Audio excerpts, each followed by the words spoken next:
Belinda presents this unabridged recording of The Lady with the Gun Asks the Questions, the ultimate Miss Phryne Fisher collection, Miss Phryne Fisher, written by Kerry Greenwood and read by Wendy Boss.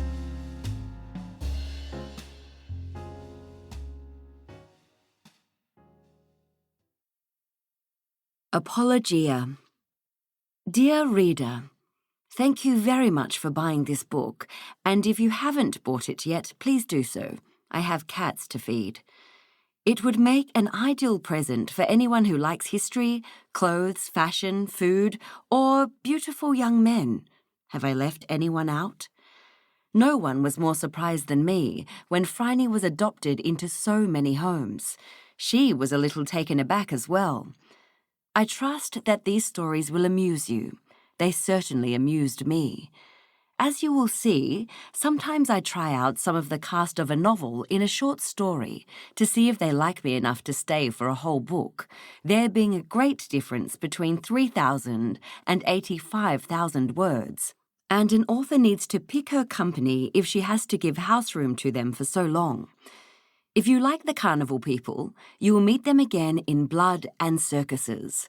Oh, and by the way, please do not write to me and complain that the plot from Hotel Splendide is stolen from a Hitchcock film or a horror movie or any other recent source. It is an urban myth, first written down by Alexander Walcott in the 1920s, which is why I thought Phryne would like it. I had a really good idea for The Vanishing Hitchhiker too, but there was such a fuss about Hotel Splendide that I ditched the idea. And go easy on the cocktails is my advice. A green chartreuse hangover is as impossible to describe as it is to endure. Why not email me on kgreenwood@netspace.net.au if you enjoyed this book, and if you didn't, give it to an op shop at your earliest convenience. Kerry Greenwood.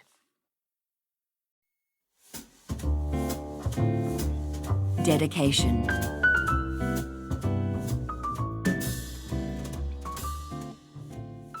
To all my faithful friends and colleagues at Sunshine Legal Aid who have endured my extravagant eruptions into their ordered world with enviable patience. With thanks to my forgiving friends, David and Dennis, Jeannie and Alan, Belladonna and Monsieur, and to 3 cafes, Alfami, Delizia, and the Gravy Train, without whom we might all have starved.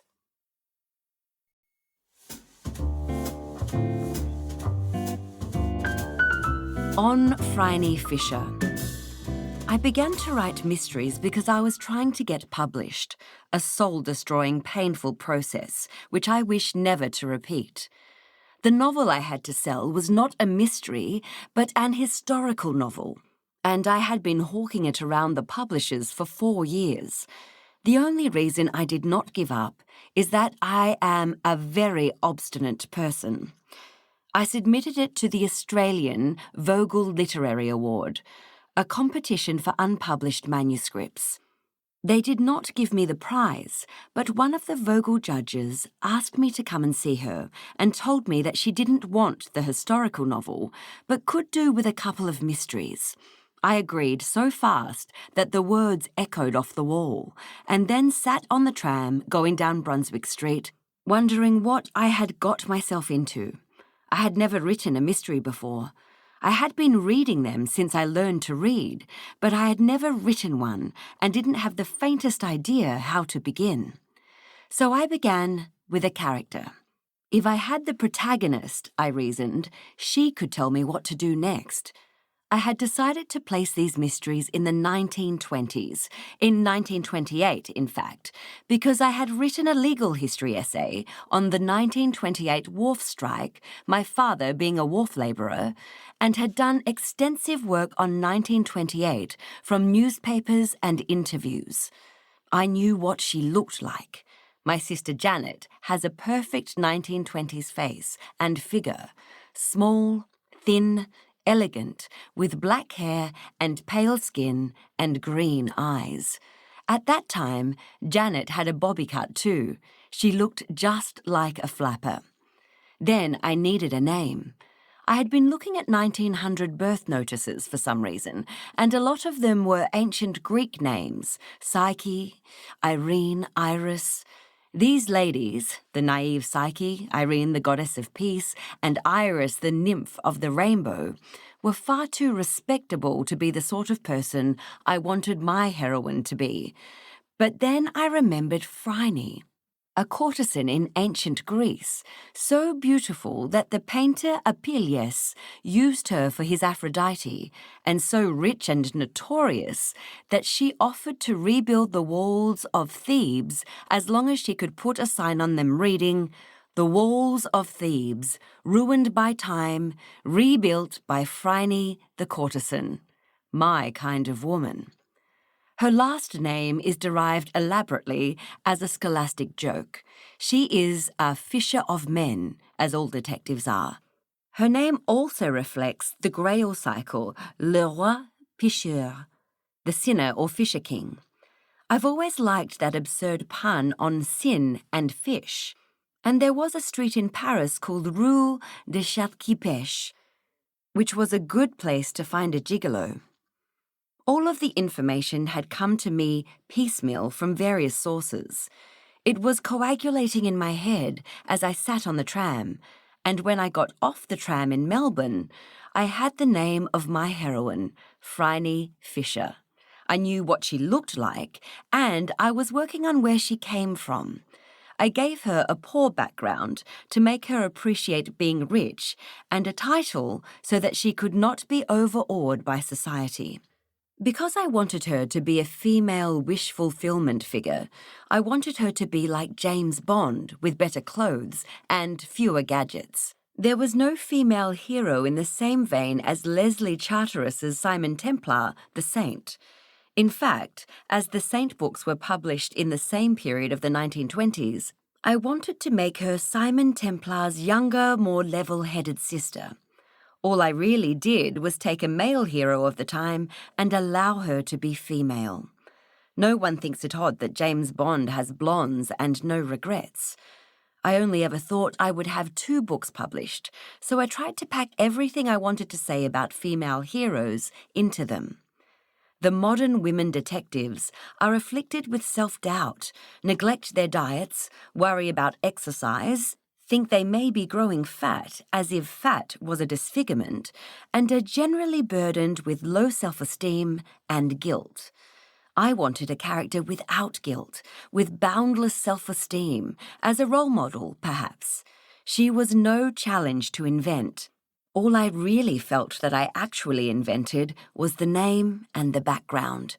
She blossomed from the moment I wrote the first line of Cocaine Blues. And after the first 5 chapters, I had no further control over her. I feel like I discovered Phryne rather than invented her. She's a bold creature for the 1920s, but not an impossible one. None of the things she does are out of the question for that brittle, revolutionary period. And yes, Kerry Greenwood can fly a small plane, though I've only flown once in a Tiger Moth. And Kerry Greenwood can fire, or rather has fired, for the purposes of research, a handgun, such as Phryne carries. The research is essential to make the books convincing, and besides, I love original research. Historical novels walk a fine line. Too much detail, and the reader is bored. Too little, and it fails to convince. The ideal state for the reader is one where she trusts the writer to tell her everything she needs to know. Consider Marais' Paris or Ellis Peters' Shrewsbury. And I find it essential for me to know what streets Phryne walks down. Fortunately, a lot of Melbourne is still much the same as it was in the 1920s. I use all the bits that are extant. My favourite detective writer, Dorothy L. Sayers, always included a slab of solid research in her books, and I decided, in homage, to do that too. In each of my novels, you will find out something different about Melbourne in 1928, as well as the detective story. It is not so much a mission as a gift to the readers. The process of writing one of these novels is odd. I choose a new aspect of Melbourne which I would like to research, the theatre, the circus, jazz, flying, the docks, and then spend 6 months finding out all I can about it. About 1/100th of what I actually know about the subject ends up in the novel, but I need to know it to write the book. In fact, I worked out that for each novel, I do as much work as a PhD student would for a thesis, but the novels are more fun to read than a thesis. After a while, the story starts to build up pressure, and finally it wakes me up at 3 in the morning and insists on being written. Other writers have a young and beautiful muse who descends in fire to inspire them. If I ever saw my muse, she would be an old woman with a tight bun and spectacles, poking me in the middle of the back and growling, "Wake up and write the book!" And I always do, because if I don't, the book gets vague and fades away. I do not plan the Phryne books at all. Once I have done the research, I just have to write fast enough to keep up. The actual writing takes about 3 weeks. I have written many other novels with other heroines, but Phryne is my favourite, and I am delighted every time she drops in with a new book. And now, about this book. Yes, it's a reissue from 2007, but with 4 brand new adventures written in 2019 and 2020. The older stories have been lightly edited, since some things which didn't quite gel at the time are now gently poking me with the pointy end of an umbrella and saying, in the voice of my aged muse mentioned above, "Come on, girl. You left a few loose ends flapping about. Go and fix them." So I did. The earlier stories are set in 1928. The very first Phryne short story was the vanishing of Jock McHale's hat for a long-vanished Christmas collection. I wanted something light and frivolous, yet with dark undertones. The abstraction of the infamously horrible greyish-green hat of the Collingwood Football Club's coach and tribal warlord fitted the bill admirably. And it was an opportunity to put Archbishop Mannix on stage. Nowadays he is all but forgotten, but he was a crucial figure in the life of Melbourne. I would not have liked Daniel Mannix, and find his association with the Magdalen Laundries reprehensible, but he was a figure of substance and integrity. I would have respected him, at the very least, as a formidable adversary. I used some of the early stories, notably Marrying the Bookie's Daughter, to explore further the theme of Phryne's personal independence. Lindsay Herbert importunes Phryne's hand in marriage, and yet not 5 minutes afterwards speaks slightingly of his friend being, as he indelicately puts it, shackled for life in holy matrimony. You, my intelligent readers, will already know that Phryne will refuse him. Fortunately for her. Life as the Honourable Mrs. Herbert would indeed be a serious clipping of her wings. And she has still to meet Lin Chung. It would be a great shame to miss out on him. The 4 new stories are set in 1929, since the books have crossed into the new year. The latest Phryne novel, Death in Daylesford, is set towards the end of summer, and I felt that the new adventures should reflect where we have reached in Phryne's world. Besides which, her sister Eliza does not appear in the novels until 1929, and since I wanted to include her in the first of my new stories, the change to 1929 was essential for continuity. One thing which has not changed is that these stories are firmly set in the world of book Phryne. I loved the TV series and the film Crypt of Tears, but they are set in a fundamentally different world. On TV and in movies, you cannot have such a spacious cast. For those readers who have lamented the absence of Jane and Mrs. Butler, for example, I can only point to the rule of 8, which is apparently a thing in television. I took their word for it. Every Cloud Productions is a thoroughly professional and successful company with whom it is a joy to work. But I don't tell them how to make films, just as they don't tell me how to write novels. Once they explained their ideas to me, I consented, after some robust negotiations. I loved what they did with my books. I don't think anyone in the world could have done better. Even the most challenging moment, the romance between Phryne and Jack, was an essential component of their vision. We must have erst, unresolved sexual tension, or it won't work, they told me. I am still convinced that they were right. To those readers who have told me they still prefer the books, I have agreed. So do I. Yet the TV series and the movie are a delight. Phryne remains Phryne. Essie Davis is Phryne, magnificent in her sublime self-assurance. But my novels, and these stories, are firmly set in the world of Book Phryne, and this will continue to be the case. Hotel Splendide. Desperate diseases demand desperate remedies. Proverb. But please, you must know me. Oh, why won't you help me? Phryne Fisher, sitting in the lobby of her Paris hotel, laid down the Times. Fog on Channel, continent isolated. Snow on points at Hazelmere. Plague in Bombay, thousands stricken. Test team defeated in Australia. And turned at the sound of the plaintive, flat, Australian vowels. Born in Richmond to a cleaning lady and a drunken remittance man, christened Phryne the courtesan instead of Psyche the nymph.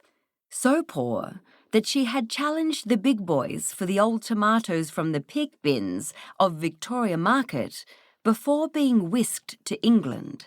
An honourable to her name and wealth, she had no reason to remember Australia with any favour. But the voice brought back hot sun, eucalyptus leaves, ice cream made of real cream. She folded the paper and listened. Phryne, we will miss the first act of the Nibelung, urged Elaine de Court. He was soigné, fascinating and rich. The only flaw in his character that Phryne had so far discovered was a devotion to Wagner. He made the mistake of laying a hand on Phryne's arm. One did not try to compel Miss Fisher. She stood quite deliberately and went over to the desk. Mais, madame, je ne sais pas, protested the patron, in the most arrogant, fast, slurred French at his disposal. Phryne knew that he prided himself on his perfect English. She had no time for Parisian games, with what was evidently a distressed Australian. Alors, Jean-Paul? She asked acidly. Phryne's French was very quick and accurate, and she was well known to the Hotel Splendide as an English milady with limitless wealth and nice taste in young men. Jean-Paul threw out his arms in a wide gesture, which almost but not quite toppled his coffee cup. This is Madame Johnson. Twice she has been here tonight. The lady is as mad as birds, he said. Volcom de oiseaux. She says that she and her husband are staying here, but that is impossible. There is no signature in the register, and we do not have the passport, which is the law, as you know, milady. He showed Phryne the red leather register, in which there was no entry for Johnson. Phryne shoved the register over to Mrs. Johnson. Hello, she said, giving the woman her scented black-gloved hand. My name is Phryne Fisher. Can I help you? Thank God, exclaimed Mrs. Johnson. They won't believe me. They've stolen my husband, she said, and burst into tears, again by the look of her. Jean-Paul, said Phryne quietly, if a large pot of coffee and a bottle of the good cognac is not placed in the blue withdrawing room within the next minute, I will be quite cross. Jean-Paul heaved a martyred sigh, snapped his fingers, gave the order to an underling, and exchanged a glance with Elaine Decourt. Women, the glance said, nothing to be done about them. Phryne manoeuvred her charge to the small room, supplied her with a handkerchief, a soft chair, a glass of cognac, and a cup of coffee, and sat down to await coherence. Husbands regrettably did go astray in Paris. It was a very good city for going astray in. Usually they came back penniless from Montmartre, reeking of cheap perfume and guilt. Mrs. Johnson was young, and would have been pretty before she had wept her face into sodden misery. She wore a good but colonial travelling costume, evidently purchased in Melbourne. Her favourite colour was pink. She had walked a long way in shoes not meant for distance. At some point she had fallen and landed heavily on both knees. She was certainly distraught, but she had spoken in sentences. Phryne reserved her decision as to her charge's actual mental state. And while Phryne dealt with this distressed British subject, the ring of the Nibelung would be bellowing along, and perhaps she might only have to endure the last act. Finally, Mrs. Johnson sniffed, gulped, gasped, and sipped some coffee. "Can you tell me about it?" asked Phryne. Mrs. Johnson found that she was talking to a dazzling woman, wearing an evening dress of scarlet brocade, with black gloves and a diamond clip. There was a band of diamonds around one upper arm and around her throat. She had black hair cut in a cap and the most piercing green eyes. A young man hovered discontentedly in the background. "I came here from the station," she said, "with my husband Arthur. We came off the Orient and took the train to Paris." "Yes," said Phryne, "the Gare du Nord." "Then we took a taxi to this hotel. We registered. I'm sure I saw Arthur sign. They took our passports and showed us to room 311A. We put down our things and had a bath. You get so filthy travelling on the train. Then Arthur said he felt sick. He was running a temperature. I asked that manager, that little rat who pretends he doesn't know me, to get a doctor. The doctor came, a young man. He told me to go out and get some medicine from a pharmacy, so I went. And when I got to the pharmacy, they didn't have it. And I didn't have any more money for another taxi, so I walked to another pharmacy, and they didn't have it either, so I came back here. It was a long way. I must have been gone 2 hours. Do you still have the prescription?" asked Phryne. "No, the second chemist kept it. He said he'd send it on. Then I got lost. I've never been to Paris before. I got scared and a man spoke to me and I ran and fell. But I found my way back here and then all this has happened." "Are you sure that this is the right Hotel Splendide? It's a common hotel name in Paris." "Yes, of course. I know the clerk and the furnishings." "Interesting," murmured Phryne. She was full of admiration. This young woman, a total stranger in one of the most confusing cities in the world, had accomplished a fine feat of backtracking to return to her destination. Even now, under the influence of cognac, coffee, and a sympathetic listener, she was beginning to recover. They breed 'em tough in Australia. She deserved support. "And when you returned, the clerk said—" Phryne prompted, raising her voice over the sounds of a mutinous young man making "We're missing the opera" noises at a side table. "He said he never saw me before, and there was no room 311A. He showed me. There isn't either, just a blank wall. No space for the key in the keyboard behind the clerk. No name in the register. This trip was our honeymoon, said Mrs. Johnson. It was wonderful. Egypt, India, and Ceylon and all that. I never knew people could be so happy. I've never been apart from Arthur from the day we were married. Now he's gone. Like he's never been. She started to cry again. The rodent Phryne detected had grown into a Sumatran beast, such as Sherlock Holmes might have had to deal with. You will stay here, she said gently. Elaine will divert you with stories from the opera. I will go and interview the clerk. I will be back soon. She rose gracefully and withdrew. Talk to me, Jean-Paul, she murmured to the patron, leaning confidingly on the desk. The lady's story is very collected for a mad woman. I will show you myself, said the patron. Jacques, mind the desk. While he was turned away, Phryne quickly flicked the register open at another page. Why, how curious, she commented. This is a new register, and I could have sworn when I came in that there were pages and pages left in the old one. What a busy hotel this is, to be sure.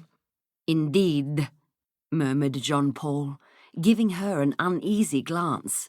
Still, she was only a woman, though a clever one. This way, milady. The third floor was reached by a hydraulic elevator, and Jean-Paul opened the 2 sets of doors with a flourish. There is no room 311A, he said, as milady can see. The Hotel Splendide ran to red plush wallpaper and Empire furnishings, picked out in gilt. Phryne paced the corridor until she came to the last room on the left, 310. Opposite it was 311. After that, there was just an expanse of vermilion to the corner. Phryne, one hand against the wall, leaned down to adjust a stocking and rewarded Jean-Paul with a flash of pearly knee. I see, she murmured. Yes. Well, let us go down by the stairs. Jean-Paul offered the distinguished lady his arm, and she accepted. He glanced down at the composed face and saw her lips moving. She might have been counting. There was, he reflected, no understanding the nobility. When she smiled at him in the lobby, however, he was certain that he had convinced her. She had the innocent smile of a happy baby. He went back to his desk, whistling Auprès de ma blonde. Phryne returned to the withdrawing room. Elaine was just concluding the plot of Tristan und Isolde. Mrs. Johnson was looking rather glazed. Wagner had the same effect on Phryne. She sympathized. Then she sings her last song and dies, he concluded. And not before time, said Phryne. Now, Mrs. Johnson.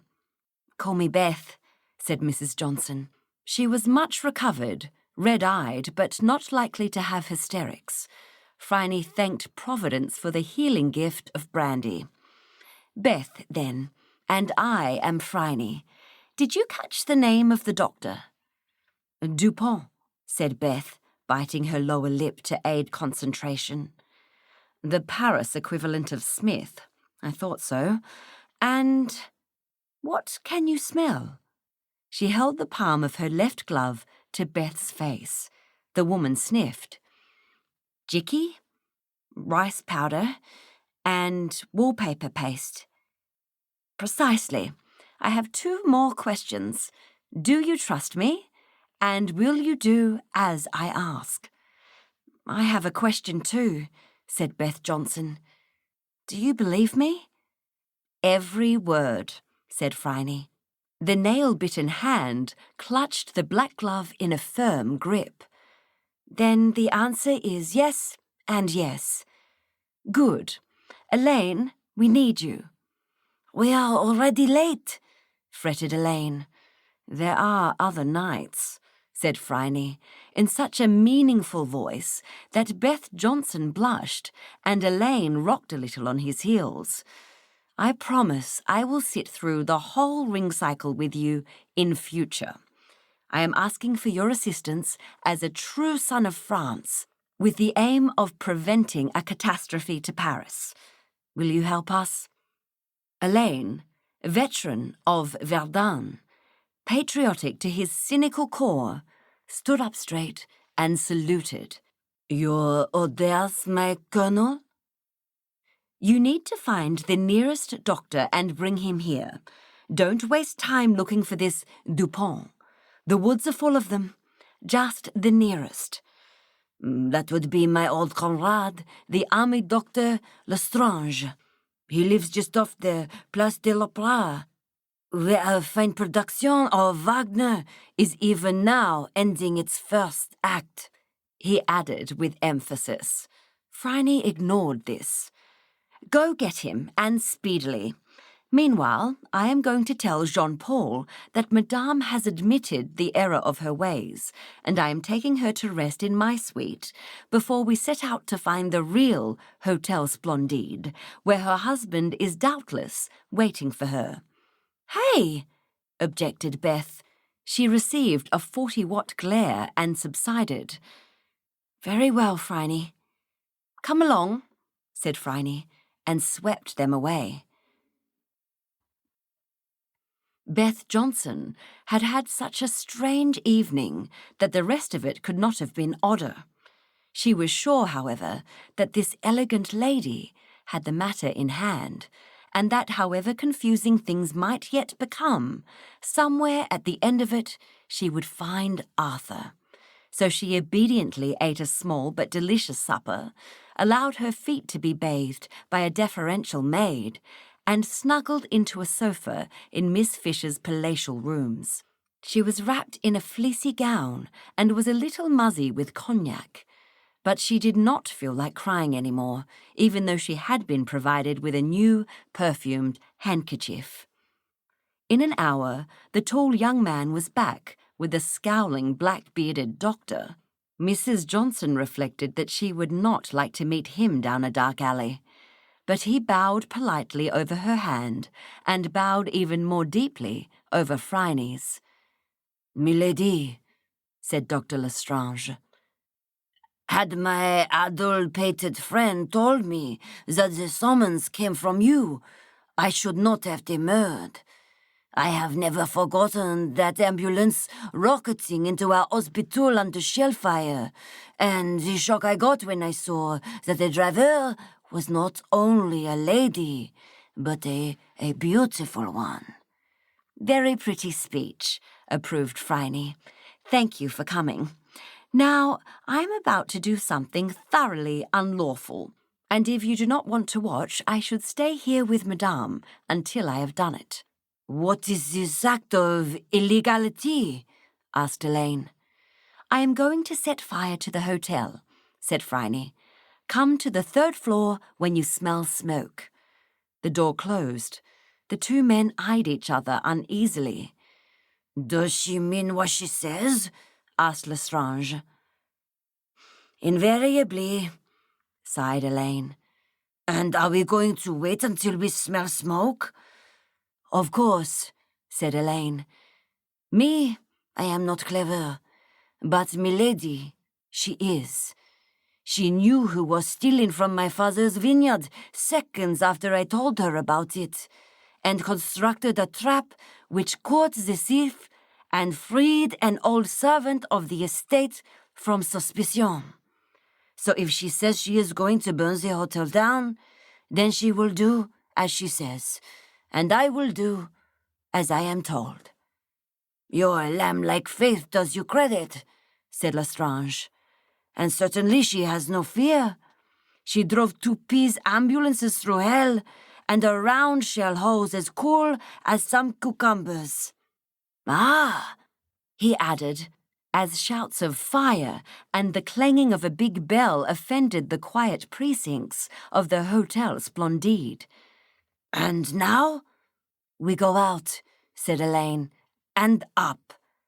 Beth Johnson had not understood 1 word in 10 of the fast, idiomatic French. She leaped to her feet and shucked her woolly gown. Elaine offered his arm, and they went out into smoke-filled corridors, threading their way up through the frightened throng to the 3rd floor. There they saw, in the thinning reek, Phryne Fisher in her scarlet brocade, wielding a poker. She was attacking the blank wall beyond room 311. "Come and help," she yelled. "We haven't got much time." Galvanized, both men came to her side and found that she had peeled a swathe of wallpaper away from what was palpably a door. Beth Johnson attacked it with her fingernails. "They did a remarkably good job in such a short time," said Phryne dispassionately. "New register, bit of coloured wax in the keyboard, fast work with the red plush, but it was still wet when I touched it." "Can you get the door open, or shall I find a jemmy?" asked Lestrange. "No need," said Phryne, producing a key from her bosom. "I pinched it out of Jean-Paul's drawer when his back was turned. Beth, perhaps you should stay here. We don't know what we are going to find." "We're going to find Arthur," said Beth Johnson. "And dead or alive, he is my husband." The door creaked open. A gust of stale air puffed out. Trunks were stacked against the far wall. The bed was occupied. Beth screamed and flung herself on her husband's body. Lestrange pushed her gently aside and leaned down close to listen at the cracked lips. "He's alive," he said. "Just. I need water. Cold water." "Why did they do all this? What's wrong with him?" said Elaine from the doorway. "Ask your friend," said Phryne. "Beth, can you get that window open?" "He's got a high fever," said Lestrange. "Check the armpits and groin for swelling," instructed Phryne. "You suspect," began Elaine. "That is why you said it would be a catastrophe for Paris? You think it's—" "There is plague in India," replied Phryne. "It was in the paper I was reading. The Orient calls it Bombay." "But we didn't land there." Beth Johnson lost patience with the window latch and broke the pane with the heel of her mistreated shoe. "We went on. We never stopped at Bombay." Jean-Paul leaped to the wrong conclusion. "Dr. Lestrange, what's wrong with your patient?" "Why, malaria, of course," said Lestrange gruffly. "Thousands of thunders! Is someone going to get me some water, or shall I go myself? And please, Miss Fisher, is this hotel going to burn down around us?" "No. I lit a wastepaper basket full of rags at each landing. They will be out by now. Any moment Jean-Paul will pound up the stairs and demand—" "What is going on here?" came the patron's voice from the corridor. Phryne smiled seraphically, diamonds glittering as she moved. "Such timing. Ah, Jean-Paul, this is going to be a very expensive evening's work for you." "Milady, what are you doing? Mad, like all the English." "Almost convincing, patron. This man has malaria, not the plague. His wife has almost been driven out of her mind. And how long were you going to leave Arthur Johnson in that sealed room?" Phryne could see his various options flit across Jean-Paul's face. Stout denial. Not plausible. Outraged hotel owner. He could already hear the tone of Milady's contemptuous laugh. Complete and utter submission and explanation? Nasty, but feasible. His hotel, which he had striven all his life to expand and guard, was already lost. No travellers would ever come here again after Milady told her tale. "Why, Victus," he said, raising both hands. "Woe to the conquered! Command me." Move Mr. Johnson into a suite and bring whatever Dr. Lestrange orders, and do it with amazing speed. Phryne waited while a covey of attendants carried Arthur Johnson downstairs to the royal suite and scurried off in search of the potions Dr. Lestrange required. Beth Johnson walked beside the stretcher, holding her husband's slack, hot hand in her own. She had forgotten everyone else in the world. For the first time in her life, Beth Johnson was beautiful. Phryne beckoned to the patron. "Come with me, Jean-Paul." He sighed and followed with Elaine. When Phryne had regained her own suite, she discarded her gloves, marred with paste and smoke. She sat down, poured a glass of cognac for each of them, and said, "Well?" Jean-Paul gulped and filled his glass again. His voice was rough with remembered terror. The suave hotelier was gone. Here was a man frightened out of his wits. "I was in India when the plague struck last time.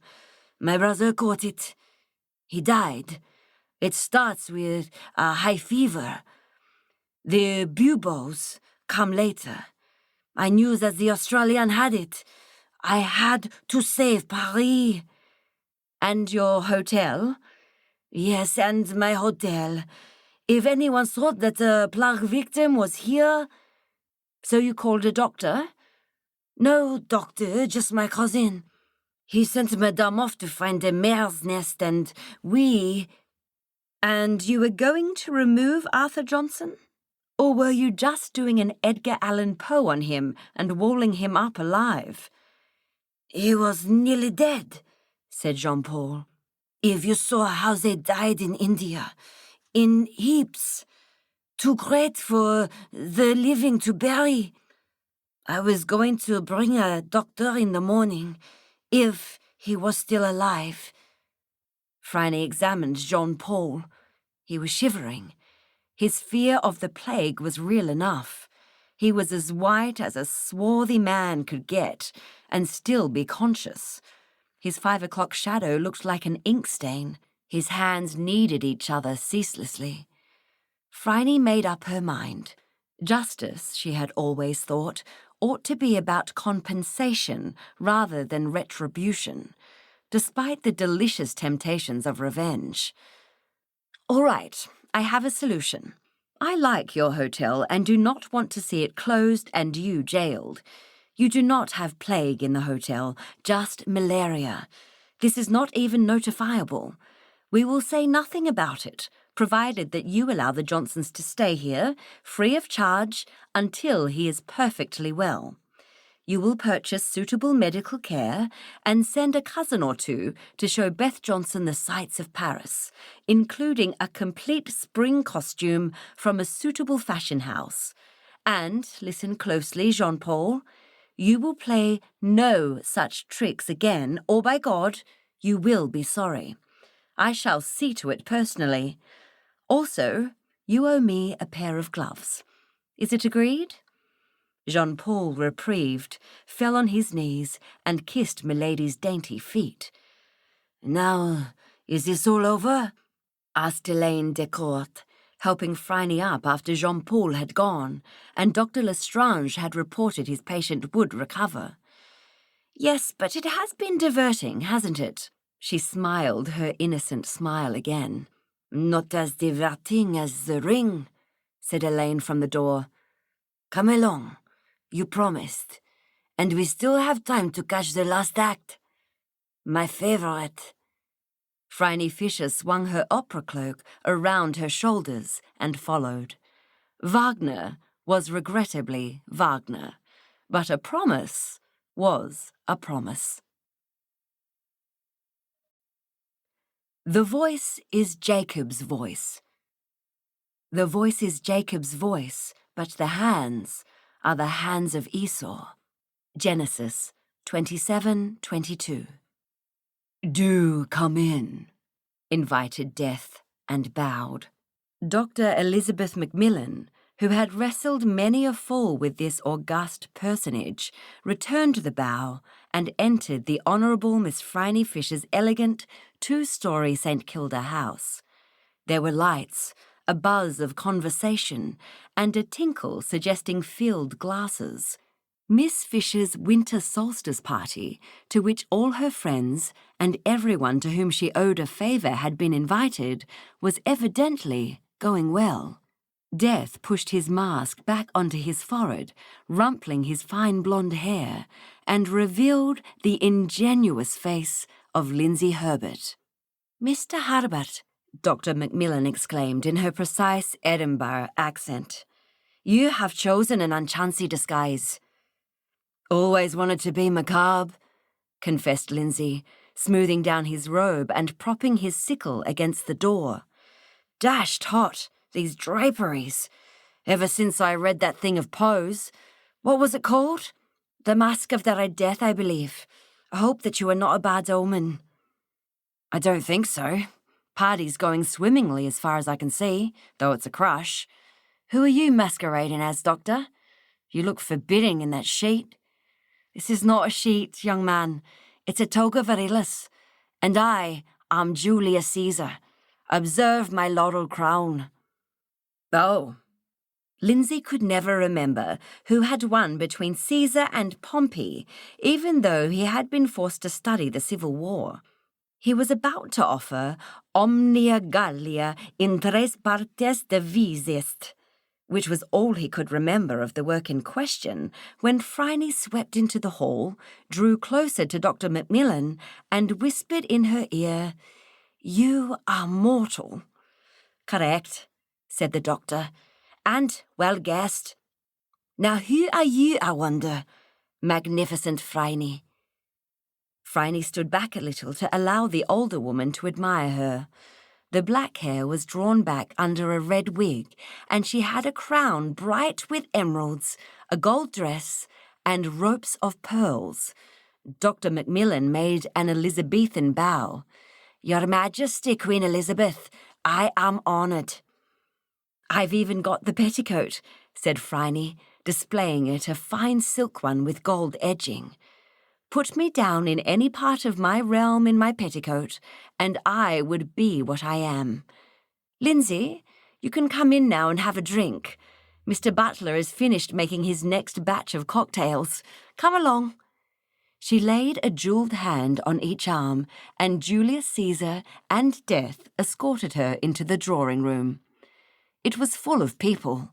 Dr. Macmillan was provided with a glass of good gin, and Lindsay collared 2 cocktails made to Mr. Butler's own jealously guarded recipe. Jazz, provided by gramophone records, rose above the chatter of 30 guests. "Who," demanded the singer tinnily, "stole my heart away? Who?" He seemed destined to remain unanswered. Dr. Macmillan found herself next to a young woman whom she had previously seen as a patient. "Well, Miss Gately." She peered beneath a layer of makeup to confirm that this Columbine was indeed Miss Gately. "How are you?" "Hellish, thank you," muttered Miss Gately. "What a press of people. I wonder that Phryne invited half of them." "Oh?" Dr. Macmillan surveyed the room. "Why?" "Well, there's that policeman she's so fond of," snapped Miss Gately, as a pirate in sea boots passed. "Detective Inspector Robinson, isn't he? And I'm sure those 3 don't belong." She indicated a group of people dancing very close together. A cat, in a skin-tight theatrical suit, head covered by a full mask, a carnival baby plumped out with cushions in lacy drawers, and a sleek and scarlet devil. They were all managing to eat somehow and, by the way they were giggling, had got at the cocktails fairly early. Dr. Macmillan recognised in the devil a certain Clara, whom she had treated for venereal disease, and assumed that her companions were also ladies, or indeed gentlemen, of the night. She shrugged. "They seem to be enjoying themselves." "Oh, I expect they are. They wouldn't often get into society like ours." Miss Gately was generously including Dr. Macmillan in this term, and Julius Caesar suppressed a grin. And I'm sure that she can't have known about Jacob and Esau tipping, or she wouldn't have invited them both. "What is wrong with them?" asked the doctor, who had tired of Miss Gately's company some time before she met her. Two gentlemen were standing at the buffet, which was laden with expensive treats, like champagne ices and smoked salmon sandwiches. One was dressed as a doge, with the Phrygian cap in red leather and the scarlet robes. His hands were burdened with rings. The other, who resembled him closely, was clad in full Renaissance gear, jewelled chain and rings, flowing heavy, embossed velvet. Both had dark eyes and short black beards. Miss Gately was incandescent with scandal. "They are brothers, you see, and their father made a most peculiar will. All the tippings have been odd, though they are so rich. The grandfather made a killing on the goldfields, I believe, selling grog to the miners or something. And he only had one son, and that son only had two sons, twins, and they hate each other. Oh, yes. Yes, Jacob is the Doge and Esau is Lorenzo di Medici. So overdone, but they never did have any taste. Their grandmother," her voice sank, "was a gypsy, see? It's in the blood." Dr. Macmillan, who had seen enough blood to fill a lake and had deep doubts about heredity, snorted. "So their father, he was a friend of my mother's, horrible man, all tea and temperance. He died about 2 years ago and left this ridiculous will." Across the room, Jilly Henderson, attired as a Supreme Court judge, which she knew that she would never be, was telling Queen Elizabeth the same story. "It was a mistake to invite them together, Phryne. Their father left all his property to the one who, by the time he was 25, had never been drunk. They've had it in for each other since they were babies." "Oh, and when do they turn 25? "Tomorrow, rather tonight at midnight. I only know about it because my firm represents the estate, and we had to get counsel's opinion as to whether Esau, who is the elder by 1 hour, would come into his inheritance before Jacob." "And does he?" Phryne settled her brocade skirts, a little taken aback. There were still things that she didn't know in the Melbourne social scene, and she did think that someone might have warned her about the Tipping brothers. She did not want a quarrel to mar her party, which was going particularly well. "No," Jilly grinned. "Counsel found it impossible to give an opinion based on precedent, but gave it as his view that the court would take judicial notice of the fact that each new day begins at 1 second past midnight. So tonight's their last chance. They have both been very good or very careful," added Jilly, who was, after all, a lawyer. "And the trustee hasn't managed to catch either of them tippling." "Who is the trustee?" "Severe old gentleman in the Puritan garb. Just about suits him. And he's nicely named, too. Mr. Crabbe. Temperance lecturer. Can't stand the man. Tried to stop us keeping port in the office. Said that Mr. Latham's best crusty 86 was an alcoholic poison. You should have heard what old Latham said after Crabbe was gone. 'My best port, alcohol,' he sputtered. 'Alcohol was what they put in compasses.' Oh dear, he was wild. But we just close the door of the inner office when Crabbe inflicts his instruction on us, and warn all the clerks not to offer him a drop or breathe on him if they've been imbibing at lunch. He's been dogging the Tipping brothers' footsteps ever since the will was read." "What, is he paid to do this?" "No, he's got a monomania about alcohol. In fact, talking about him makes me dry. Let's have another of those delicious cocktails." "Who are the women hovering around the brothers? The tall lady in that pre-Raphaelite thing, and the short one in tights." "The tall one is Viola Tipping. She always comes to costume parties as the Shakespeare heroine, though I think that Viola in the play must have been more, well, boyish. You'd never take Viola Tipping for a boy, would you? God's teeth, said Phryne in character. Never. Is she Jacob's wife? Yes, and the beggar maid, as in King Cophetua and the beggar maid, that's Tamar Tipping, Esau's wife. I can't say that I take to either of them, Phryne dear. Viola gushes and is as hard as nails, and Tamar is cool and distant and as hard as nails. Never mind. Why, by the way, are they here? I owed them both an invitation. This party was to clear all my social debts before the beginning of spring. And of course I invited all my friends so that I should not be distracted with tedium. Well, I do think that someone could have told you, said Jilly, and summoned a server with a judicial wave. Despite the Tipping brothers, the party was going well. Phryne drifted from conversation to conversation, smiling on social enemies and providing drinks for friends. She had edged quite close to the Tipping brothers and their guardian and listened as she danced a foxtrot with the delectable Lindsay. He was wondering how difficult it was going to be to remove Miss Fisher from her armoury of clothes if she allowed him to stay after the guests went home. Lindsay looked for Dot, Phryne's companion, and sighted her, a Sèvres shepherdess, blushing like a poppy under the avalanche of compliments which a tall young grenadier guard was pouring into her ear.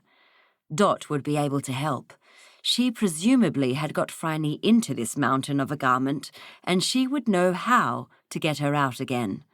Lindsay sighed. Can I stay tonight? The red wig and crown inclined. The green eyes, matching the emeralds on her head, cut through his mask. Perhaps, if you merit it, she said. Lindsay attempted to hold her closer, and was foiled by the density of the brocade gown, and painfully spiked by the stomacher. Perhaps, he whispered. Phryne smiled. Perhaps. Now hush, I'm eavesdropping.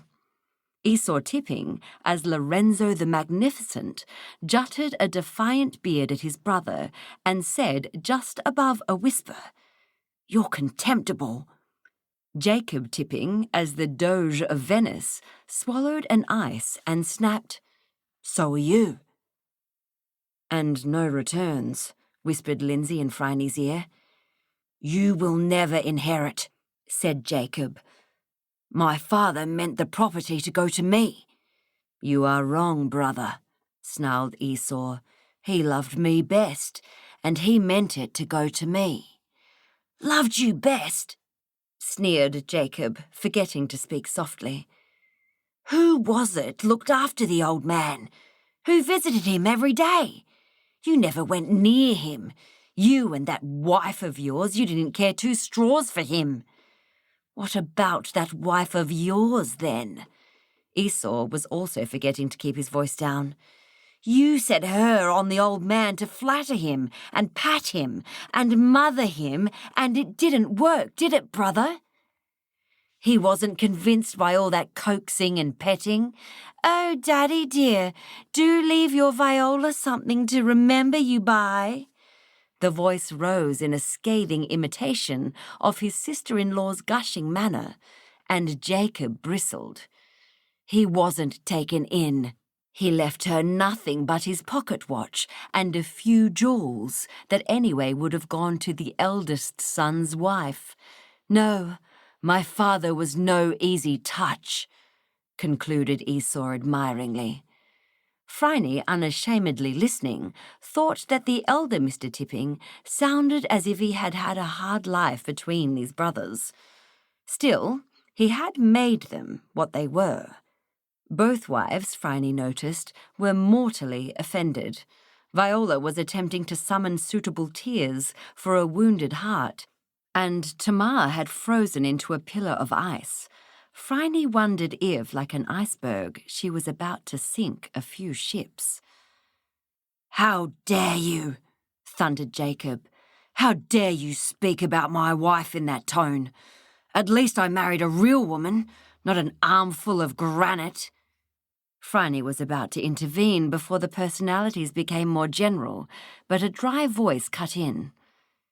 "You are quarrelling," it observed. Mr. Crabbe, in Puritan collar, looking like he was about to order a witch to be burned, was not Phryne's ideal man, but he was effective. "Yes, so we are, and tomorrow is our birthday," said Jacob. "A toast, brother, to our birthday." Now, said Mr. Crabbe, in a voice that was probably meant to be soothing, but sounded as though he had been told some time ago about the term and had never got around to practicing. "You are brothers, and you should be friends." "I'd be friends if he would." Jacob, smiling, put down his glass. "Withdraw what you said about my wife," Esau demanded, and Jacob smiled more widely, showing all his teeth. "If you withdraw what you said about mine." "I withdraw. I withdraw." There was an outraged breath behind both men as their wives realized that the insults were going to go unavenged. Phryne hushed Lindsay, who had been about to suggest that they move away from this uninteresting family quarrel. Both twins' glasses were on the table, in Phryne's line of sight. Mr. Crabbe picked them up, refilled them from a water jug, and handed one to each brother. They stared at each other. "Change glasses," said Esau, fumbling with his long sleeve. "It's not that I don't trust you, brother, but I've known snakes with more integrity." Jacob grinned and handed over his glass. "To our birthday," they chorused, and drank. Phryne was about to move away when Lorenzo suddenly clutched at his throat and choked.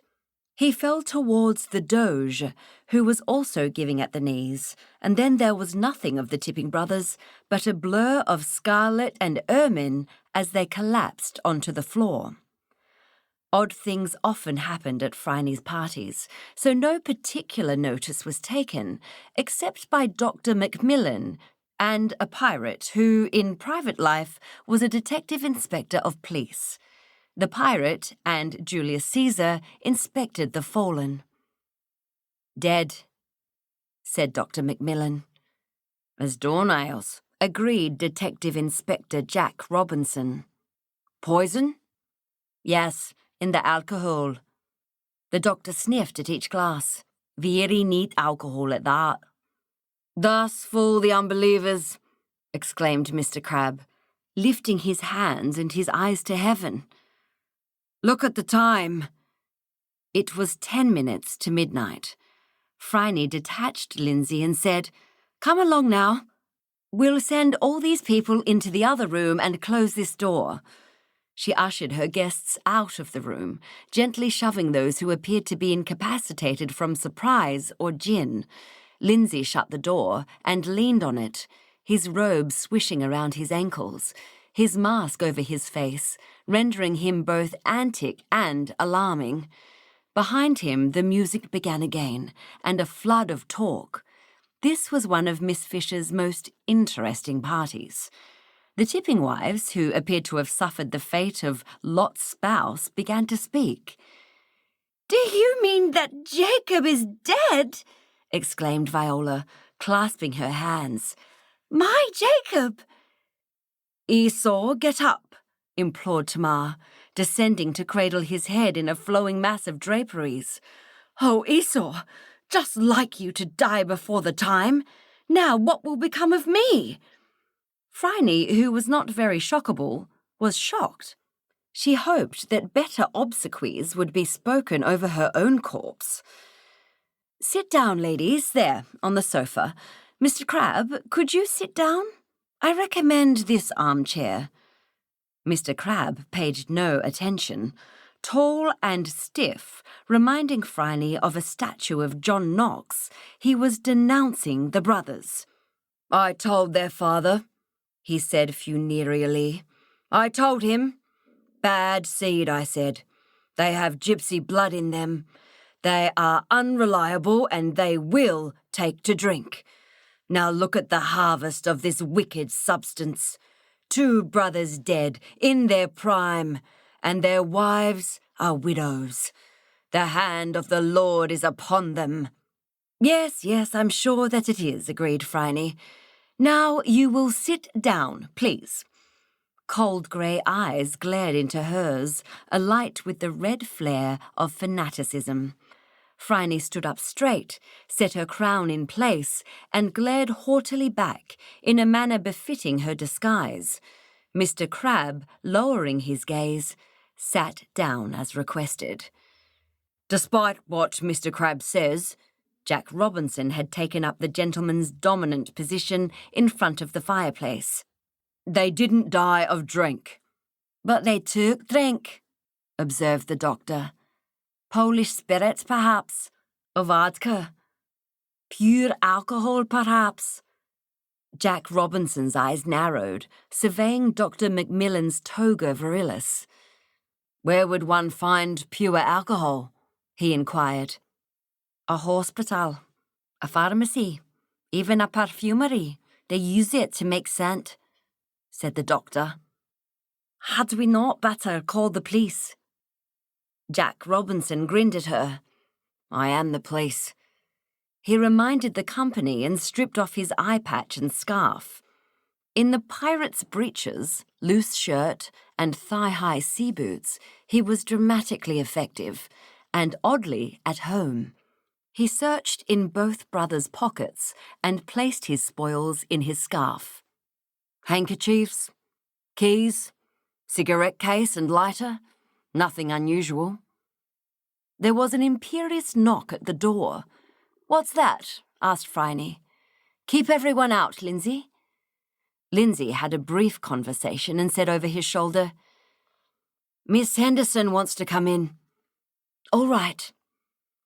Jilly Henderson was admitted, and Lindsay shut the door again. "What's up?" Phryne answered, "It looks like the 2 brothers should have been renamed." "Renamed? Not Jacob and Esau, but Cain and Abel." This biblical reference woke Mr. Crabbe from his trance.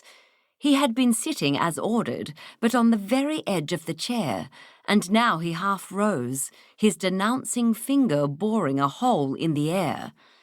"I told their father." Yes, yes, doubtless," said Phryne crossly. "Did they poison each other?" Jilly asked her. "So it seems. What can you remember about the estate of their father? Was it land?" "No, not that I recall. Shares, mostly, and quite a lot of money. It's in trust, of course." "I see." Both wives began to stir. The shock was wearing off. "Oh, Jacob," wailed Viola. "I told you it was dangerous, and I said that we should just wait." "Esau, I knew it wouldn't work," cried Tamar. Both women stopped and stared at each other. Phryne held her breath.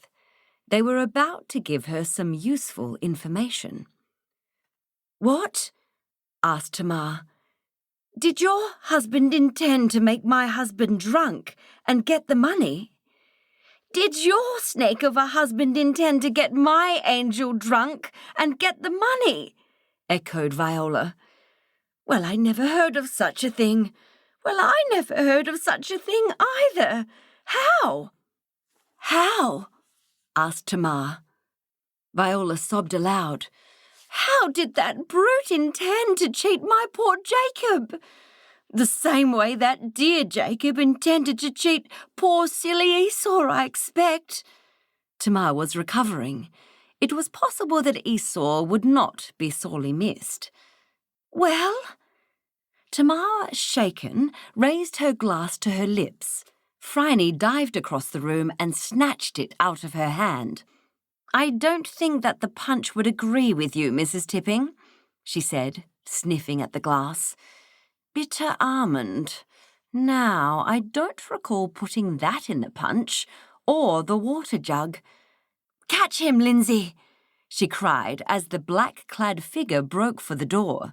There was a brief struggle, then the Puritan was down on his face, and Death was perched jauntily between his shoulder blades. "Mrs. Tipping, tell me how Jacob was going to spike Esau's drink." "I knew it wouldn't work. It was too simple," wailed Viola, still not following the course of events and wondering why the pirate had removed her glass gently from her hand and stood it on the mantelpiece. "He was going to supply the stuff. Him!" She pointed to the fallen Puritan.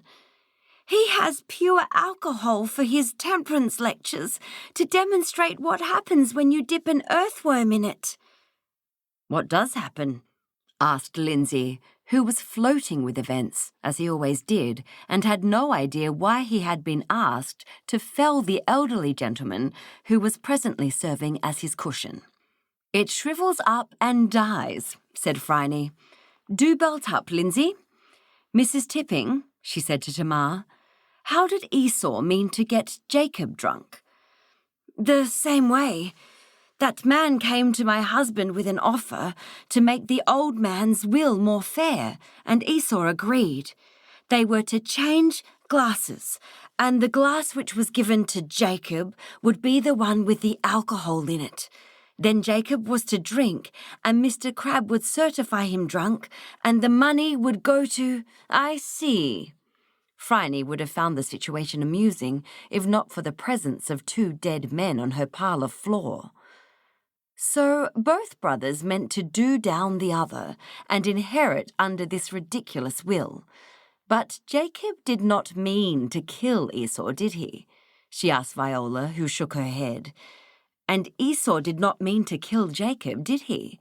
She asked Tamar, who snapped, "Of course not." And John Knox here was to supply the booze. Phryne was thinking aloud. He made the same offer to both brothers, and they both accepted, and if they were both found drunk, they would not have inherited. What's the reversion of the estate, Jilly? Do you remember? Oh, yes, the wives get £500 apiece, and the rest goes to some temperance organisation. I forget the name, Sons of Water Drinkers, something like that. So you decided to kill them, Mr. Crab. I wonder why. It was a risky thing to do, but you would have got the money, all of the estate, because I'll bet that you are the founder and sole member of the Sons of Wowsers. The black figure under Death squirmed. Oh, but wait a moment. A thought had struck Phryne. She went to the buffet and found a bottle of gin, examined the cork and seal, then stripped it and poured herself a drink to assist cogitation. I see, she said softly. She strode over to the recumbent Puritan and hauled him to his feet. Glittering in the electric light, the shimmer of her gold dress was hard to look at. But Mr. Crab seemed to have more difficulty with the furious green eyes. You don't have the money, do you? She said with icy clarity. You spent it, didn't you?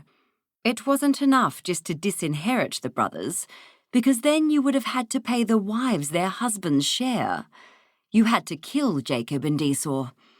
I saw both glasses half filled with a clear liquid which I assumed was water, as did they. Phryne had backed Mr. Crab up against the mantelpiece. You monster! You nasty, wicked, hymn-singing hypocrite! It was the Lord's work, he insisted, though his voice faltered. The Lord told me to take the infidel's gold and spend it on a temple for the glory of his name and the cause of temperance.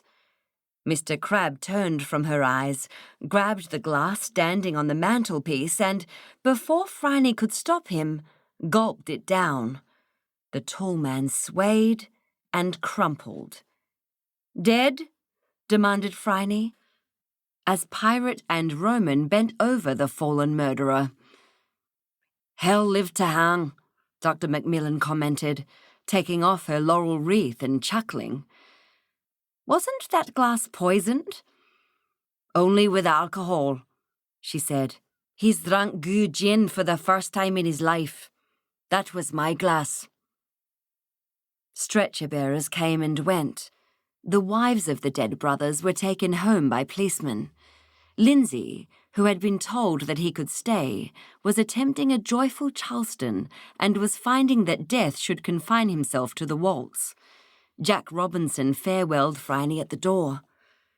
"Thank you, Phryne. It has been a very nice evening," he said soberly. "And a nice solution. Do ask me again when you haven't scheduled a double murder, won't you?" He bowed, kissed Miss Fisher's hand, and turned to leave. There was someone at the door, masked and cowled. Death bowed the detective inspector out of Miss Fisher's house. Marrying the bookie's daughter. Rendering good for ill, smiling at every frown, yielding your own self-will, laughing your teardrops down. Never a selfish whim, trouble or pain to stir. Everything for him, nothing at all for her. Love that will aye endure, though the rewards be few. That is the love that's pure. That is the love that's true. W.S. Gilbert, Patience, or Bunthorne's Bride. "Phryne," said Lindsay Herbert, "will you marry me?" Phryne Fisher had been drowsing, lying naked on her moss-green sheets, with the young man's head on her shoulder. Now she was shocked awake. She released Lindsay and slid down so that she could look into his face, and a highly inappropriate laugh was smothered at birth. A golden boy, slim and beautiful, rising on one elbow to look at her earnestly, light hair curling away from a high forehead, round blue eyes, a sweet red mouth now drawn tight over white teeth. Her gaze left the face and slid down over the body. Lightly tanned skin lay smoothly over the slender musculature of a runner. Squared chest, flat belly, long legs. "Why, Lindsay, I don't know what to say." Phryne groped for a response, mightily puzzled. What had brought this on? I am very honoured, of course." "Well?" he demanded brusquely. "Yes or no?" She did not reply. He sat up abruptly. "It's time we got married," he stated. "Why?" asked Phryne, reaching for her long dressing gown and pulling it on. It was patterned with green and scarlet macaws, and suddenly seemed gaudy. "Well, because we get on so well. I know I'm not very clever at law and things, but I've got excellent prospects. Father will give me a job in the firm. We could be very happy, Phryne." I thought that we were very happy. Phryne was finding it hard to keep her countenance. "Get up, Lindsay, and we shall discuss it and have some tea. Look, it's 5 o'clock. Perhaps a cocktail as well." "Yes or no?" demanded Lindsay, not moving. "You can't expect an immediate answer to such an important question, Mr. Herbert," Phryne said coldly. "I have said that we will talk about it." And she vanished into her dressing room to assume the usual habiliment of a lady going down to tea in her own house in 1928. Lindsay was left alone. He swore explosively and scrabbled for his clothes. Half an hour later, Phryne found herself entangled in an argument which even Mr. Butler's cocktails did not mitigate or unravel. "But why, Lindsay dear? We are perfectly all right as we are," she protested. "Damnation, old thing. We don't need a reason for getting married. Everyone does it," the young man spluttered into his ginger beer. "I don't know why you won't say yes." "I don't know either," said Phryne slowly. "It's because I'm not clever, isn't it?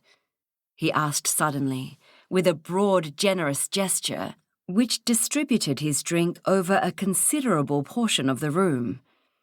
You only like clever chaps, that's what it is. No, Lindsay dear, that isn't it, objected Phryne. Not at all. I think you're lovely just as you are, and you are quite bright sometimes, though not at the moment. It can't be my prospects, he mused as Mr. Butler refilled his glass and began unobtrusively to mop ginger beer off the couch. It must be... He stared piteously up into Phryne's eyes and whispered, Another man. Lindsay, dear. No, that's it. I see it all now, he said feverishly. Another man, of course. A clever chap with lots of money. He's the one you want. Phryne sighed, leaned over and took the glass firmly out of his hand. Lots of money indeed. Lindsay had plenty of his own and access to a great deal more through his father's business, potentially. Those born to wealth, as she had most emphatically not been, always seemed to be looking over their shoulders, fearing to be replaced by someone richer. It was very tiresome. She was unable to account for this strange fervour, and was beginning to apprehend a scene. And she liked Lindsay, who was usually delightful, a good lover, and an excellent and socially acceptable escort, but was rapidly rendering himself unfit for female company. Now listen. Phryne planted herself on his knees to keep the young man still and took a fistful of the soft light hair. You listen to me, Lindsay. I am what I am, and I behave as I wish, and I will not be dictated to by anyone. If I want lovers, I take them. If I do not want to be married, I will not be married, and there's nothing you can do to make me. Do you hear? There were tears in the eyes of the flushed face turned up to hers. She did not release her grip. Then the answer's no. If it is, then I'll go away, Phryne. I'll walk out that door and you'll never see me again. I can't go on like this. I'm never sure of you. And you'd be sure of me if I was married to you? She could not stop her eyebrows from rising. The young man drew a long breath and said earnestly, Yes, if we were married, then... Phryne judged him calm enough for her to resume her seat. She did so. Then, she prompted, if we were married, then you'd belong to me. I'd belong to you. And then we'd be happy. Because I belonged to you? Yes, you could sell this house and come and live with me. We could buy a big house in Toorak and have a country estate and a place near the sea, and we'd have such larks. Phryne, just you and me, without a lot of people bothering us. I could finish law and go into Father's office. In the winter, we could go skiing and sailing in the summer, and we could have a little cottage with roses around the door and old Mr. Moon peeping in through the window. Yes, you don't have to say it in that tone of voice. It could be fun. Please, Phryne, I don't want to lose you. You could give up all this detective work and go to parties with me and the opera and all sorts of jolly things. And we could have children? 2, perhaps, huh? Lindsay Jr. and a pretty little girl like you must have been. Please say yes, Phryne. It came into my head because the pater is going on about being settled and the mater keeps introducing me to nice girls and... Well, what's wrong with the nice girls? Phryne lit a cigarette. She didn't want to break Lindsay's ingenuous heart, so she was listening. Lindsay reached out and ran a skilled hand down her breast and heard her gasp. That's what's wrong with the nice girls, he said simply. They're nice. Of course they are. That's how they are trained to appear. You may be agreeably surprised to find out what they are really like. Lindsay, I can't decide something as important as this immediately. I have to think about it. Can you wait for an answer? If I have to. You have to. Then I can wait, he said miserably. He was not, however, altogether cast down. Phryne had not rejected his honourable proposal out of hand. There might still be a chance of securing her for his own. And in the meantime, she said, taking another cocktail and returning his glass to the young man, I am going to a wedding on Saturday, the Sackville girl. Will you be my escort? Of course. The Sackville wedding, eh? I didn't know you moved in those circles, Phryne. Which circles? Racing ones. I don't, but the wretched girl is one of that pest Celia's protégés, so I really haven't a choice. You know how she takes up the petite bourgeoisie's ghastly daughters and launches them on what she fondly thinks is society. Well, she launched Amelia Sackville, doubtless on the strength of her papa's fortune. All got from doing down the working punter, Bert says. Stout fellow, Bert, commented Lindsay. I see, so you propose to allow me to continue my friendship with the working class if we are married? Phryne asked teasingly. Lindsay took her seriously and pondered his reply. He said solemnly, Well, no, Phryne, you won't need them if you aren't detecting any more. Of course. Lindsay wondered what he had said to bring that metallic ring into her voice. So, she continued, poor Amelia is to be sacrificed at the altar. Good Lord, yes, old Fletch getting shackled for life. How are the mighty fallen? Phryne gasped inwardly. Was this the same callow youth who had, not 5 minutes ago, proposed marriage himself? Not for the first time, Phryne wondered if Lindsay ever listened to himself. He continued with his school-day reminiscences with an annoying smirk on his face. He was my house prefect at grammar, you know. A fiend at rowing, captain of the football team, but a bit of a ladies' man. Nothing in skirts was safe from him. Cost his father a packet in breach of promise payments, I gather. Imagine him marrying the bookie's daughter. Lindsay laughed. Well, and that's what one would expect, too. Why? Terrible gambling bug he had, old Fletch. Used to run a book himself at school, on the Melbourne Cup, you know. Not as a business or anything. And what's he like? Good chap, you know. Still plays for the OMS football team. Does a bit of coaching of the fours. Yes, but what is he like? Lindsay gaped. I've told you, he said lamely. Phryne gave it up. Never mind, dear boy. I'll pick you up at 2. Full soup and fish. We have to go to a very swish reception afterwards. St. Peter's Eastern Hill, I assume? He asked, accepting his coat from Mr. Butler. St. Peter's Eastern Hill, Phryne agreed. Marriage, said Phryne, unaware that she had spoken aloud. Marriage, Miss Phryne? Echoed Dot. Are you thinking of getting married, miss? Phryne looped a long necklace of amber beads around her neck and said to Dot's reflection in the mirror, I've been asked. Oh, miss, how exciting! Who is it? Lindsay Herbert. What do you think? Oh, miss, they say he's ever so rich, and he's very well connected. So you believe I should marry him? Dot was Phryne's maid and companion. She had always disapproved of detection as an occupation for a lady. Mirrored Dot clasped her hands.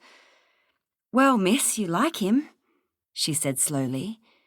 And you, know him? Phryne grinned and Dot blushed. And, well, getting married means you'd have to give up all this dangerous detective work, miss. You know how I worry about you. Why would I give it up? Dot stared. Some things, she felt, were self-evident. Mr. Herbert wouldn't like his wife to be doing something so so unladylike? Phryne's smile now showed quite an array of teeth. What else would Mr. Herbert not like his wife to do? Well, miss, it's to be expected.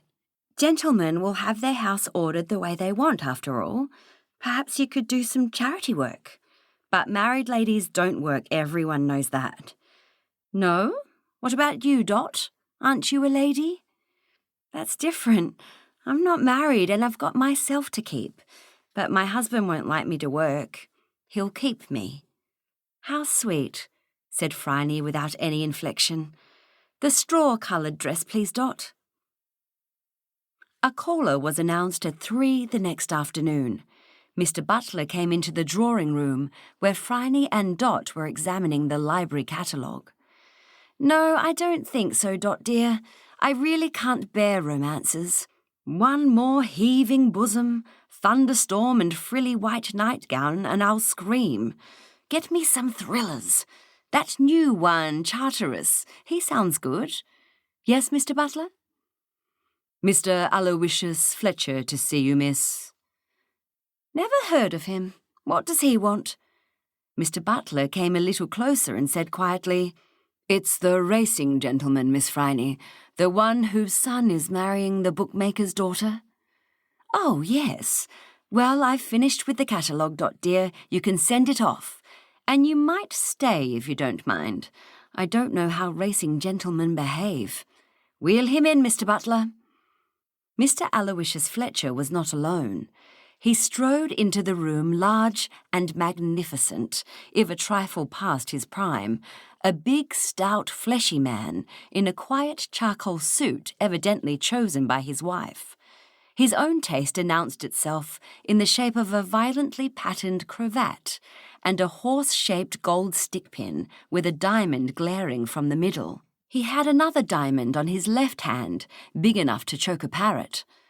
Scurrying behind him was a small, thin, plain woman of perhaps 30. She was so self-effacing that she was hard to see. Her long blonde hair was scraped back into a migraine-inducing bun. She looked modestly down at the carpet. She was clutching a large black-bound diary in her arms and had a pencil behind her ear. "Miss Fisher?" Aloysius Fletcher bellowed. Phryne offered him her hand, and he shook it hard, then let it go as though he had found himself holding a fish. Phryne judged him to be a severe man on china and invited him to sit down, hoping that he was reliable with chairs. "I'm Aloysius Fletcher," he said. "Perhaps you have heard of me?" Phryne inclined her head. "I've heard of you." "You know my son's marrying Amelia Sackville on Saturday?" "Yes, I'm coming to the wedding. And who is your companion?" "Companion?" He started and looked around. "Oh, that's just Smithy, my secretary. Sit down, Smithy." "She's a fool," he confided in a ponderous undertone. "But she'll do, if I watch her like a hawk. Yes, well, Tom's managed to snare the bookie's daughter. The family might get back the money the scoundrels have taken off me all these years." He laughed. Phryne watched politely. Mr. Butler offered a drink and was sent for whiskey and soda. "And don't drown the whiskey." Phryne waited until Miss Smith had found a perch on the extreme edge of the sofa, and then said, "To what do I owe the honour of your acquaintance, Mr. Fletcher?" "Meaning, what do I want, eh?" He laughed again. "Well, I want you to do something for me. Smithy, show Miss Fisher the drawings." Smithy jumped, dropped the diary and scrabbled for 3 scattered sheets of paper. She handed them to Phryne. They were watercolour drawings of jewellery done by an expert hand, showing a bridal set comprising high Victorian brooch, necklace, earrings and tiara. They were heavy, solid and respectably opulent. "Yes." "They're the family heirlooms, the gift of the bridegroom, you know.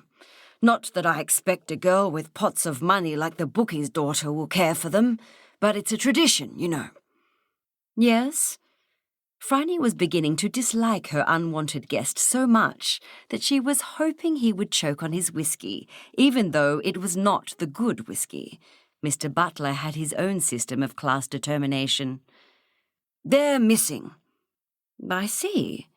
"I went to the safe this morning. It's in Smithy's room, so that there is always someone in the way of burglars break in. The safe was open, and the room had been torn apart, eh, Smithy?" Miss Smith nodded.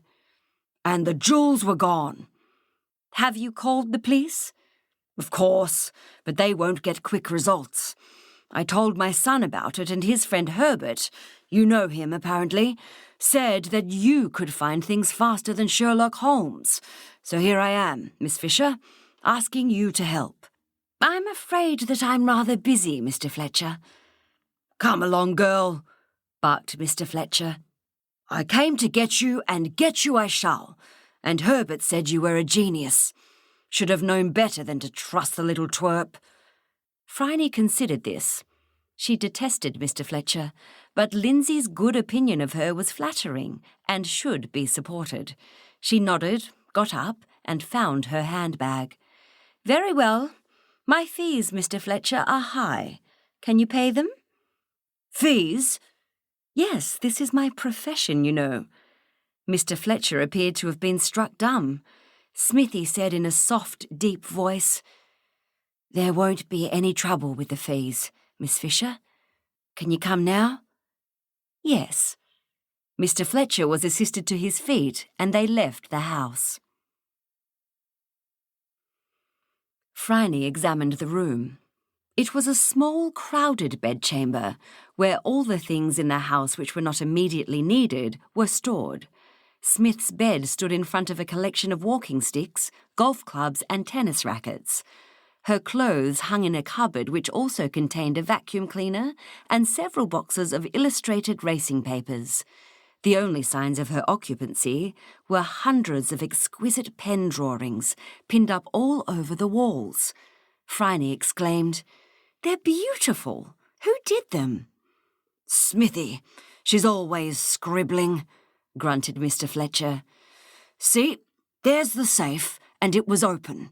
They must have got in through the window." Smithy's only window was small, but unbarred, and a smashed pane announced that the lock had been rendered useless. Yes. What was in the safe?" "Nothing else of value. Papers, mainly deeds and so on." "Was the jewellery in a box?" "Yes, about 10 inches by 10 inches square. Why?" "Just wondered." Phryne noticed that a tin trunk had also been forced open. From the female underclothes and drawing materials, she judged it to be Smithy's. A bottle of green ink had been smashed, and the trunk's contents appeared to have been tipped out and then roughly piled back inside. "Well, can you find them?" demanded Mr. Fletcher. Phryne smiled up into the beefy face. "I'll try." "Good. Come up and see my wife, will you? She's upset." It was possible to gauge the degree of upset from the sobbing and wailing which was apparent in the hall. Mr. Fletcher muttered something about an appointment in the stables and fled. Smithy unexpectedly gave Phryne a sympathetic look, revealing that she had beautiful, large, expressive eyes, the colour of forget-me-nots. She led Phryne into a sizable room which contained a tall young man, a well-dressed young woman, and an older woman in the throes of what appeared to be inconsolable grief. "Mamma, please," the young man begged. "Smithy, can't you do something with her? Oh, I beg your pardon," he added when he caught sight of Phryne. "Hello? Are you Miss Fisher? I've heard all about you from Herbert. I'm delighted to meet you." He was a very good-looking young man, Phryne thought, with chestnut hair and brown eyes and a full red mouth. He held her hand a little longer than was necessary, and the quality of the contact suggested that Lindsay had indeed told him all about Phryne. She smiled wickedly and released herself. This is Miss Sackville, my fiancée. Amelia, this is Miss Fisher. She's going to find the family jewels." He grinned down at her, and she shook her neat head. "I told you, Tommy, I don't care about the family jewels. I've got jewels enough of my own." The girl was taller than Phryne, off-handedly elegant, in a lapis lazuli suit with sapphires in her ears. Her dark hair was bobbed, her cosmetics reticent, and her manner unaffected. She was holding Tom Fletcher's hand to her breast as though she was cradling it. "I just want you, old thing," she said. Tom Fletcher smiled and replied, "And on Saturday, you will be mine." Phryne caught her breath. This was the exclusive love which she had been thinking about. One creature claiming another, in complete indifference to the rest of humanity. For a moment her heart ached. She wondered how it would feel to love like that, or trust like that, so perfectly and forever. Phryne had never before considered that there might be someone so close to her always, in whom she could have such single-minded faith. Mrs. Fletcher stopped sobbing. Smithy was fussing around her with salts and brandy, and a large gulp of spirit had temporarily taken her mistress's breath away. Smithy introduced Phryne. "I'll do my best," Phryne promised. "But the wedding is on Saturday, Mrs. Fletcher. I think you'd be better leaving it to the police. It is their business, you know." "That's what I say," agreed Tom vehemently. "Leave it to the cops. That's what we pay taxes for, isn't it?" But Mrs. Fletcher looked like she was about to start wailing again, and Phryne, to keep the peace, agreed to continue her investigation. Another inspection of Smithy's room revealed nothing positive, although Phryne did notice that folios of drawings had been emptied and rifled, and the contents replaced carelessly. She sat on the floor with Smithy to smooth the paper and stack it again. "These are very fine," said Phryne admiringly, leafing through life drawings of a nude young man, executed with loving care. The muscles were shaded with red chalk. The face was turned away. Smithy snatched them from Phryne's hand and crumpled them into a ball. "I'm not good on the figure," she said hastily. "I'm better at still life." Phryne admired flowers and fruit and asked as she was leaving, "Did you go to art school? You're very good." A painful blush burned Miss Smith's face. "No, I couldn't afford it. I've been working here since my mother died when I was 16. She was Mr. Fletcher's cousin. He gave me a job and a place to live. It was very kind of him." "Was it?"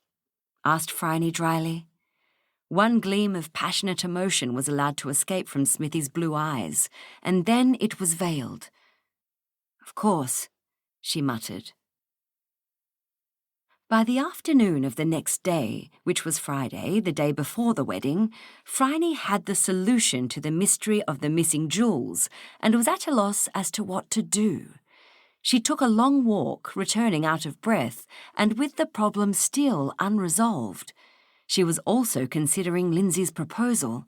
After all, Phryne was 28. She might never get another proposal so fitting. Yesterday's glimpse of the lovers, perfectly and passionately devoted to each other, had planted a splinter in her bosom. Tom and Amelia smiling at each other with the kind of embracing, exclusive smile that forced all the world out past the boundaries of their magic circle and declared mine.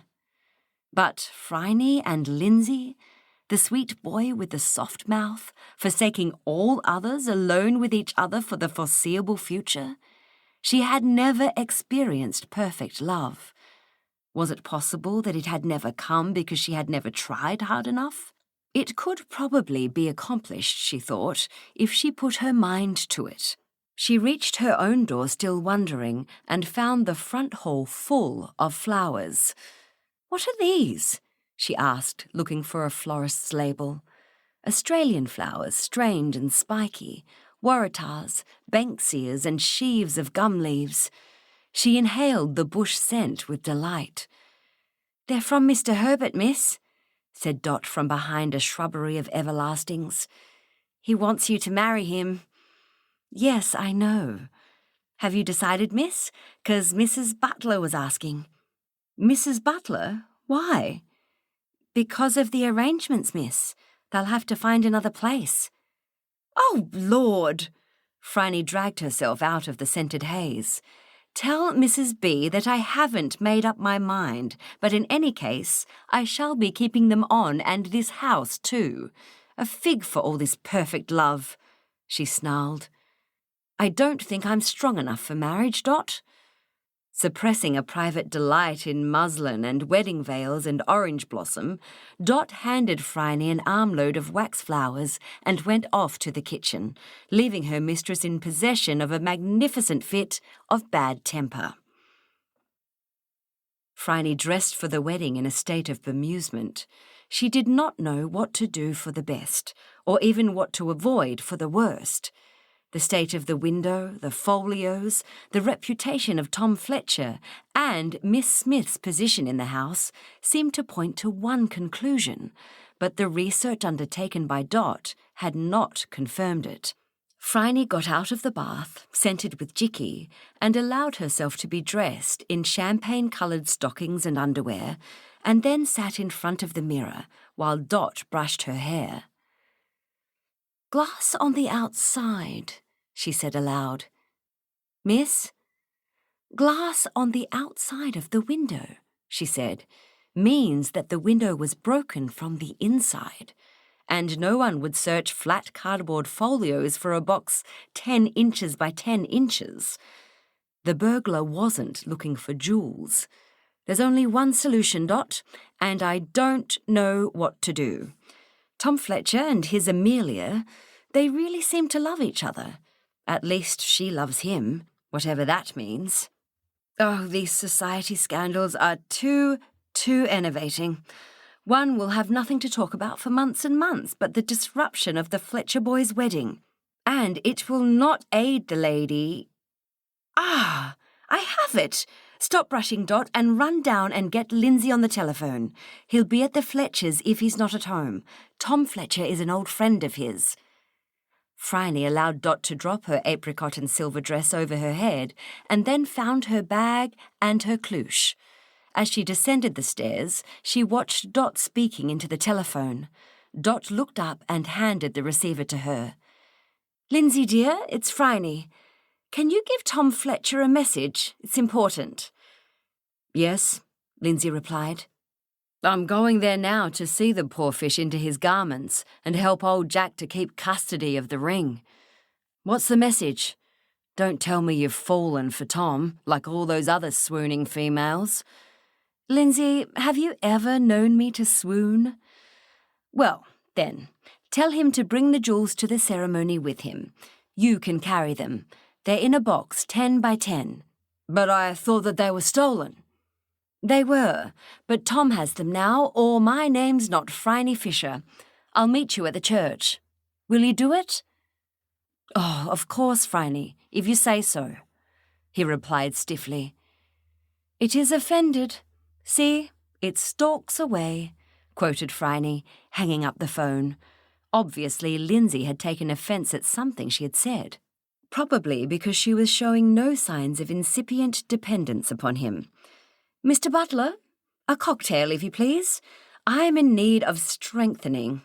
And I wonder," she added to herself, "now that Tom Fletcher knows that I know his secret, what he will do. This should be an interesting afternoon." Mr. Butler supplied the cocktail made with special care and to a secret recipe, and forbore from comment. St. Peter's Eastern Hill was crowded, and Phryne had some difficulty manoeuvring herself through the press of Melbourne's shrillest and most fashionable in order to sit next to Smithy outside the church. The secretary was unbecomingly attired in a charcoal suit evidently cut out with some agricultural implement, and a dark cloche was dragged brutally down over her high forehead.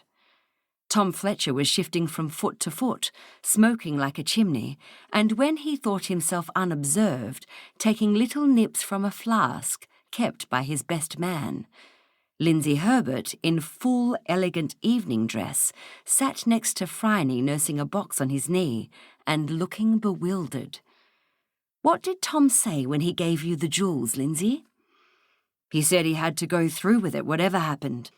He said he was sorry. To tell you that he was very sorry." "I see. What's going to happen, Phryne?" begged Lindsay. She kissed him on the cheek. "I haven't the faintest. Hark, here comes the bride." There was a stir at the door. The groom threw away his cigarette, paled, and was escorted into the church. A carriage drew up, and out of it the bride stepped, supported by a rubicund father bursting with pride. Amelia was draped in a Valenciennes lace veil so generous that it flowed over her and in careless folds to the ground. Her gown was of ice-pale silk, dipping down towards her heels, embroidered in silver with lilies and garlands. She carried a trailing bouquet of gardenias, and their sweet, indecent scent reached Phryne and Smithy in their pew, stirring each of them in different ways. Smithy clutched her hands together and shut her mouth hard. Phryne breathed in the scent and remembered a certain hot night and the taste of salt on a young man's skin. The organ pealed a voluntary, which slid into the full triumphal wedding march, and the bride was led towards the altar, leaning on her father's arm to be given away to her husband. Smithy began to shiver. Phryne took her arm. "Are you feeling faint?" she asked. "Why don't we go out? Very close in here." Smithy turned on Phryne's eyes, which reminded her of a mortally injured dog, and nodded. They reached the church wall, which was low, and sat down. Phryne lit a gasper and said quietly, "It wasn't like that at the registry office, was it?" "No." "But Dot couldn't find anything in the records." Smithy groped in her bag and thrust a folded piece of paper into Phryne's hand. Phryne read it. "That's why," she commented. "I didn't ask her to go back far enough. How old were you, for God's sake?" 16, muttered Smithy. Phryne realised that she was a lot younger than she looked. Life could not have been easy in Mr. Fletcher's house, in possession of such a secret and despised by her employers, used like a domestic animal and mercilessly overworked. "That's what Tom was looking for when he staged that break-in and searched your room, and the jewels were all part of his plot." Phryne paused for a moment, staring at the names and dates and doing some mental arithmetic. No, this didn't add up. But what was she to do now? Her musings were interrupted by a mutinous quiver from the girl beside her. "Yes, I loved him," Smithy said through clenched teeth. "I loved him so much. There was I, small and insignificant and plain and worthless, and he paid attention to me. He liked me. No one liked me, and you slept with him?" "Not until we were married. I held out for that. I was brought up well. If I'd wanted to be a whore, I wouldn't have put up with old Fletcher all these years. And Tom got tired of me, years ago, and I stayed because I still love him, I suppose, and I had nowhere else to go." "And what are you going to do now?" asked Phryne gently. "There's a bit in the service, I looked it up, where they ask if anyone has just cause or impediment. I was going to stand up and object. Well, you have just cause, all right. Just cause indeed. You have been treated monstrously, Smithy. Smithy, what's your name?" Smithy shook her head as though she could hardly remember. "Chloe. My mother liked novels." She started to cry helplessly. Phryne cupped a hand under the small chin and forced Chloe to look at her. "Listen, Chloe, I think I can deal more advantageously for you than just disrupting the wedding. I know that it will make you feel better for the moment, but what are you going to do after that? You can hardly expect to stay with the Fletchers, and I doubt if they'll give you a good character reference. And Tom is not likely to be much use to you, is he? The bowed shoulders shuddered, and Chloe Smith whispered, "No." "Right. Give me that marriage certificate. Have you got old Fletcher's diary with you as always? Has it got a checkbook in it? Good. Lindsay," she added as the young man came up to them. "Miss Smith is a bit overcome. Can you stay with her? Give her some brandy if you've got some. I'll be back in a moment, Chloe." Chloe stared at Phryne as she stalked back into the church. Lindsay sat down beside her and patted her gently. Emotional women did not worry or embarrass Lindsay. "Mr. Herbert, can I trust her?" "Who, Miss Fisher?" "Of course. Have a little taste of this now, just a sip. You can trust Phryne. If she says she'll fix it, then it will be fixed. I would trust her with my life," said Lindsay, and Chloe Smith leaned against his tailored shoulder and sipped brandy and closed her eyes. By the exercise of barefaced intimidation, Phryne managed to smuggle herself into the seat next to old Mr. Fletcher as he opened a hymn book, with which he was evidently unfamiliar. Phryne laid the fatal certificate over the words of "O Perfect Love" and watched his eyes bulge as he read it. He turned on her, about to demand an explanation, and she put a finger to his lips. "Calm, Mr. Fletcher," she said. "We don't want to cause a fuss, do we?" "What do you want?" he choked. "Where is Smithy? I'll tear her limb from—" "No, you won't. If you want this marriage to go ahead, then you'll have to pay up. Your son abandoned the poor little thing, and you don't value her. She needs an independence or— Phryne was interested in the colour of his face, a glowing purple, but reflected that it clashed lamentably with her gown. She opened the order of service and laid a finger on one line. He read it. There was a smothered silence. "Dearly beloved, we are gathered together here," began the bishop in a high, nasal, parsonical tone. Mrs. Fletcher took out a lace handkerchief and began to cry decorously. "Well, how much?" "5,000. Invested, that should be enough." "5,000—" he began, then hushed as several people turned to look at him. "It is a state which should be entered into reverently, discreetly, advisedly, soberly, and in fear of God, duly considering the causes for which matrimony was ordained," said the bishop, with a reproving glance at the groom's father. "All right. Later." "Now," said Phryne, laying his own checkbook on the marriage service and unscrewing his own fountain pen, which she had somehow abstracted from his top pocket. For a moment she was worried that he would die of apoplexy before he could sign, but he filled in the cheque and she took the book out of his grasp, waving it a little to dry the ink.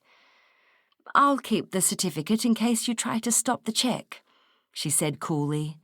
Then she stood up as though her movement was part of the service and walked down the aisle and out of the church.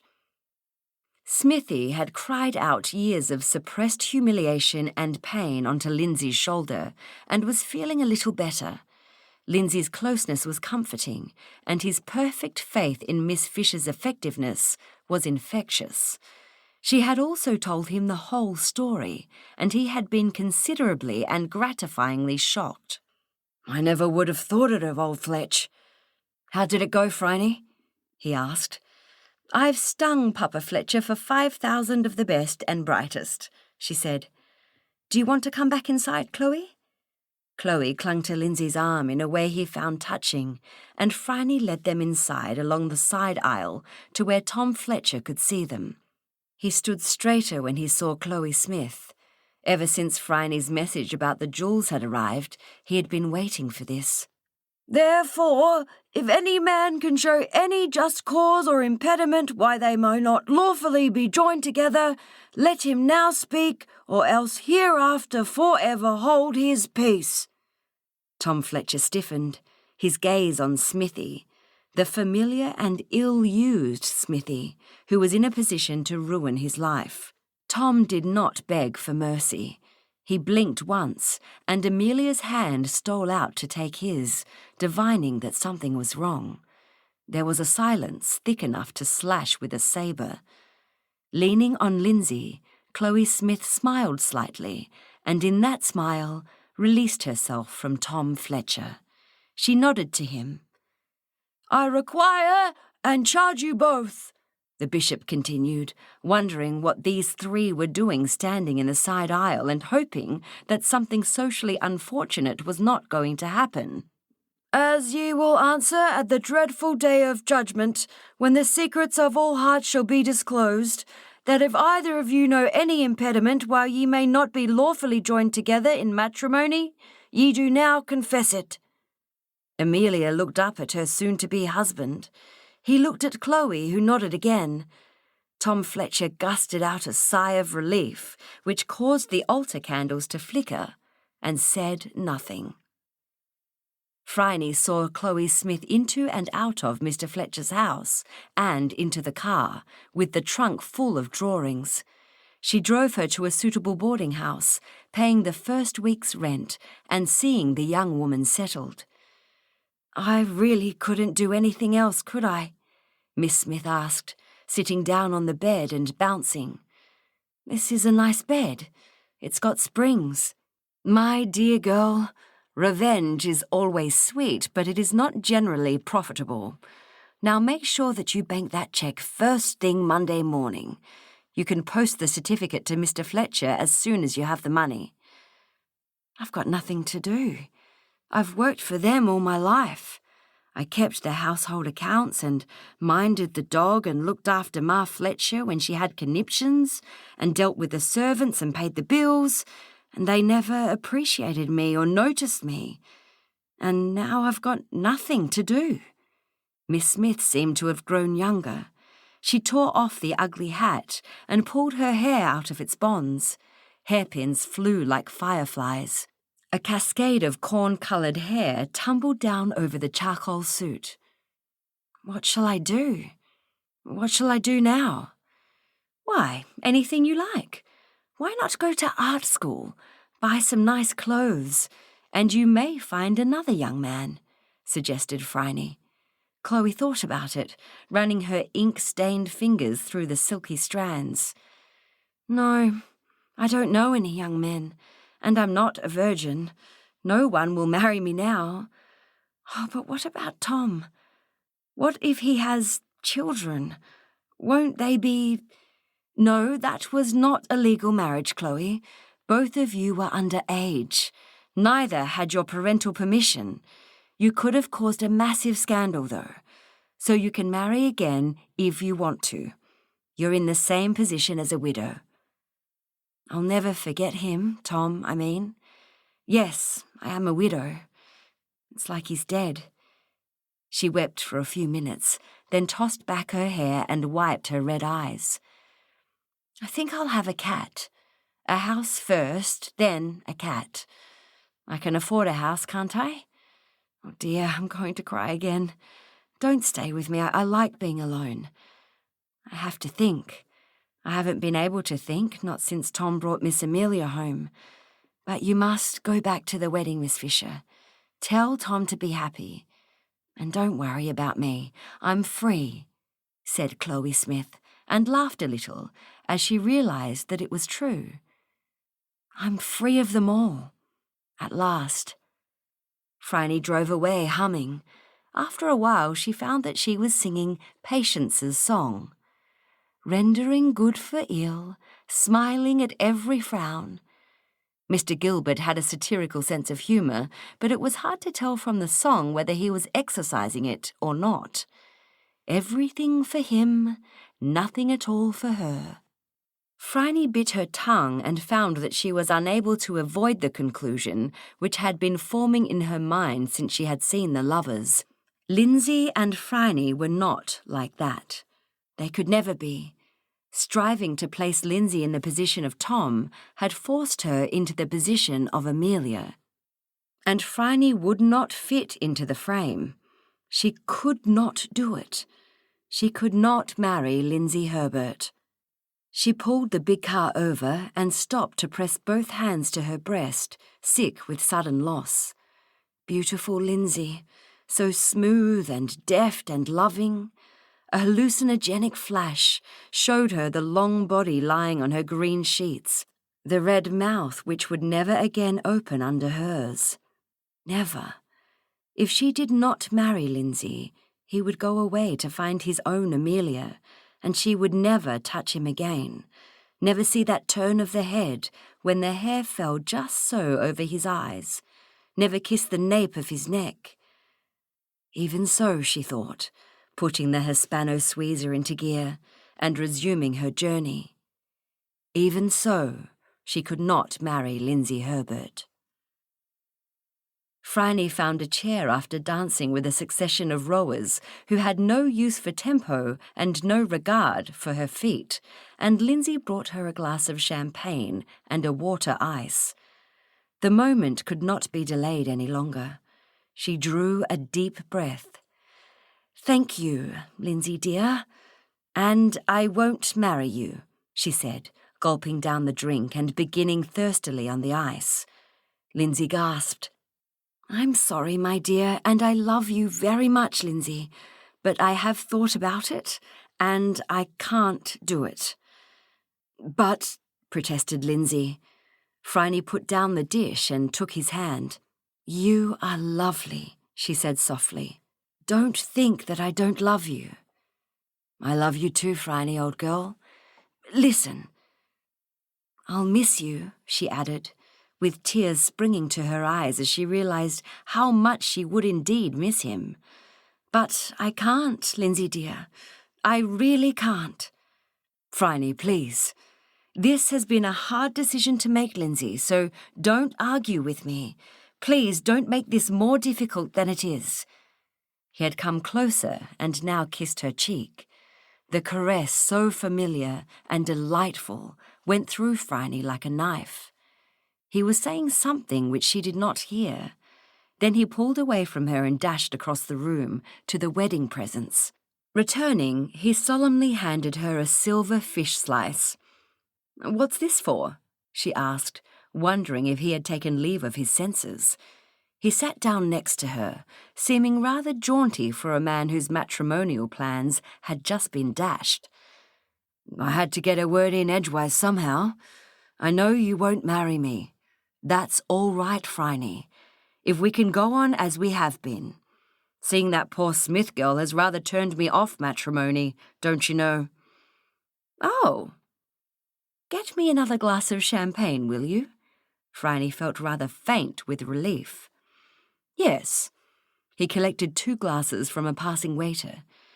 "Anyway, I told the pater that if I married, I could only marry you because I loved you like Billy-O, and he turned red and choked and went off the idea completely. Not such a good idea, marriage, eh? What do you think?" Phryne looked at the bride and groom enthroned at the high table. Amelia, glittering in Victorian garnets, was laughing as her spouse kissed her hand. Whatever explanation Tom had produced about that strange pause in the ceremony, he had clearly been believed, accepted, and forgiven. The lace was thrown back to reveal the pure line of the bride's head and the groom's profile dark against the white wall behind. They were engrossed in each other, elevated with relief and wine, and as beautiful as they would ever be. "Not for me, thank you," said Phryne, and kissed Lindsay Herbert hard on the mouth. The vanishing of Jock McHale's hat. God defend me from my friends. Proverb. Miss Phryne!" screamed Dot, belting up the stairs as though bears were after her. It was a measure of her social progress that 6 months had allowed her to call the Honourable Miss Phryne Fisher Miss Phryne. She rounded the corner to Phryne's boudoir and hurtled through the open door. She knew that beyond, in the leaf-green bedroom, her mistress was at least partially awake, for she had ordered Greek coffee half an hour before. Phryne rubbed both hands through her short black hair and yawned, dragged on a silk dressing gown, and hauled herself upright. Her current beautiful young man was sound asleep, and she drew a corner of the quilt over his delectably smooth shoulder after kissing it lightly, and went out to see what the matter was. Her maid Dot was usually a model of decorum and order. "I almost hope that the house is afire, Dot, or you have some fairly devastating news, because otherwise I shall be miffed. What's up? What time is it?" "Miss, the Archbishop's secretary is on the telephone. He wants to see you." "What, the secretary? And is that a reason to wake me?" "No, miss," puffed Dot indignantly. "The Archbishop. A professional matter, he says." "Well, it would hardly be a religious one," murmured Phryne. "I feel absolutely foul. I must have a bath and some breakfast. Say 10 o'clock? "Miss, it's 11 now." "Oh dear, I have overslept." Phryne smiled reminiscently. "Well, say 12:30 and ask him if he would like to stay to lunch. Then tell Mrs. Butler if he is, and come back and find me some clothes. And aspirin." Dot sped off, and Phryne called after her, "Which Archbishop?" "Mine," replied Dot, and ran down the stairs. Phryne mixed herself a fizzy powder, supposed to be sovereign for an overindulgence in alcohol, and made a mental note that cocktails concocted of gin, Cointreau, and vermouth should be crossed off her list of potables. She ran a sumptuous bath, liberally laced with Nuit de Mort salts, and soaked herself comprehensively, trying to remember how one addressed an archbishop. Was it my Lord Mannix? His Excellency Mannix? Dot would know. It appeared that a Catholic archbishop was Your Excellency. Phryne, clothed in neat and modest dark blue, against her wishes for a bright scarlet wool dress that Dot considered was much too short and tight, was sitting by the fire in her sea-green parlour, sipping coffee. The young man had gone, much to Phryne's regret, though she was sure that he would be back. The tea-table was set and decorated, as His Excellency could not stay for lunch. Dot, in a clean uniform, fussed about the room until Phryne lost patience. "Sit down, Dot, do. You shall stay while he is here, if you please. I can't imagine what a prince of the church wants with me. Did the secretary give you a clue?" "No, miss." Under direct orders, Dot was constrained to sit down on the very edge of a chair. "But it must be important." "Important to him, I suppose, or he would not be consulting me." "I'd have thought an archbishop would have better methods of finding things out and enforcing his will than by employing a heathen such as myself. There must be something he wants found, or someone, that he can't do by respectable channels. Have you seen him before, Dot?" "Me, miss? When would I see an archbishop? But he's well thought of. The priest at St. Mary's thinks he's wonderful." "And who am I to argue with the priest at St. Mary's?" Then, as a commotion at the door carried to them, "That will be him, Dot. Take a deep breath and don't be so nervous. He's only a man, you know." Dot's protest at this blasphemy was stifled as Mr. Butler showed 2 men into the parlour. One was tall and distinguished, not as old as Phryne expected, with sharp eyes and a bony, intelligent face. The other was middle-sized, dressed in threadbare best, with a ruined Celtic complexion and the piercing hazel eyes of a wedge-tailed eagle.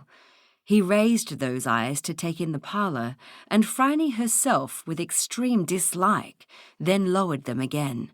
The Archbishop allowed Dot to kiss his ring without any haste or embarrassment, and blessed her.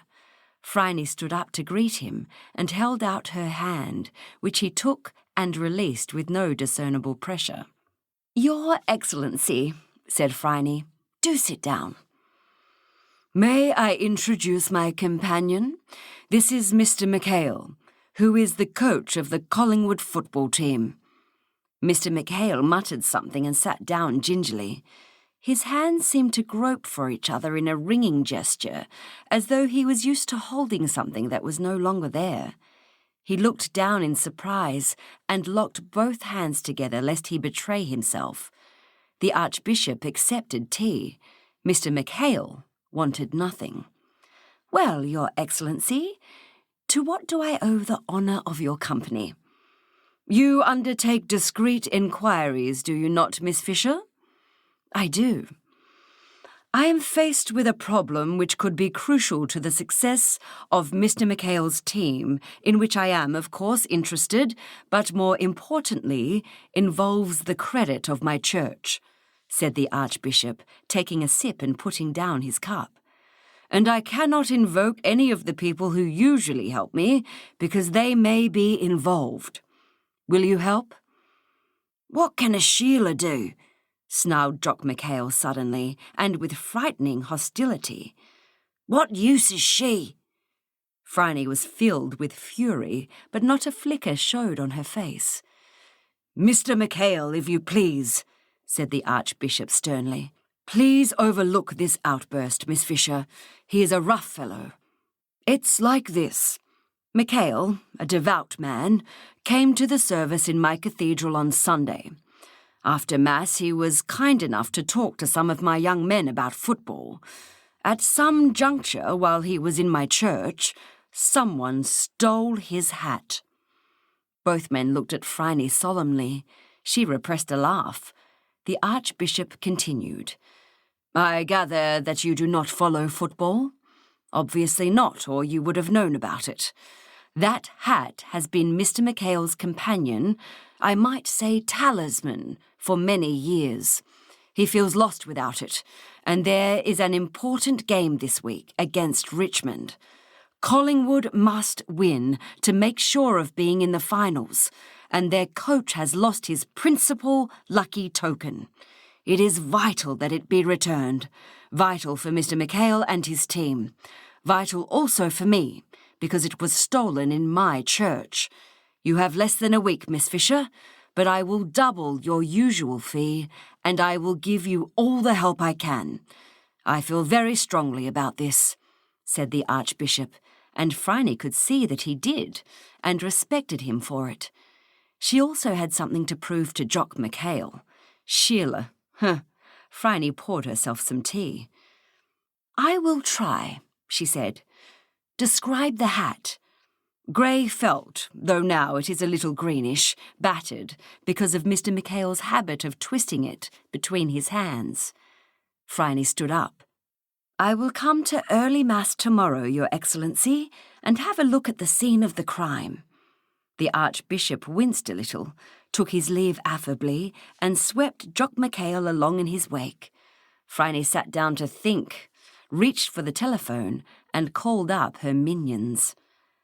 Bert and Cess were more at home in Phryne's parlour than her earlier visitors had been, and knew a lot about football. "Me? I don't follow the VFL. My team is Port," said Bert. He was short and stout, and Cess, his mate, was tall and thin. Together there were very few things they could not do. Cess smiled his spaniel smile and accepted tea, black and syrupy as he liked it. "Well, you see, miss," said Cess, who did follow the VFL, it seemed. "Collingwood won the last premiership, that is 27, and there's every chance they'll win again this year. They've got a lot of money and some hard men supporting them, and they can buy players and rough. Street fighting's nothing compared to a match against the Magpies. But everyone knows about Jock McHale's hat.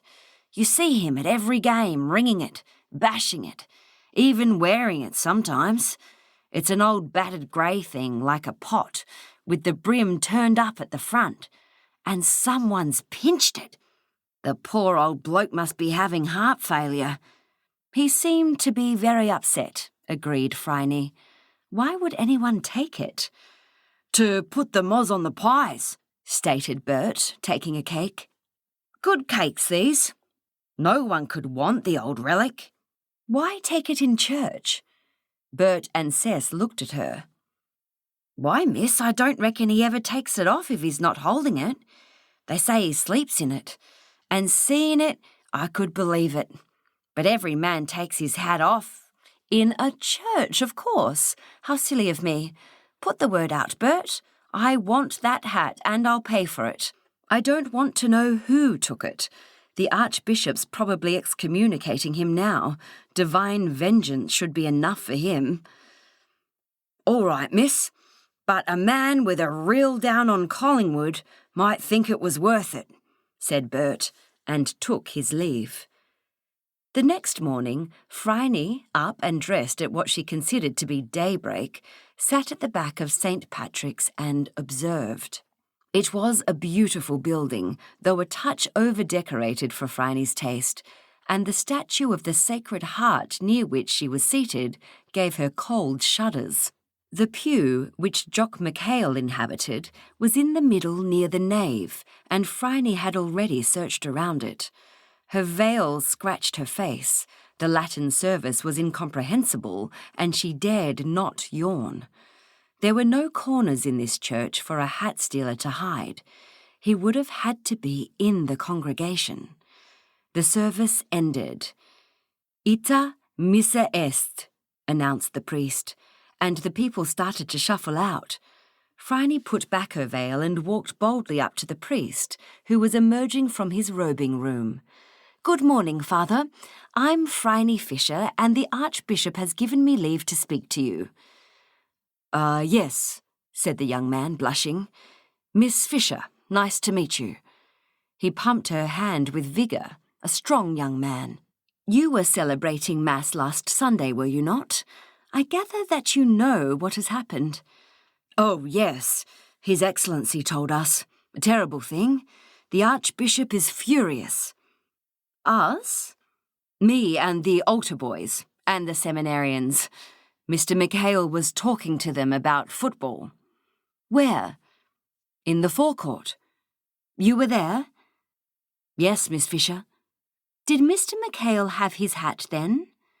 The young man thought deeply, scratching his head. Then he blushed again. "No, he didn't. Oh, it's such a horrible old hat, Miss Fisher, so battered that he often folds it up and shoves it in his pocket. No, he didn't have it in the forecourt. Oh, I am glad." "Why should that make you glad?" "It means that it went missing in the church. The boys and the students couldn't have taken it." "But that means the thief was in the church itself, and the theft took place during the service." The fresh face blanched. This was a transparent young man. "Oh, Lord, so it does." "Never mind. Now come and show me how your service works. What's your name, by the way?" "Father Kelly. The Archbishop told me to help you all I could, Miss Fisher." "Now, you are a member of the congregation coming in from outside. Where do you take off your hat?" "At the door, Miss Fisher." Father Kelly wondered that so much intelligence and drive were contained in this small, fashionable Dutch doll woman. Her green eyes were as bright as pins. "Then you sit down." Father Kelly murmured his way through the Mass, sitting down, kneeling, and rising in the right places. It had by now dawned upon him that Miss Fisher was not a daughter of the Holy Church. "Does anyone pass along the aisle while the service is going on?" Phryne asked. "Yes, of course. Yes. The communicants go up to the altar and come back, and the collection is taken." "By whom?" "Members of the congregation, usually. Last Sunday there were 4, all respectable men. Mr. Davis, Mr. McLaren, Mr. O'Reilly, and Mr. Flynn." "What's this?" asked Phryne, and dived for a scrap of paper poking out from under the hassock. It was torn from a larger sheet, and in stern script bore the words, "Thou shalt have no other gods before me." Father Kelly examined it. "Out of one of the school books," he said dismissively. Phryne folded the paper and obtained the address of the respectable member of the congregation who had borne the plate to Mr. McHale. Mr. Flynn was not at home. The bedraggled maid who answered the door said he was at his work and directed her to the office of John Playford and Sons, religious publishers, where her master worked as a clerk. It was still too early in the morning for the man to have lunch, so Phryne telephoned her own house to see if there were any messages. "To Miss Fisher," said Mr. Butler's magisterial voice.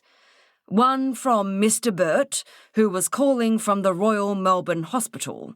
He said that neither he nor Mr. Cess was much hurt, and he would call on you at 2 this afternoon. The other from an unknown person who attempted to be threatening. I informed him that his conversation would be reported to Detective Inspector Robinson, and he rang off. I gather that the person was concerned for his football team and seemed to think that you were a threat to it." "What has happened to Burt and Cess?" "A small contretemps, Mr. Burt says, Miss Fisher." "I knew I shouldn't have got involved with religion," muttered Phryne darkly. "Call the Archbishop's secretary, Mr. Butler, and tell him of the threat. I think I know who made it, and I will be surprised if I get another. And disappointed. I should be back by 2. If I'm held up, ask Burt and Cess to wait." She rang off, seething. It was known that organised crime had something to do with this football game. Thousands of pounds were wagered on it every week, down every back lane in Melbourne. Phryne was fairly sure that she knew where the hat was, if it was still in existence, and had half a mind to retrieve it and burn it herself.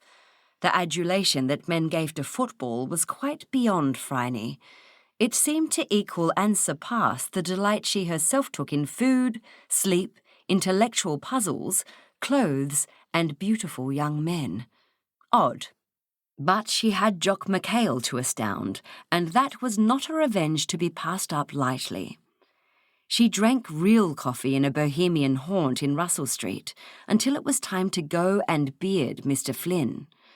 The boy at the reception desk of John Playford and Sons gave her a fast and impudent once-over before he freed his mouth from a corned beef sandwich and called into an inner office. "Mr. Flynn, someone to see you." A gaunt and elderly man stalked out to the desk. He took in Phryne's figure, hat, silk stockings and smile, and stepped back half a pace. "Why, Uncle, don't you recognise me?" she cried, taking him by the arm. "I have come to take you to lunch because I'm only up in the city for the day. Come along, we'll be late." Mr. Flynn, utterly astounded, allowed himself to be led to the front door. The office boy ran after him with his hat, which he took and put on, still staring. "There's a tea shop not far from here," said Phryne brightly. "Come along and there won't be a fuss." Mr. Flynn was seated and supplied with tea before he found his voice. "Young woman, who are you and what do you want with me?" "I'm Phryne Fisher, and I want Jock McHale's hat." "I know you pinched it. I know how, too, and when. Do you think it was fair to the church to commit such an offence during the service? But I don't want to get you into trouble. I just want the hat, then it can all be forgotten." Pale blue fanatic's eyes stared into hers. "No." "What do you mean, no?" "I will not give it to you." "Aha, so you did steal it." "I took it, yes." "While the poor man was rummaging for a penny to put in the plate, and you were leaning over him?" "Yes." "You are very astute," he said with distaste. "Very clever, Miss Fisher, was it?" "Miss Fisher is me. Why did you take it?" "Because That man has created in that miserable scrap of felt one of the false idols, like the golden calf. He could have a holy medal of a saint's image, with all a saint's power, but he chooses to invest his faith in a hat. Such a thing is blasphemous. It was an affront to the altar to bring it into the church. I have watched him for years, at matches wringing that hat, fondling it, even crying into it. It was indecent.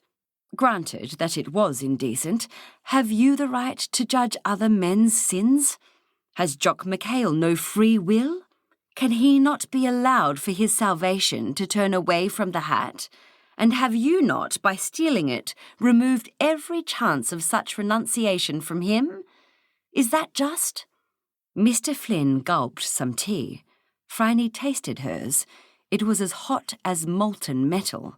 It seemed Mr. Flynn had a mouth of pure leather to go with his heart and his religious convictions. I do not know. And another thing, your own Archbishop has asked me to find this artifact. If the Prince of your own church doesn't see anything wrong with it, why should you? The Archbishop!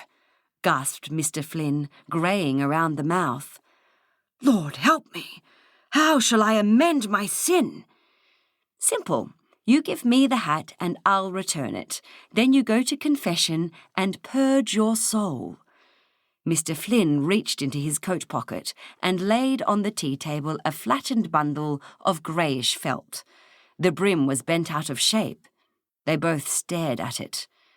Thank you, Mr. Flynn, said Phryne, stuffing the relic into her handbag. Don't worry, I'll fix it. She rose, paid the bill and left.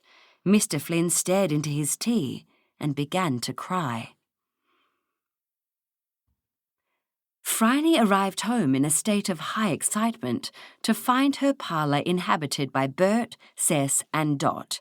Bert had a black eye and Cess a bandaged hand. What happened to you two? Demanded Phryne, tossing her handbag aside and shedding her coat. Bert grinned. We were putting the word about and met a few of the Collingwood men.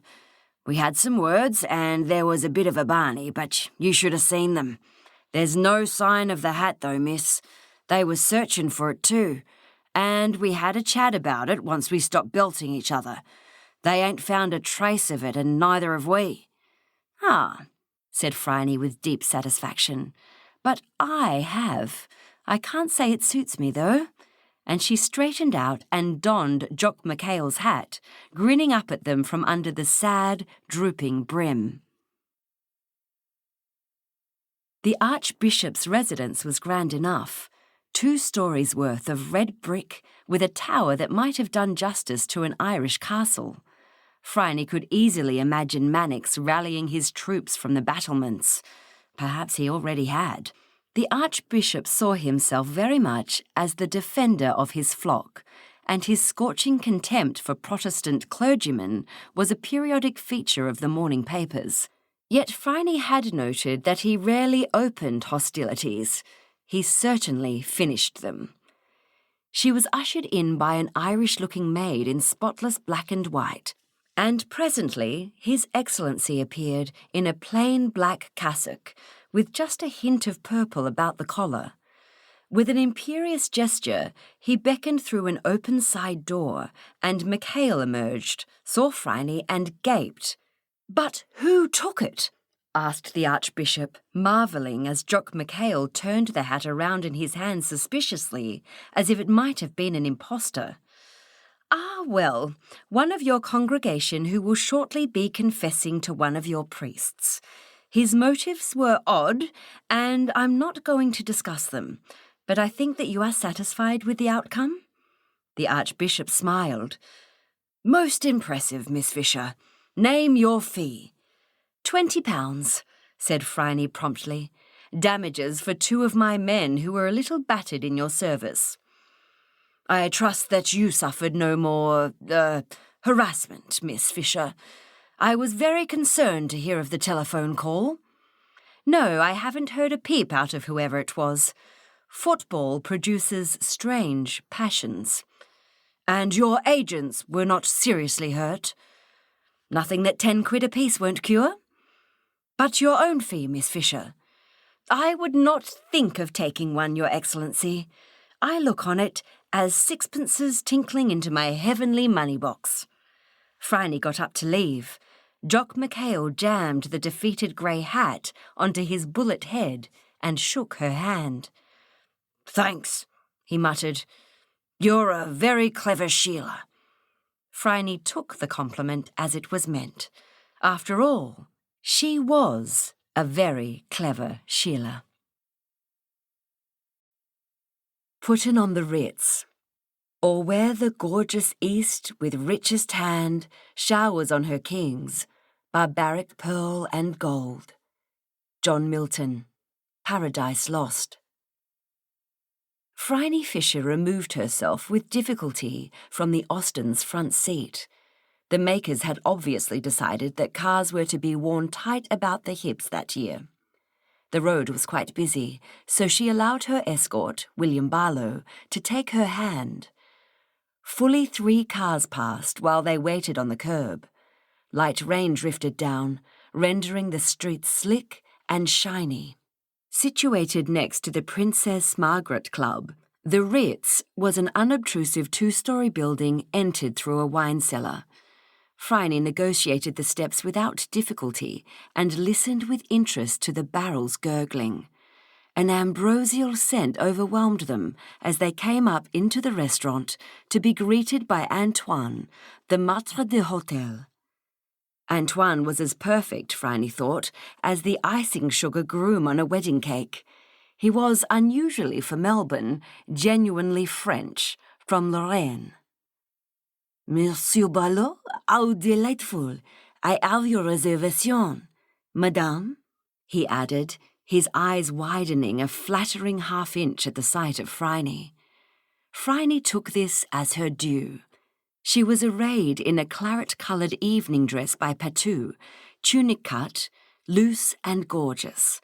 It had golden and black grapes embroidered around the hem, and it had cost her, if not a king's, at least a crown prince's ransom. With it she wore gold slippers and a very fetching cap of the same purple as the dress, decorated with a bunch of golden grapes. She was pleasantly conscious of being quite stunning. If you will be seated, suggested Antoine. Here we have a nice table. The menu I shall bring directly. He snapped his fingers, and another dinner-jacketed worthy floated towards him. Here is the wine steward. William and Phryne sat down at a table by the wall, where the lights were subdued and it was possible to converse. The wine steward approached with what looked like Volume 1 of the wine list, and William said hurriedly, You order the wine, Phryne. There's a good fellow. I don't know anything about it, and this chap always makes me feel like a squib. Phryne smiled at the wine steward, waving away his list. I want a bottle of Burgundy, the 08, if you still have some.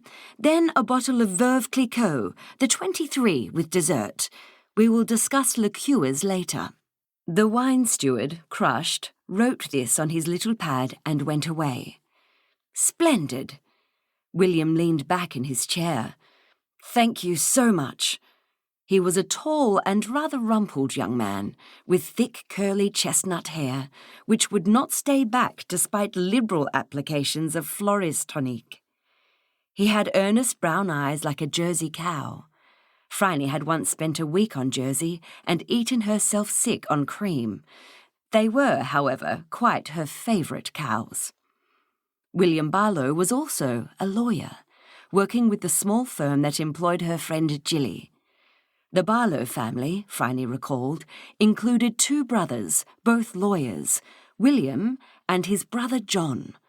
William was affable and generous. Phryne had only met John once and had been unfavourably impressed by his only topic of conversation, which was money. Phryne did not find money, per se, at all interesting. With Albert, the father of the Barlows, she was all too familiar. He had been pursuing her relentlessly since her arrival in Australia. The spectacle of a red-faced, overfed and arrogant industrialist going down on one knee had not amused her at all, and she had instructed her staff that she was never at home to Mr. Barlow Sr. "Faut entrer?"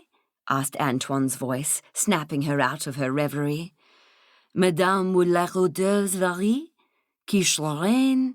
Perhaps the Tari Maison?" "Quiche Lorraine," said William. "That's that sort of egg and bacon pie thing. Yes, I'll have that." Antoine was a professional maître d'hôtel, so he did not respond visibly to this graceless description of the chef's masterpiece, but he blinked and under his breath said something actionable in French. Phryne intervened before he combusted. "I would like the terrine, please," she said sweetly. "Is it chicken liver?" "No, madame. It is canard à l'orange." "Bon," said Phryne. She was hungry and wanted something solid to eat, while William revealed whatever it was that he had brought her here to learn.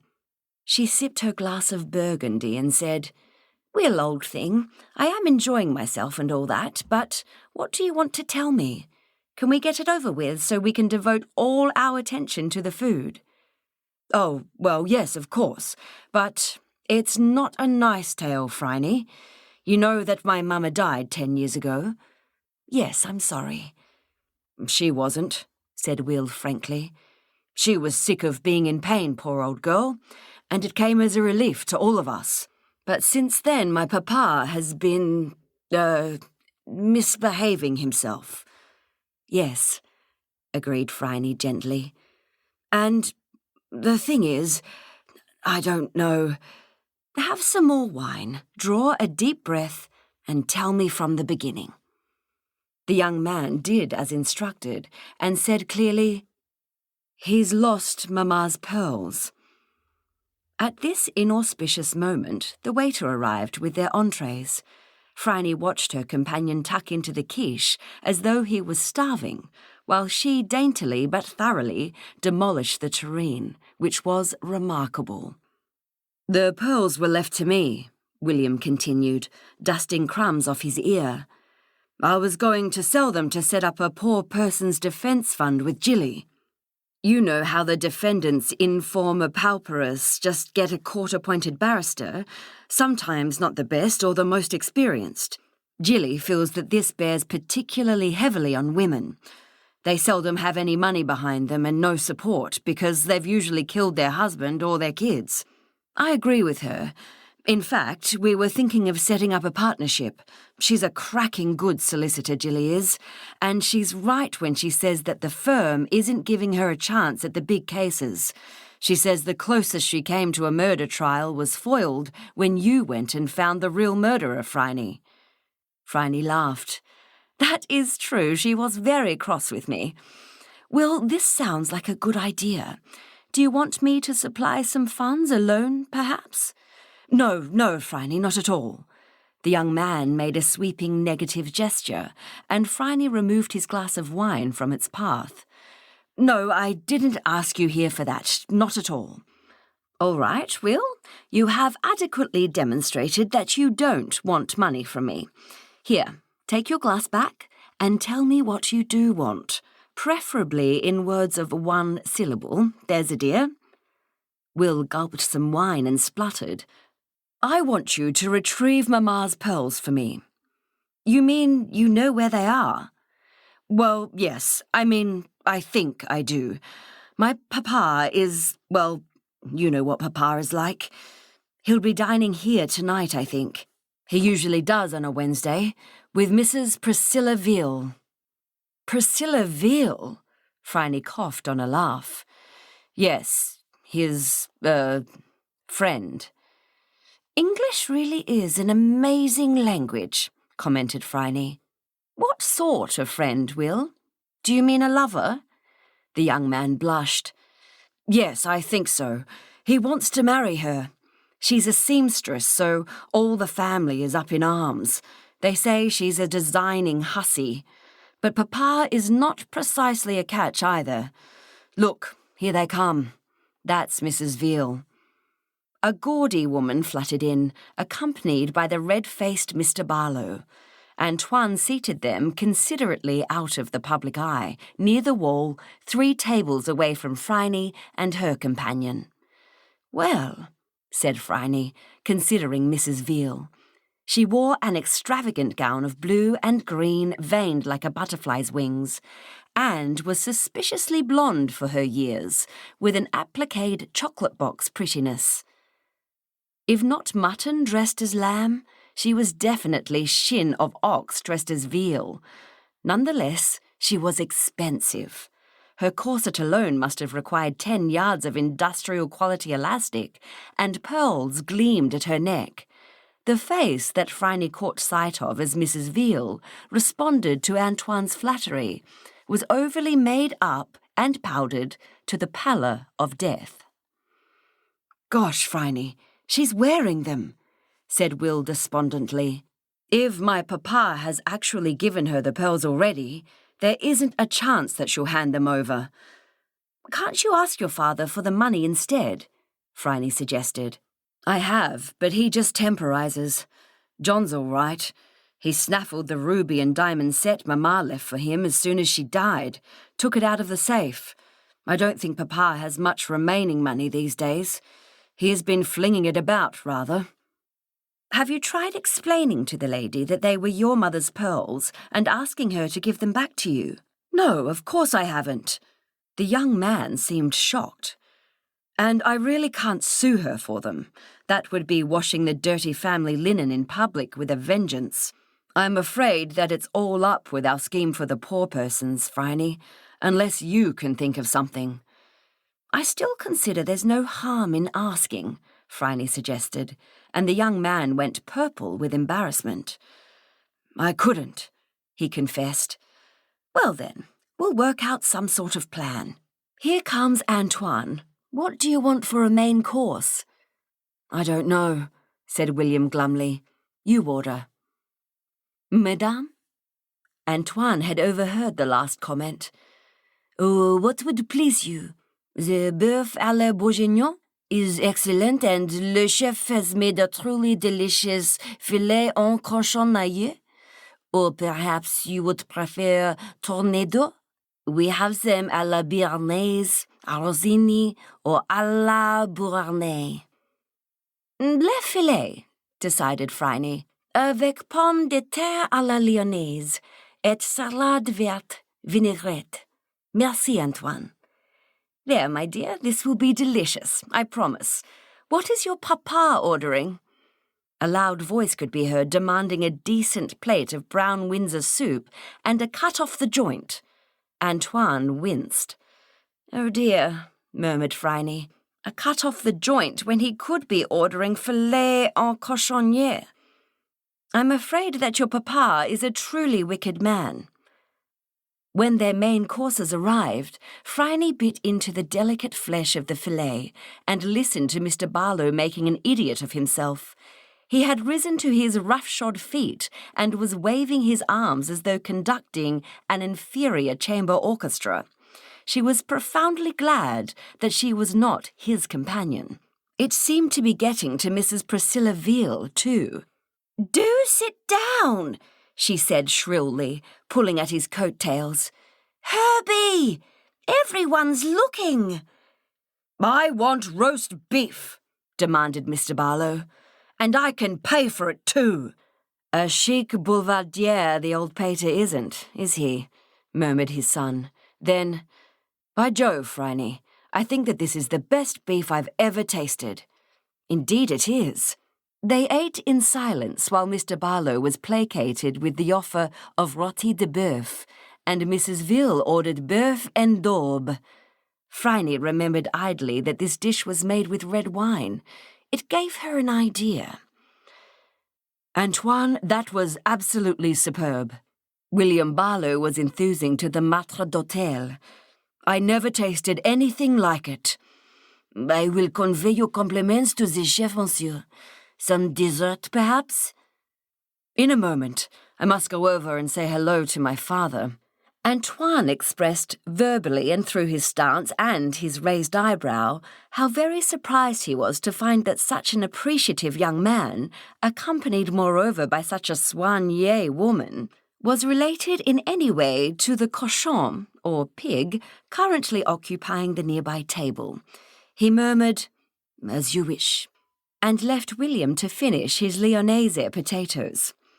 Phryne rose as Mrs. Priscilla Veal passed her on the way to the ladies, while William pushed his plate aside and went to exchange hearty inconsequentialities with his father.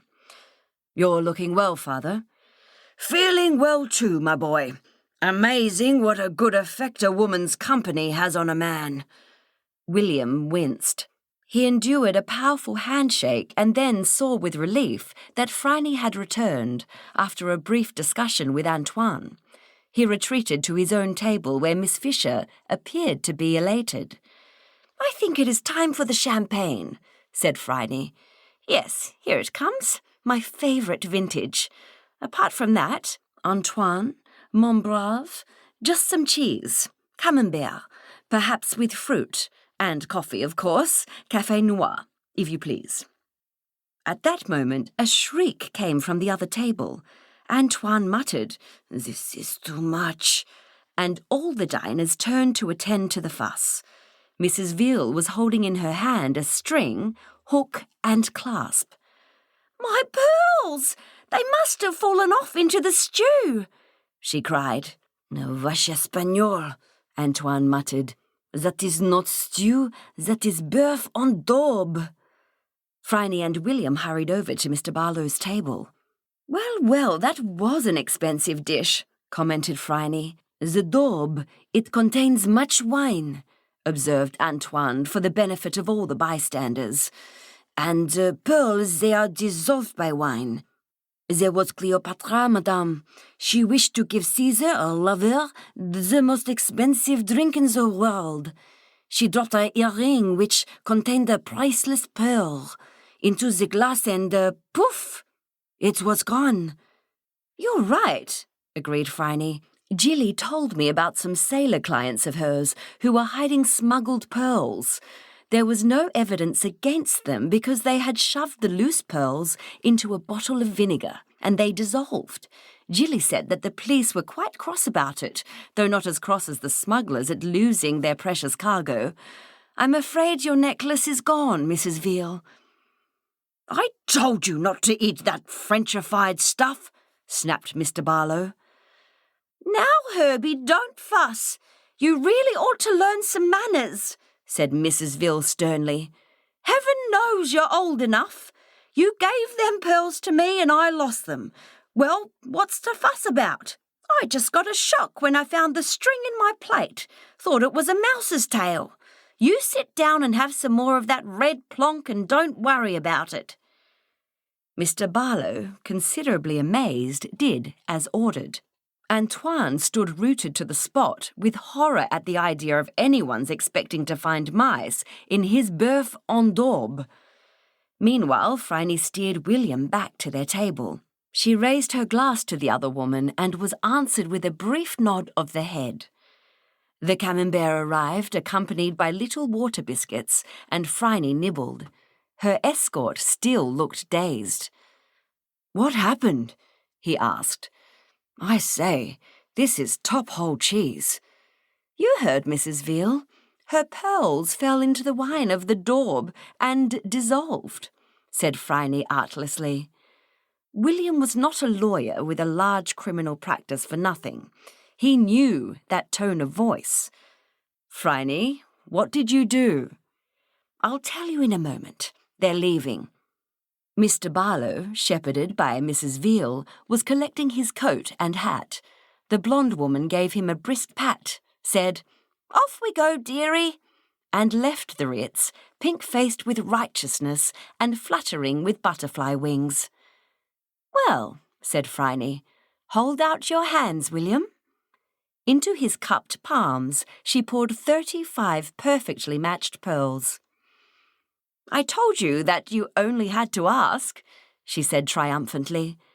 "I spoke to her when we were in the ladies. We had to find a way of doing this without arousing your sainted papa's cupidity. Antoine went along with the joke. He's an old friend of mine. I think she'll make a rather good mamma, William." "You do?" said the flabbergasted solicitor. "And I think the pearls will make a rather nice contribution to the poor person's defence fund. Your father really is a pig, as Antoine said, which gives a new twist to the old proverb. But we can still use it." "Phryne, explain." "It's the first time," said that young woman ruminatively, "that I've ever stolen the pearls from the swine." The body in the library. They say there is divinity in odd numbers, either in nativity, chance, or death. William Shakespeare, The Merry Wives of Windsor. "Bloody hell," said Detective Inspector Jack Robinson, who never swore and certainly not in the presence of ladies. There were 2 ladies present, one dead and one alive. "Quite," agreed Phryne Fisher absently. The body was sprawled on the hearthrug. She was very dead. Her face was congested, and her red dress had been ripped to rags. She was an incongruous addition to the tasteful atmosphere of the library of Robert Sanderson MP, and Phryne caught her errant mind, commenting that the red dress clashed quite frightfully with the tiled Dutch blue hearth, whereas the corpse's cyanosed skin matched. She pulled herself together. Jack Robinson said, "She's been dead for hours. Riggers set in. Could have been here all day. Room's been closed while the chimneys were swept. How she got here's another matter." "Couldn't have walked," said Phryne, examining a small bare foot. "Her feet are clean and soft. She didn't spend all summer running around with no shoes on, and you haven't found any shoes. What does the doctor say?" "Indeterminate cause of death," groaned Robinson. "Recent sexual activity. There's going to be a scandal, you know. That's why I asked you in." "I had been wondering." Phryne saw with a pang that the dead girl had a corn plaster on one toe. "Mr. Sanderson is trying to pass a private member's bill to regulate brothels. You know, to legalise prostitution. I think it's a good idea. We both know how the girls are exploited by the pimps, but he's got a lot of enemies." "Who particularly?" "Worst one? Well, the loudest one is the Reverend Josiah Blackroot. You've probably read one of his pamphlets. The wages of sin is death, he reckons." "So is the salary of virtue," murmured Phryne. "And at least the wicked have a good time." "Yeah, well, the nicest thing that the Rev has called Mr. Sanderson is a whoremonger. And what he could do with a dead prostitute on the hearthrug, well, you can imagine. Easily." "That's strange," commented Phryne. "Look at this, Jack." "Glass bracelet," said Robinson, examining it. "Odd," said Phryne, sitting back on her heels. "This dress would be expensive at 17 6. It's cheap art silk and ready-made. Such as remains of her underwear is fine Chinese washing silk with hand embroidery and the remnants of Valenciennes lace edging. Last time I priced it, it was 3 guineas the inch. On that hand is a brass wedding ring. On this wrist is a diamond bracelet with some really very nice stones. She doesn't match, Jack. It's mostly safe to assume that underwear expresses the real woman. Perhaps she's a lady's maid who has robbed her mistress's underwear drawer, or a lady of light repute with a very rich protector. So what is she doing wearing a shop-bought dress and a brass ring?" "Dunno. She ain't been doing any hard work," said Robinson, examining the fingers. "No pinpricks, no calluses. Not a lady's maid, then. About 25, said Phryne, trying to mentally reduce the swollen contours of the face. "Any ideas?" "She's probably called Alice. This was stuck on her back." He handed over a card which said, "For a good time, call Alice, MW421. Otherwise she's just a well-nourished female with blonde hair. It is blonde, too, mused Phryne, rubbing a tress between her fingers. I mean, she was born blonde, not decided to be blonde. This hair is gritty. Fetch me that table talk, will you, Jack dear? Phryne combed out the hair over the open magazine, clamping down firmly on her inexplicable tendency to shudder. Well, we know how she got here. Look at this. It's coal dust. The sweep brought her in a sack. There's a smear on her shoulder too, and on her knees. That gives us the time. Now we need a name. I don't believe in Alice. No handbag, said Jack Robinson gloomily. No tags in the clothes. You stay here and I'll see about arresting that sweep. He might be able to tell us more. The inspector departed. Phryne shook the coal dust out of table talk and found that the issue contained an interview with the Reverend Blackroot, a good-looking man. Repent, screamed the banner headline. Phryne kept reading, addressing the dead girl. Did you repent at last, then? She asked, skimming down the page. Did someone object to your repentance? And did the Reverend Josiah Blackroot promise you heaven? That is not an unusual male promise, though it seldom comes off. By God, said Phryne, flattening the magazine under the lamp and staring at the picture and then at the corpse. By God, Jane Trellis Smythe, how did you come to this? Phryne looked at the picture. Then she looked at the sweep's card again. Then she stared into space for some minutes, biting her lip. Phryne shoved the picture at Robinson when he returned from instructing his sergeant. He read, Mrs. Trellis Smythe is active in church work and frequently helps the Reverend at his home for fallen women. That's her, all right. But what's she doing here? Not much. Tell me, Jack, has she been reported missing? No, her hubby's away in Japan, I think. I know, because he's a friend of the Commissioner. Oh, Lord, this gets worse and worse.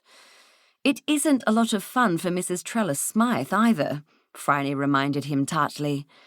I have a story to tell you, Jack dear. Are you sitting comfortably? Then I'll begin.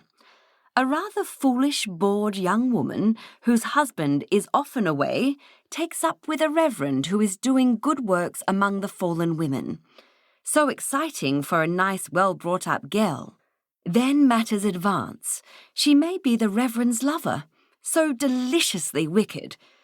So he kills her when she threatens to tell all to her husband? Not so simple. Have you ever wondered about that home for fallen women?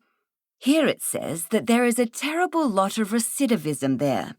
Did it occur to you, as it might have to Mrs. Trellis Smythe, that... You don't mean that the Reverend is running a brothel? What could be a better cover than a home for fallen women? He can even keep them all together. Anyone listening to the women would have worked it out. So when poor silly Mrs. Trellis Smythe wondered what it would be like to be a fallen woman, she put on the dress and the brass ring. Then what? Perhaps she was smothered with the skirts of that dress. Perhaps she died of a heart attack or shock. So the Reverend Josiah realizes that he now risks exposure not only as an adulterer, but a brothel keeper.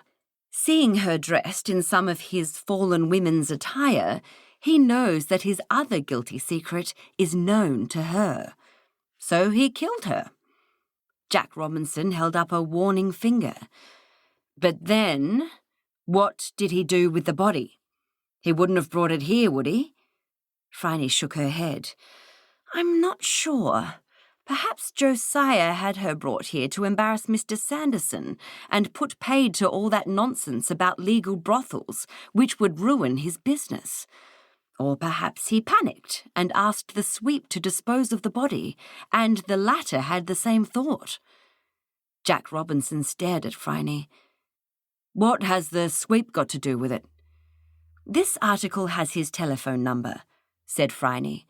I found this card on the hall stand, and of course we found this stuck to her back. Chimneys swept, Jack Robinson read, and put down the first card.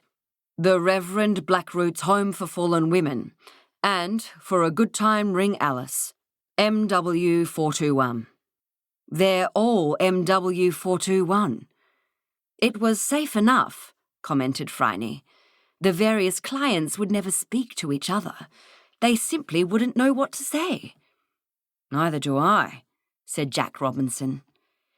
It was stupid to dump it here, even so. Far better to have stripped her body of everything identifiable and thrown it in the river at midnight. But he, or possibly the sweep as well, couldn't resist using the occasion to try to incriminate his bitterest enemy. Well, Jack, I don't know if you'll be able to find enough evidence to hang the Reverend Josiah, but you can have fun trying. Jack Robinson inclined his chin forward and straightened his hat. I intend to give it my best endeavours. The Miracle of Saint Mungo. Venus, wounded, rightly takes up arms, gives dart for dart to the aggressor, and makes him suffer in his turn the hurt he has caused. Ovid, The Art of Love. Phryne Fisher sipped. The cocktail might well be the hit of 1928. A dazzle of golden light from the Derwent shone on a shaker of gin, and an elaborate ashtray and cigarette box full of Balkan Sobranis. Hobart might be regarded as the veriest antipodes of fashionable society, but its hospitality left nothing to be desired, and was well worth the journey thus far. The ferry trip across Bass Strait was notoriously productive of seasickness, but Phryne had taken the opportunity instead to hitch a lift with Bungie Ross in the latter's two-seater. "All right, Lucy dear," said Phryne evenly, sitting down on her bed. "What do you want me to do?" "Phryne," protested Lucy, Lady Wessex, "the pleasure of your company." "Out with it, old thing," said Phryne. "Thank you for coming," Lucy began, biting a thumbnail. "I have got into a difficulty. Everyone says you're horribly clever. It seemed like Providence when I heard you'd flown down here. And it's James, you see, I do love him, and he'd never understand. He's so upright and Scottish and—" "A young man?" asked Phryne, blowing a smoke ring into the light. "How did you guess? I really thought he loved me. It was madness, madness, and now he's got my locket. Tell him to give it back. You don't understand. He took it when I was in his rooms in Montpellier Retreat, and now he wants £100, Phryne, and I can't ask James. And if you don't pay, he'll give James the locket, and it has a picture in it of the two of us together." "That could be explained," commented Phryne. Lucy wailed and tore her hair, an act which Phryne had never actually seen before. "But the picture's got a quotation from Ovid on the back." "Oh," said Phryne. Ovid was known for his carnal poetry. "I tried selling some jewellery. I took that ugly great tiara into Jameson's, and they told me it was paste. Great-grandmama must have had it made. She was rather extravagant." Phryne examined the portrait on the wall, a face very similar to Lucy's, heart-shaped, dimpled, with a milk-and-roses complexion, and blonde curls which covered a head entirely devoid, as far as Phryne could tell, of brains. "I could lend you the money, but that's encouraging a blackmailer. What have you told James about the locket?" "I said it fell overboard when I was out in the yacht. He was cross. The locket was my wedding present, and it's been in his family since they came out from Glasgow." "Glasgow, hey? That could account for the alarming saint I saw on the wall downstairs, next to the flag of St. Andrew and over the crossed claymores." "That's St. Mungo, patron saint of Glasgow. He's rather a dear. St. Mungo found a lady walking by the river, weeping, because her husband had found out that she gave her marriage ring to her lover. The husband threw the ring into the river, then ordered his wife to present herself wearing the ring that night at dinner or he'd kill her. He knew she couldn't do that. St. Mungo called up a salmon and took the ring out of its mouth and gave it back to the lady. Isn't that a nice miracle? He resurrected a robin too. Oh, Phryne, what am I to do? Lucy sobbed. Phryne tugged on one golden curl. Pull yourself together, Lucy. Tell me about this young man. His name's Percy Fellows. He's a medical student. I met him when my brother brought his friends home. James quite approved of them, though they did sit up all night playing cards and the housekeeper complained about the mess. Then I met him crossing Arthur's Circle in Battery Point, and somehow I went home with him. I don't know how it happened. For 3 months I was so happy, but he grew cross and wanted me to leave my husband, and I'd never leave my dear old James. And then one morning I got a note demanding money. I've got an idea, said Phryne. Leave it to me. Now, let's dress for dinner.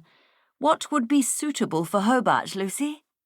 Something with more back in it than this, said Lucy, examining the dresses Phryne had brought. And more front than that. This one, Phryne. It will go beautifully with all that polished wood and starched linen.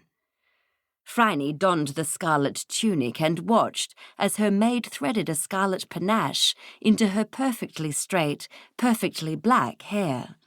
A pale oval face with penetrating green eyes, a firm mouth, a decided chin, and eyebrows like thin black wings. She blew herself a slightly tipsy kiss and went down to dinner. She retreated several hours later, exhausted by trying to make conversation over a crowd of gay young things, who reminded her that she was no longer as gay or young as she had once been. Phryne's dinner partner had been an elderly and partially deaf bishop, which had not made the task easier, but the food had been excellent.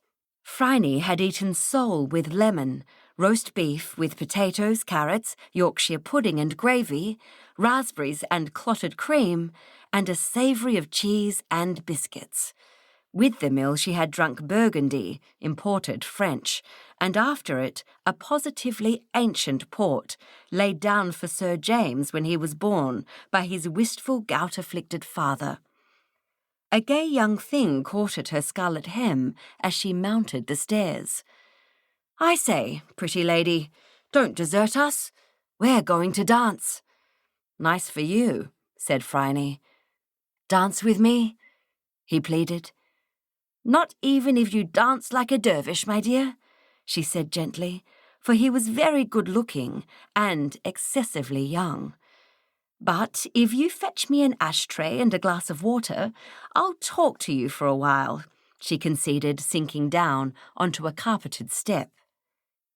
The young man vanished with a whirring noise and returned with a smoker's stand and a tray on which reposed 2 glasses and a jug of iced water.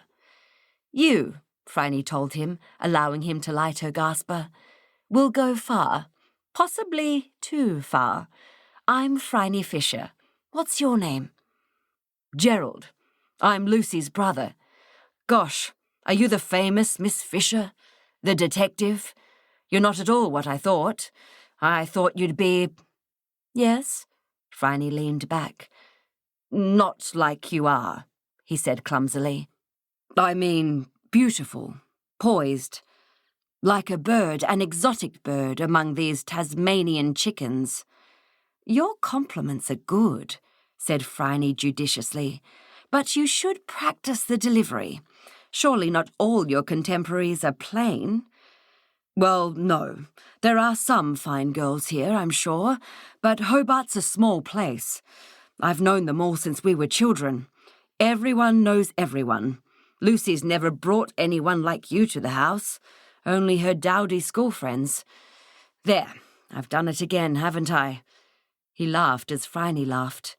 Blonde to the brainstem, both siblings, Phryne thought, dismissing any idea that this ingenuous young man could be in league with Percy Fellows to gouge money out of Sir James.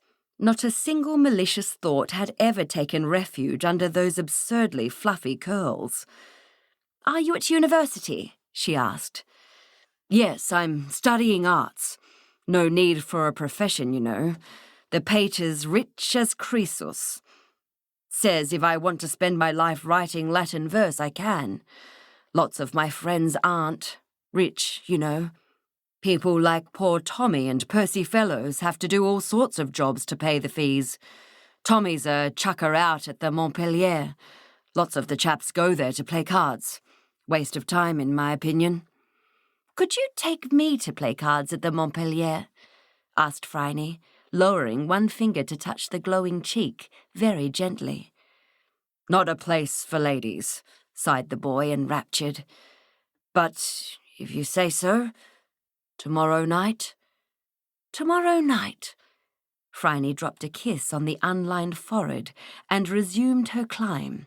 She turned at the landing and saw the upturned cherubic face still gazing aloft, like a visionary drinking in his favourite saint. The Montpellier was much as Phryne had expected. It stank of beer and men. The main pub was closed, but the sidebar was kept open for the refreshment of seamen who came wandering along Salamanca Place in search of the usual maritime amusements. The unswept pavement was clotted with old horse dung and tar and dust.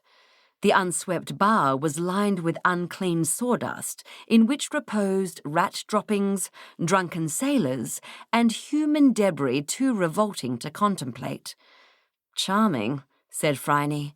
She found squalor interesting once in a while, and so far the Montpellier had not produced the bladed Apache who could be expected in the equivalent Marseille bar. It seemed astounded almost to the point of silence by the entry of a real live lady, dressed in red satin and loaded with jewellery. Several voices called out suggestions. Phryne replied so indelicately that there was another silence. Not even the dock women swore like that. Wisely, the pub decided that she was none of their business, and the proprietors turned back to their own concerns. Robbing sailors, watering beer, and calculating exactly how much turpentine could be added to the Montpellier gin without the customers actually expiring on the premises. "They're in here," said Gerald, leading Phryne to another sidebar.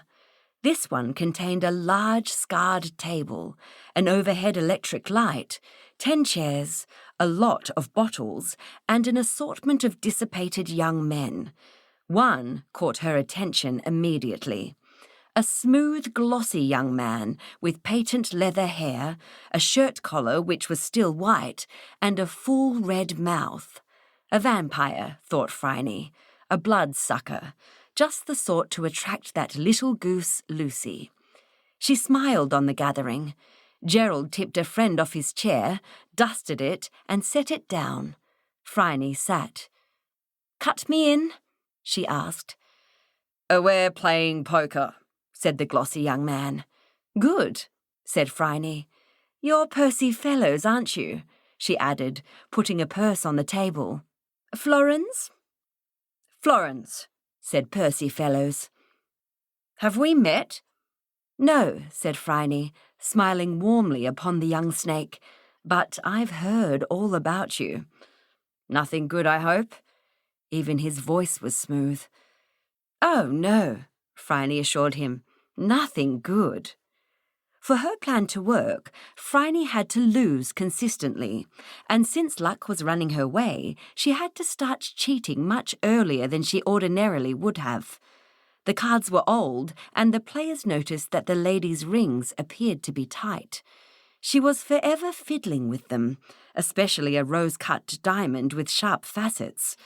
She handled the cards clumsily too, almost dropping them. and she managed to lose first all her coins and then all her notes. "Come home with me, Phryne," Gerald urged, shocked at the amount of money she had lost. "It's late." "No," said Phryne. "One more game. With you," she said loudly to Percy Fellows. The forefinger she pointed at him trembled. "For a certain piece of jewellery," she said. The glossy head shook. "You've nothing left to stake," he sneered. "I have myself," said Phryne. The table gasped. The other players drew away. Gerald's hand fell from Phryne's arm. His sister's guest was drunk, unsteady, and about to stake her virtue on the turn of a card. And Gerald had no idea what a gentleman was supposed to do under these circumstances. "Out you go," said Phryne to the others. "This is between him and me." Gratefully they left the room. Such a force of hatred was building up between the scarlet-dressed woman and their old friend. A good bloke, really, Percy Fellows, that they didn't want to watch. But they couldn't completely tear themselves away. Phryne heard them breathing outside the door and grinned very privately. She chose her chair. The mirror was not behind her shoulder. The light did not fall on her face. She shuffled the cards and laid the deck down. "Cut for dealer," she said. "Stake on the table."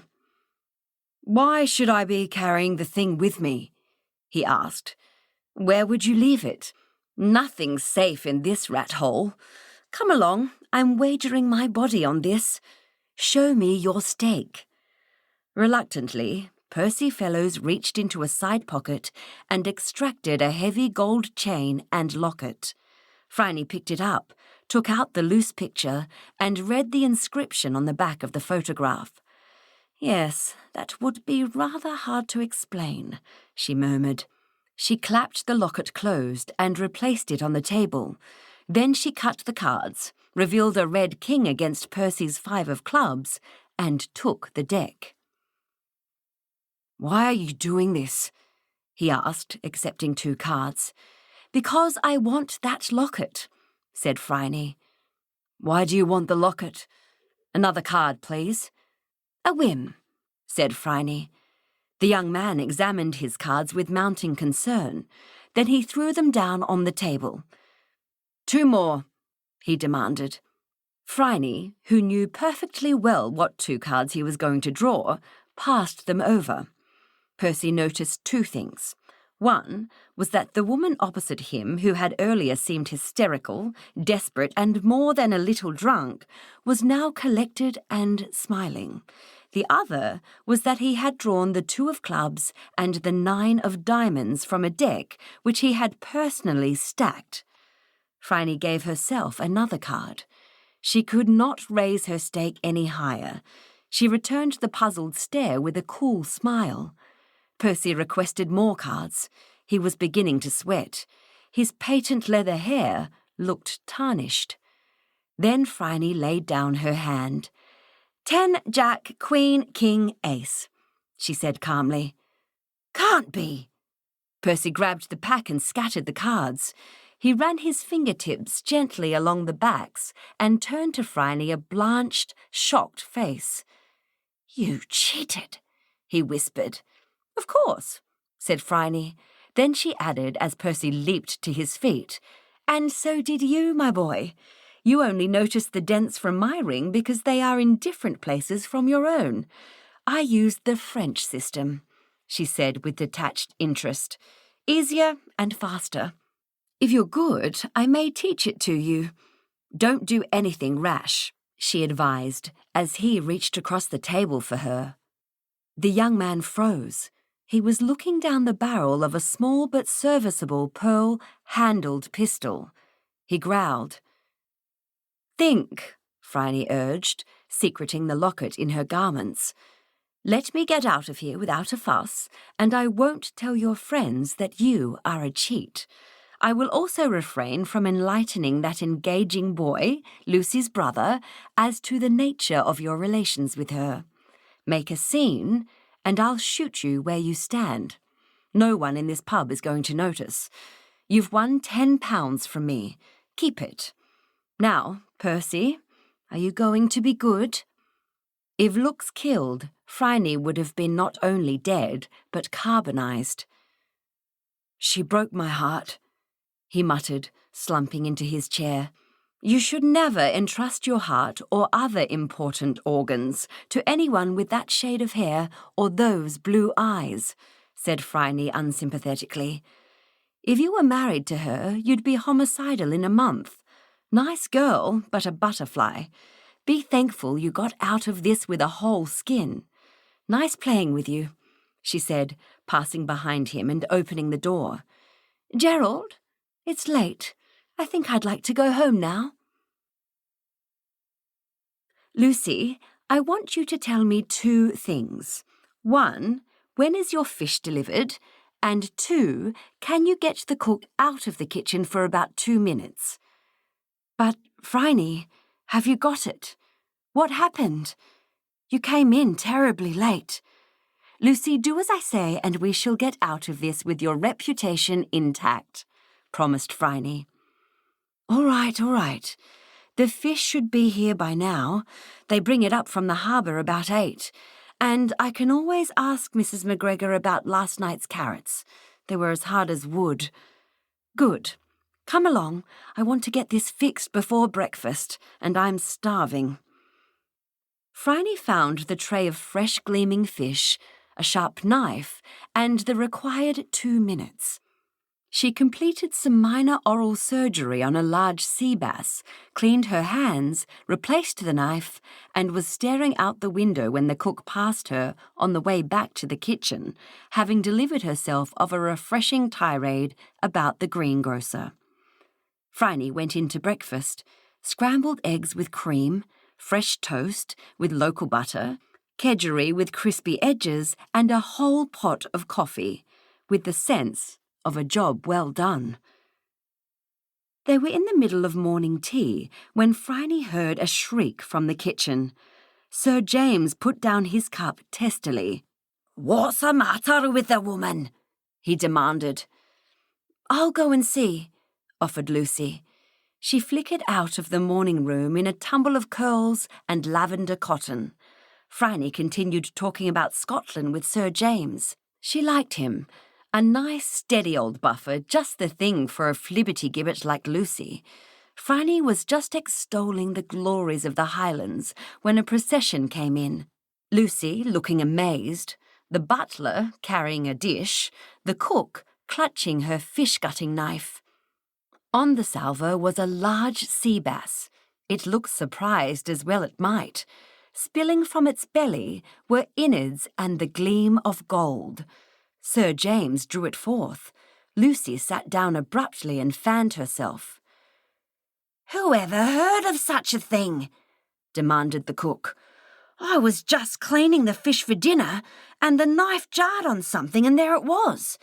'That'll be my lady's locket what she lost overboard,' I said to Mr. Hughes, and I was right."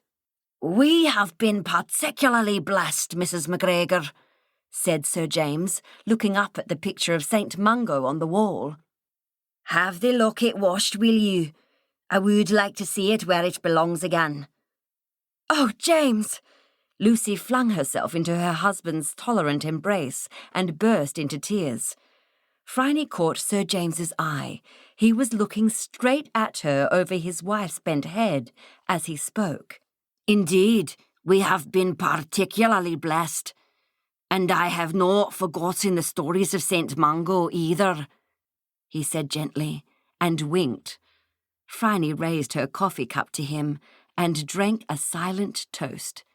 To St. Mungo, of course. Overheard on a balcony. This was a good dinner enough, to be sure, but not a dinner to ask a man to. Dr. Samuel Johnson in Boswell's Life of Johnson. Phryne Fisher surveyed the ranked waiters with the slightly doubtful air of a head of state taking the salute from a very well-dressed, well-trained army. My, she thought, they do look spruce. Each white shirt front gleamed like a pedigreed cat's fur, glossy with grooming. The black trousers were of Stygian hue, and each bow tie perched at an exact angle on each neat, starched collar, as though 20 black butterflies had alighted north of the waistcoats and frozen in some sudden frost. The Queen's Cliff Hotel's staff was under constant quasi-military discipline. It was 25th of June 1928, and Phryne was invited to celebrate Antipodean Christmas. Tom Adams, the publisher, liked Australia. He liked Miss Jane, his fiancée. He approved of the beaches, the beer, the people and the writers. However, he was willing to consider any offer for the dust and the flies, and he still longed for a white Christmas. He yearned for snow, plum pudding, robins and roast turkey. He felt that decorating a Christmas tree and eating a Christmas dinner in temperatures above 100 degrees Fahrenheit was ridiculous. So he had arranged to put on a proper country house Christmas feast at a time when the weather might cooperate. He had chosen for his setting an establishment so sure of itself that it had no other title but the Queenscliff Hotel. Tom Adams admired arrogance, particularly when it was justified. Phryne had motored down from Melbourne in the Hispano-Suiza with her maid Dot, a plain young woman dressed entirely in brown, a chocolate-coloured coat, hat, gloves and scarf over an ochre woolen costume. She was shivering. Dot did not like winter. "Oh, miss, I'm that cold." "One moment, Dot dear. I'll just sign the register and we shall go and sit in front of that nice fire in the salon." She scrawled her name with a characteristic flourish and saw her baggage borne up the red-carpeted stairs by marching minions to the best room in the hotel. Dot sat down on the edge of a leather armchair, directly in front of a blazing fire. Phryne, who did not feel the cold, leaned on the mantelpiece between the Chelsea spaniels and a huge vase of cotton Easter berries and ferns, and surveyed the room. Tom Adams was not there. Huddled to one side of the fire was a thin, nervous blonde girl who was staring at the open pages of a romance as though she had forgotten how to read. She was so pale as to be almost transparent. In response to Phryne's greeting, she whispered, "Emmy Harbottle." Her fingers were icy cold. A large, red-faced, bluff military gentleman bellowed, "General Harbottle, call me Alex," from the chessboard. A buxom, red-headed woman wearing very few garments, considering the weather, gave Phryne a languishing glance and murmured, "Lilith Johnson." Phryne had heard of her. She wrote convoluted novels of what would have been shocking indelicacy if they had been less obscure to the general reader. As it was, no one, including the censor, was quite certain that she could have meant what they thought she meant. Her novels enjoyed considerable sales and wide acclaim. The general's opponent was immediately recognizable. He had long dark hair, curiously dead-looking, which hung down over his disordered collar, 4 big silver rings on his left hand, and thick glasses. Zechariah Silk, the Cubist poet. Phryne had tried to read some of his work and found it so dense, with depressing imagery, that she sent the book back to the library. She had it in for him, especially for a fetid little offering called Dead Foxgloves, the first line of which had burned itself into her memory. Slimy green envenomed, desiccate-petalled, the death of foxgloves. The poet got up, observed, "Check and mate," to the general in a heavily accented voice, and took Phryne's hand to kiss it. His smile was sweet and rather shy, and his mouth was warm on her wrist. "Merry Christmas," he said. "I am delighted to meet you, Miss Fisher." She could not identify the accent. It was rich, Plummy Middle European, maybe Hungarian, perhaps Russian. "Mr. Adams has telephoned," the waiter informed the General. "He and the Smythe and Brenton parties will be here directly." "I should think so. Been waiting for the fella for an hour," grunted the General. Losing at chess had not improved his temper. "But you have not been bored," observed the poet. "You have learned not to underestimate an opponent, and also a valuable lesson about the Queen's side defense." The General snarled. Phryne sauntered away from the fire to look at the board. A very pretty attack had decimated the General's men and trapped his beleaguered king behind his remaining pawns. She recalled that General Harbottle had conducted at least one large battle, was it the Gallipoli campaign, and hoped that he was more skillful with real men than he was with chess pieces. She said as much to the poet, who shrugged. "It is a game of strategy and intelligence, Miss Fisher. You would not expect a soldier to have any knowledge of it." Mrs. General Harbottle had got to her feet, one hand on the back of her chair. "Where are you off to, Emmy?" demanded her husband. "I thought I'd go and lie down," she faltered. She looked ill. The General barked. "I didn't bring you all this way for you to hide from company. I'm a crock, ticker's gone bad." He looked around the room for sympathy. "But I'm sticking it out. You're all right, Emmy. Sit."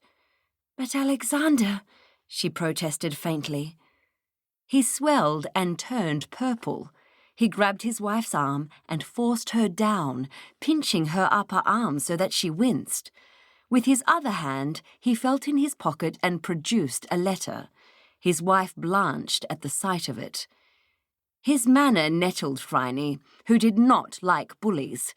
She slid between the General and his spouse and said, "Come along, Mrs. Harbottle. We'll go up together. Travel is so fatiguing, isn't it?" The General, scowling, had no choice but to allow his wife to take Miss Fisher's hand. Phryne and Dot took Emmy to her room.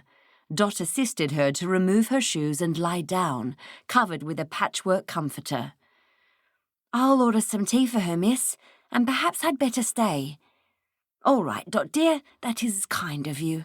If you have any trouble with the General, give me a shout. Wife-beaters are scared of women." "Do you want to dine with the company?" "Oh, no, miss, not unless you need me. The staff dinner's supposed to be really good, and that might be more fun."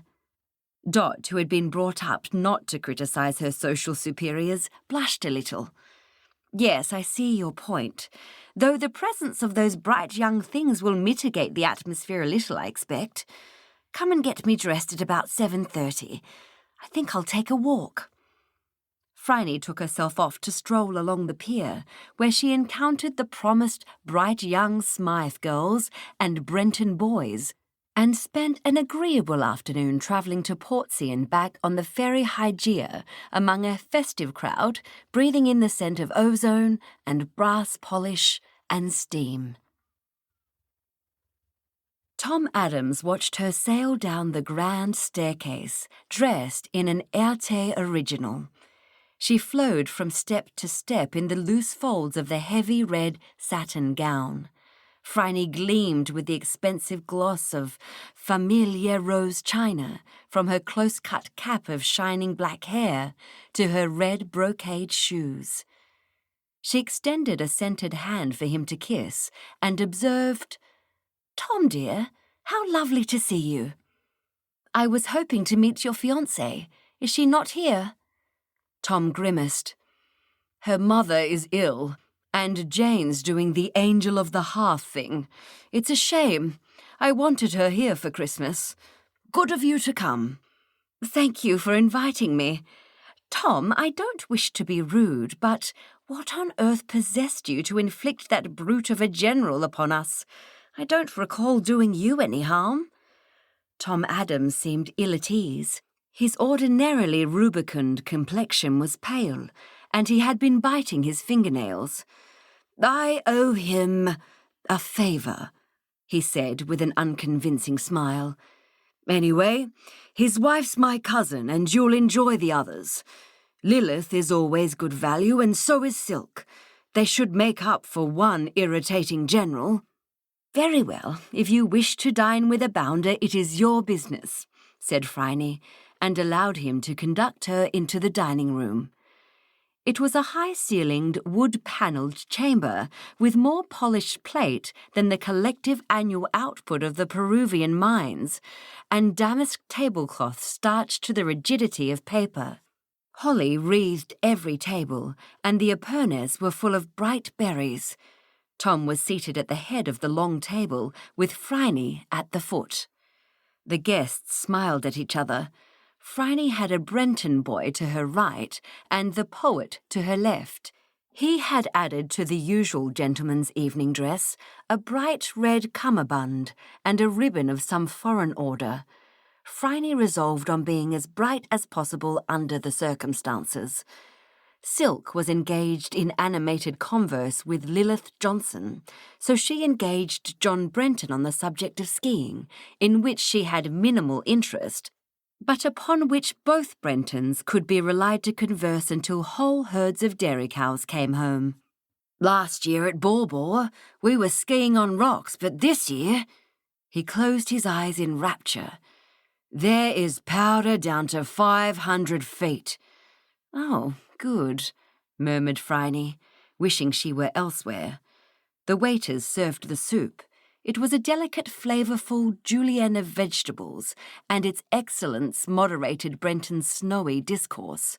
Beside her, the underfed poet laid his thick glasses down on the menu and slurped. Phryne looked idly, then with increasing interest, at the glasses and the menu beneath them. How curious, she thought. A political argument was developing, the storm centring around the general. Now Lilith was amusing herself by attracting one of the Brenton boys in direct competition with one of the Smythe girls. Lilith was winning.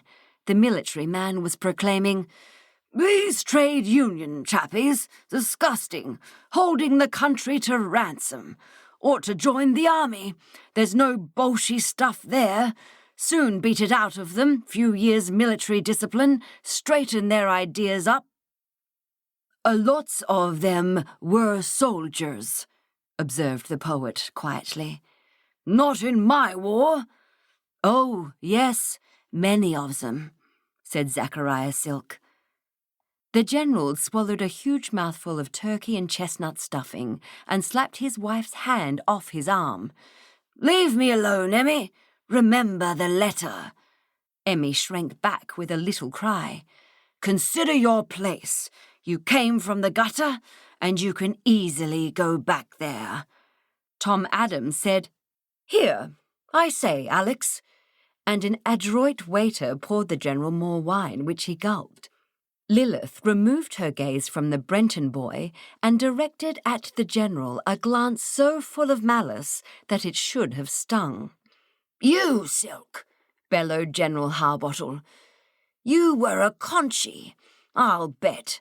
A yellow, lily-livered, white-feathered Conchie. I had one in my regiment. We sent him into the front line pretty smartish. That's what I do with cowards." The poet leaped to his feet, tipping over his chair, and left the room without a word, his hair flopping across his face, his shoulders bowed. Tom Adams protested, "Really, General," and the older man bared his teeth at his host in return. "I know about you too, Adams. I know your secret. And that slut down there, I know about her." "But you do not know anything about me," observed Phryne in a clear, carrying voice as cold as one of Brenton's blizzards. "Moderate your tone and mind your manners." Perhaps General Harbottle had had a governess. The ice cut through his bluster, and he harumphed and gulped more wine. "Shall I go after the poet chappie?" offered a Brenton boy, and Tom Adams sighed. No, he'll have taken offence, and who can blame him? A waiter came to the table to remove the plates. Even the indefatigable John Brenton had run out of conversation. In silence they waited as a huge and perfect plum pudding was brought to the table. The waiter sliced it, and Phryne nibbled a fragment or so, wishing that she had not come. The general bolted his serving, choked, and fell balletically from his chair, which crashed to the floor on top of him. It was the most interesting thing he had done all evening. It took some time to disentangle the chair from the general, take the patient to his room, and summon a doctor from the township. And when he arrived, the general was perfectly dead. Phryne perched on the arm of a chair and smoked and thought. Everyone wanted to kill the general, except possibly the Brentons and Smythes. Phryne observed sardonically that Amelia Smythe had collapsed into Tom Adams' arms, and that Lilith had captured the Brenton of her choice and was reclining on his manly bosom. Mrs. Harbottle was sitting on one corner of a sofa, with Dot in attendance. She was not crying. In fact, she seemed to be relieved. Her suppressed hair was fluffing out from its band. Clearly, Tom Adams was being blackmailed, and so was Lilith. What dread secret was that notorious flapper hiding? Phryne wondered. It must have been something fairly choice. Of course, the old pest might simply have had an apoplexy and died from the enormous dinner he had just eaten. She reflected that her thoughts were turning too frequently to murder. She took up a magazine and glanced through it. 10 minutes of table talk were enough to drive her into inviting an unattached Brenton to walk along the pier with her. She was on her way out when a large policeman politely asked her to return once again to the salon to await the arrival of his sergeant. Phryne smiled at the brass buttons and asked sweetly, "What killed the general?" "Doctor says it was an overdose of his heart pills," said the policeman, dazzled. "I think it will be all right, miss." The salon contained a large jigsaw puzzle, which was half completed, and Phryne and her attendant Brenton sat down to fit the remaining bits together. The guests were dismissed an hour later and allowed to go to bed. Phryne reached her own room, undressed herself, and sat on the pearl-coloured love seat in the bay window, staring into the night. There was no way that anyone could have poisoned General Harbottle at dinner. She ran through the courses one by one. The soup, the entree, the turkey and the pudding had all been shared between the diners. Tom Adams had been sitting beside the general and might have been able to sprinkle something onto his plate. Phryne was restless and unable to sleep. She wondered if Tom Adams felt the same. Phryne found him on the upstairs balcony. He was leaning on the rail, and she saw the glow of his cigar. "Can't sleep? Neither can I," he greeted her. "What a thing, Phryne." "Indeed, though if I had to choose a victim, he would be high on my list. Tom, you know my profession. I can help you. Did you poison him?" "No, by God, Phryne, what a question," he said loudly, and she laid a hand on his arm.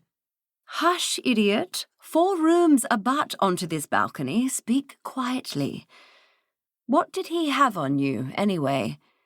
Tom Adams stared, summed up his acquaintance with Miss Fisher, and said rapidly, "A marriage, Phryne. It's a relief to tell someone. When I was a student, I married a girl in London. Recently, I've been courting." "So you have. Does Miss Jane know about this?" "Of course not. I'm pretty sure that the woman's dead anyway. I've got people finding out for me. But Jane's the one. Amazing girl. I want to spend the rest of my life with her, and her father doesn't approve of me above half, so—" "Was the old beast blackmailing you? The general, I mean?" Well, yes, but only for things like this invitation. He wanted to go about in society. Can't imagine why. Needed new people to insult, I suppose. Well, he's gone, and I didn't do it. But the relief is profound, let me tell you. Then who did it? It might have been an accident. Perhaps he just gulped a handful of heart pills. But I'm afraid the person he treated worst... Yes, his wife. But I don't think she'd have the nerve. What did he have on Lilith? Tom Adams laughed softly. You promise not to tell?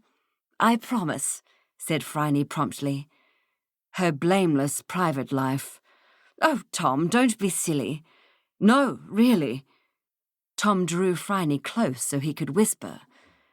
She has a husband who is a clerk in the public service, and 2 very nice children, but half her stock in trade is her femme fatale act, and the General knew she couldn't afford to lose it.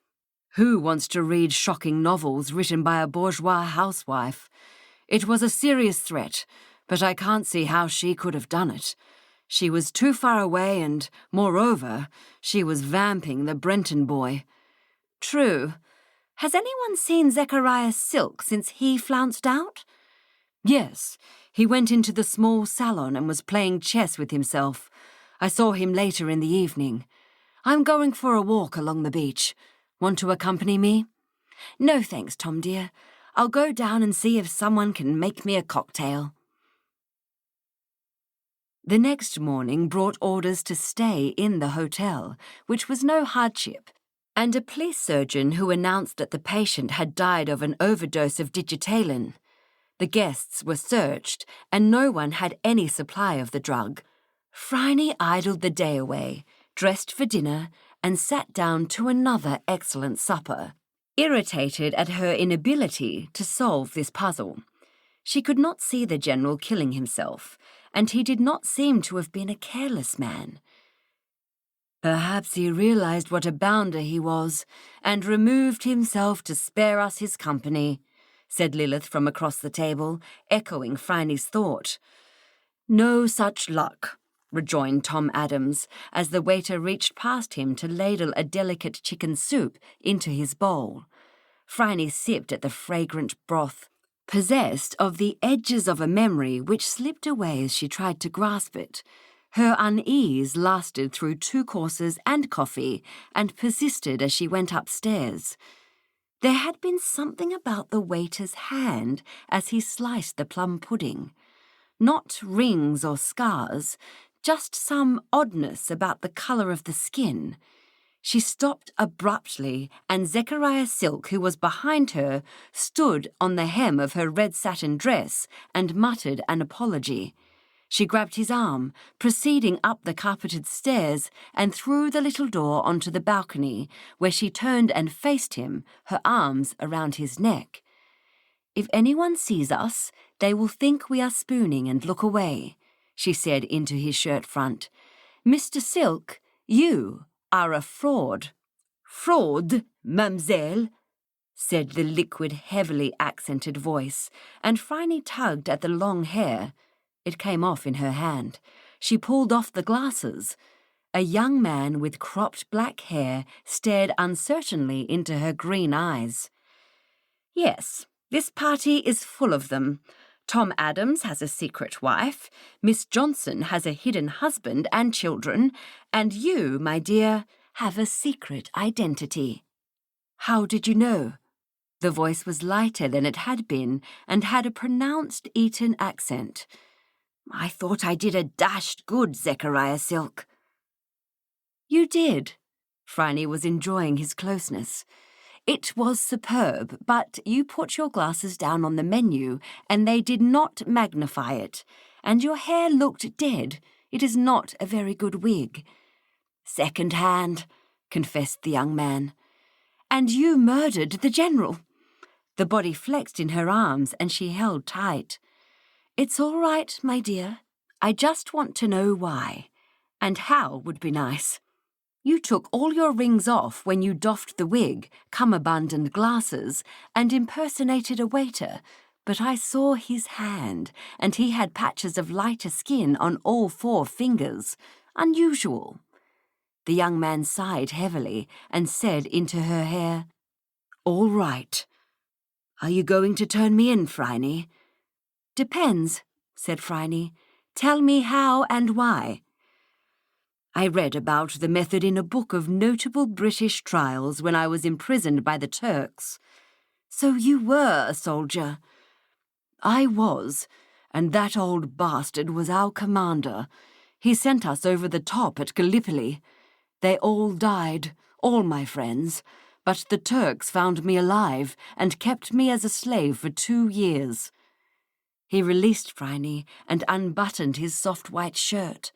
A bullet had carved a track across his chest. I spent a lot of time thinking about him, the general. He had sent us up an unclimbable hill to take an untakeable machine gun.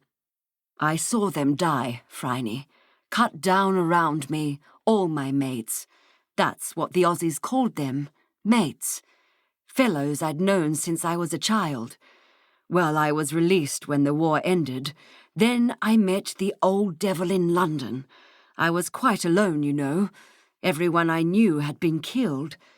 I took to being Zechariah Silk, partly because no one would publish my poems if I didn't look right, and good old Silk looked perfect.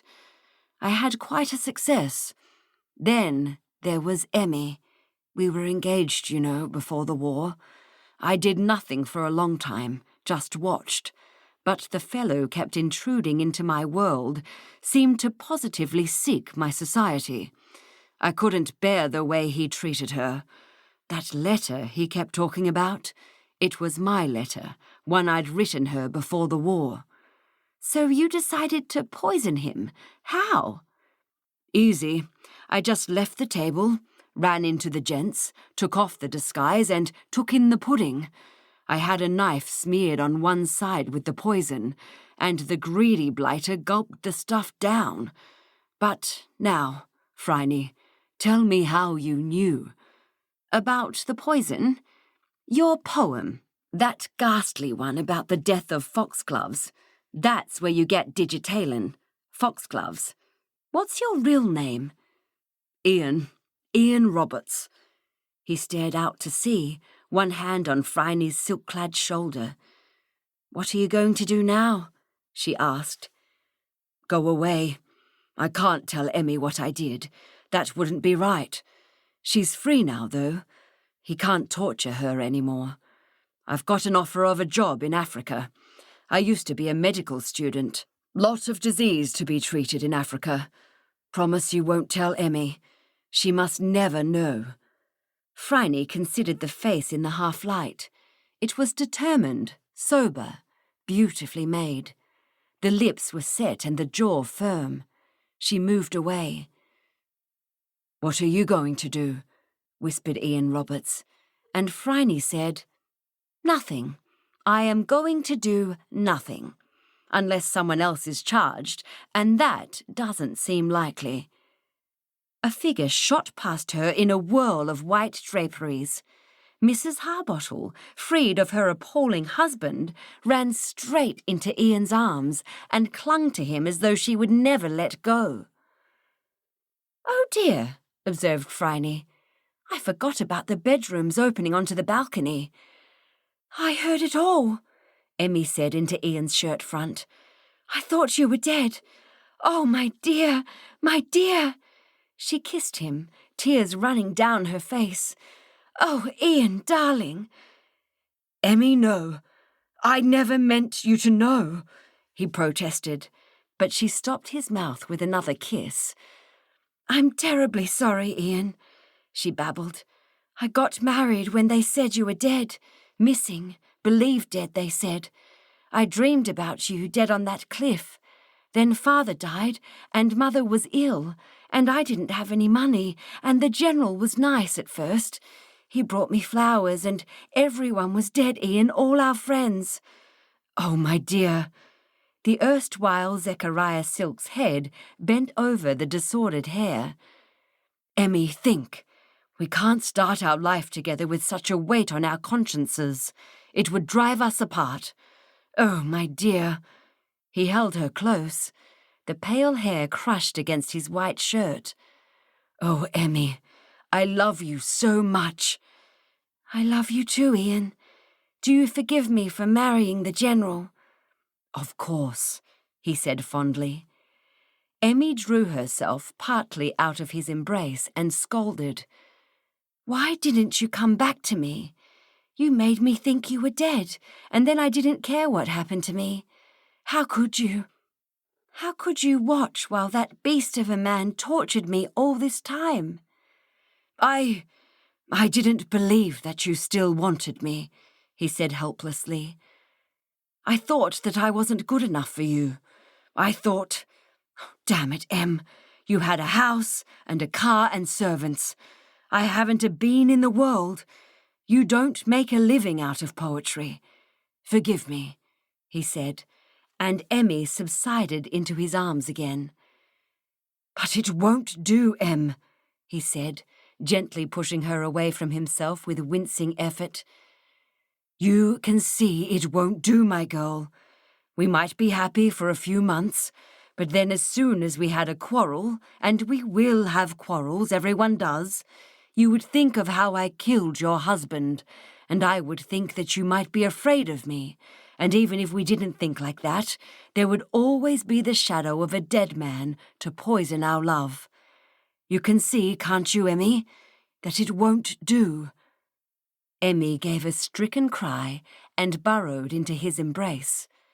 Phryne looked at the agony on Ian Roberts' face, backed by stoic resolution, and felt a pang of pity. What he said was true.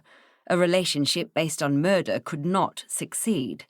It might have been all right in the old days when knights were bold, but even then that did not include the deliberate poisoning of a rival. She was about to withdraw when a quiet voice observed, "There is something you should know." Lilith Johnson stepped through her open window. She was draped in an expensive silk negligee and had a piece of paper in her hand. "Before you make any hasty decisions, lovebirds, have a look at this," she said. Ian took the note, and Phryne came close as he angled it towards the moon to read. In black letters it read, "I know you don't love me, Emmy. You are still hankering after that Roberts chap, but he's dead. You can't compete with the dead. The quack tells me that my ticker is so dicey that I may go any time, so I'm taking the easy way out. If you marry again, you won't have a penny. The money will all go to my brother. Goodbye. I did love you, Emmy. I really did love you." It was signed with a bold military signature. "It's his writing," observed Emmy, not letting go of Ian Roberts for a moment. "It's the General's writing." "Where did you get this, Miss Johnson?" asked Phryne. Lilith Johnson lit a gasper. She looked out to sea as she spoke. "That monster of a man was pursuing me. He thought I was an easy touch. Fallen women excited him." She puffed on her cigarette. "He slid this under the door with a note demanding an assignation. So you didn't kill the loathsome old beast, Mr. Silk, or whoever you are? How much digitalan do you think you can get by boiling foxgloves? You just get foxglove soup. He killed himself, and good riddance. Tomorrow I will give the note to the police, and we will all go home." Emmy vanished into a rapturous embrace. Then she sagged. The so-called Zechariah Silk swept her up into his arms and carried her triumphantly from the balcony into her own room. "That's not all there is to it, is it?" asked Phryne very quietly, as she leaned on the balcony with Miss Johnson. The woman smiled, her red mouth a sidelong slash in the moonlight.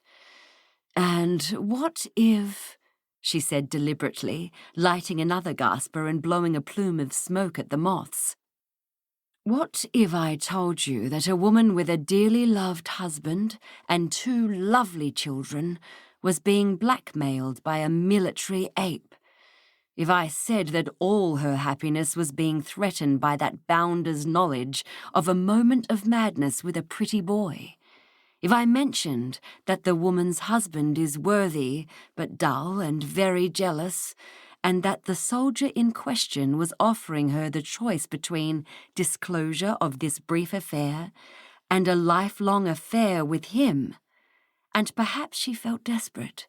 Perhaps she invited him to her room and talked to him and gave him a glass of wine in which a lot of heart pills were dissolved. She might have known that he was a self-pitying bastard and had a habit of writing suicide notes, and she might have stolen one for use at a suitable juncture. She might have been quite mad with fear. If you had overheard that story on this balcony, Miss Fisher, what would you do? The woman's face was set, and she turned her blue eyes on Phryne. She looked haggard and resolute, and one hand crushed the silken nightdress into creases. There was a pause in which the sea sounded, wash and crash, and a night-bird cried with unbearable loneliness. "I don't know what you think you can overhear on this balcony," said Phryne, walking away from Lilith and pausing with her hand on the doorknob. "But I didn't hear a thing." The Hours of Wana the Mad. Memorial from the soul's eternity to one dead, deathless hour. D.G. Rossetti, The House of Life. The academic cocktail party was not Phryne's idea of a good time. She had been enticed to enter the solemn portals of Melbourne University by the charms of a rather spiffing young associate professor upon whom she had designs. Geoffrey Bissett had pleased Phryne on first acquaintance by pronouncing her name correctly, Phryne to rhyme with Bryony, and displayed an unacademic interest in her matchless person and her Hispano-Suiza racing car, both things of which she was fond. He had promised, in addition, to show her the department's treasure. It was a book of hours made for Mad Queen Juana of Spain, purchased in that country by a graduate of the university, and found among his effects after he had succumbed to a random bullet in the mountains of Catalonia. The university had not tried to remove his blood from the binding, in case cleaning should injure the gilding.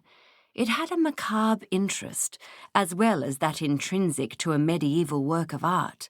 Phryne sipped some sour new sherry and surveyed the crowd. The wood-panelled room was full of academics, packed in so close that they could hardly move. This did not in any way inhibit their flow of discourse, though the parts that Phryne could catch did not sound very scholarly. "They say that poor Bradbury is completely broke," shrilled one bird-like woman, pecking up peanuts from the palm of her hand. "Not a penny left, and all his goods to be sold." "I shall bid for the Catullus," said a pale young man, slicking his hair back cautiously, as though it might bite. "He found it in the Charing Cross Road, apparently." "And the 2 of them out taking the air, bold as brass," whickered a horsey man in a checkered coat, evidently made from a blanket. "I said, 'Good morning, sir, nice morning, is this the wife?' And he bellowed at me, 'Mind your own bloody business, Hoskins. In Lygon Street, I'll have you know, on a Saturday morning." Too distasteful," worried a small, bald man. "Such a nice man, frightfully good family, and takes holy orders, even though we all said that it was not a good idea, and now there are all these wretched choir boys." Geoffrey interrupted Phryne's eavesdropping, just when it was getting interesting. He smiled a sweet and guileless smile down at her from his 6'4" height and asked, "You don't want any more of that revolting fluid, do you?" "I do not. If I want vinegar, I'll buy vinegar." I've mentioned to the committee that the sherry is terrible, but they're all teetotalers except for Connors, and with those foul cigars he smokes, he can't taste anything anyway. Never mind. Come and see the book." Phryne tucked her hand between his elbow and his side, and they tacked across the room, sliding through scandalous conversations, the tall blonde man linked to the small Dutch doll Phryne, who followed in his wake. "And then he had the nerve to say that my work was derivative. Me? Derivative? Everyone knows that you are a most original writer, dear boy. If you weren't so original, I might be able to understand you," murmured a beautiful dark brown voice, soft and malicious. It belonged to a short gnome-like man with sharp eyes. "Ah, a vision," he cried. Phryne replied, "Not a vision, but Phryne Fisher, and I think I'm stuck." "Phryne, who offered to rebuild the walls of Thebes?" asked the man, edging a little sideways to allow her to pass. "The citizens wouldn't agree," she said, slipping out of his grip, "and I hope they enjoyed their ruins. Goodbye." She caught up with Geoffrey, who had just noticed that she was no longer with him. "Who is that small man there talking to the poet?" "Gerald Street, Anglo-Saxon and Old Norse. He's a very kind chap, pays out most of his salary to indigent students. Anyone who shows an interest in his subject is family, but he has a tongue like a viper. Here we are. This is the library, and it might be a bit quieter. Kitty, I've brought a visitor." A plump and smiling middle-aged man crawled out from under a desk, removing spiderwebs from his hair and holding a very indignant cat. "I do beg your pardon, Bissett, but I had to find Pussy. I just saw a mouse in the tutor's room and I want to lock her in there tonight. You've come to see the book? Wait just a moment. I shall return directly." "Kitty?" asked Phryne. Geoffrey smiled. "His name is Katz, Katz, and he's very fond of the library cats, so he was almost guaranteed to be called Kitty. The book is in the safe. You see, we look after it well." Phryne examined the green-painted safe and curled a lip. It had a very impressive front with a huge lock and a back made of a sheet of tin which was peeling away from its rivets. It was the same mentality which provided a front door which could not be opened with a battering ram and a back door protected only by a keep-out notice. But she did not want to offend the young man. Kitty returned, dragged out of his pocket a chain with at least 70 keys on it, and opened the safe door. There were many things in the safe, including examination papers and the dean's wife's pearls, but the Book of Hours of Juana of Castile was not one of them. Phryne had been introduced to the emergency meeting called by a frantic dean and was now on her knees beside the open safe. Gerald Street lounged in his chair, smoking a cigarette. Mr. Katz hovered in the foreground, squeaking with dismay. The dean, Mr. Connors, was pouring departmental whiskey with distracted generosity for the classics professor, John Hoskins, who was slumped over the library table, his ruddy face paled to the colour of tallow. "This is a disaster," he moaned. "The Book of Hours stolen, and we were so careful with it." "Huh," commented Phryne. "I could crack this safe with a hairpin. What are these? I can't read Latin." "They are the half-term examination papers," answered Geoffrey, taking the bundle out of Phryne's hands and leafing through them. "Hang on, though. This doesn't seem to belong." He exhibited a leaf of parchment with a couplet lettered on it in a beautiful flowing script. "Hac in hora sinamora corde pulsem tangite." Anyone recognize it? "You should know it yourself," snapped Hoskins. "Carmina Burana, part of the O Fortuna. We read them this term." "Excuse me, gentlemen, but what does it mean?" asked Phryne, getting up and dusting her knees. "It seems to be the only thing in the safe that doesn't belong there, so it may be a clue." Hoskins gulped his whiskey, and his lecture room manner began to return. "Hach in hora, in this hour, sina mora, without delay, corde pulsum tangite. Touch the beat of the heart. A broad translation would be, I submit, pluck the strings of the heart. Wouldn't you agree, Dean? Yes, though touch is more correct, Hoskins. But what leads our distinguished guest to believe that it might be a clue, as she puts it? What does hora mean? Asked Phryne, collaring the whiskey bottle. The Dean blinked. Hour. And what are we looking for? A book of hours, yes, but is it not more likely that the book has been stolen by a common thief? A very comforting thought, no doubt, but there are two problems with it. Phryne sipped her drink. Unlike the sherry, the whiskey was quite good. One is that a common thief would not have left those pearls and the petty cash. Perhaps he did not notice them. Perhaps. The other is that a common thief could not possibly sell a book of hours. Art theft is a highly skilled profession. Usually the buyer is arranged in advance. Your local tea leaf is not going to try to sell a book of hours to the boys down the Collingwood pubs, is he? But if you think that someone crept in and stole it, gentlemen, you should send for the police. A shudder ran through the gathering. Phryne eyed them cynically. No? So you do think that one of you pinched it? Who else can walk into the library without Mr. Katz watching their every move? Well then, who needs money and has contacts in, say, America? There was a silence. Finally, Gerald Street butted out his gasper as though he had a personal grudge against it, and laughed. I'd better say what we are all thinking. Our colleague Bradbury has been bankrupted. He had a system for picking horses, poor fool, and it succeeded as such systems always succeed.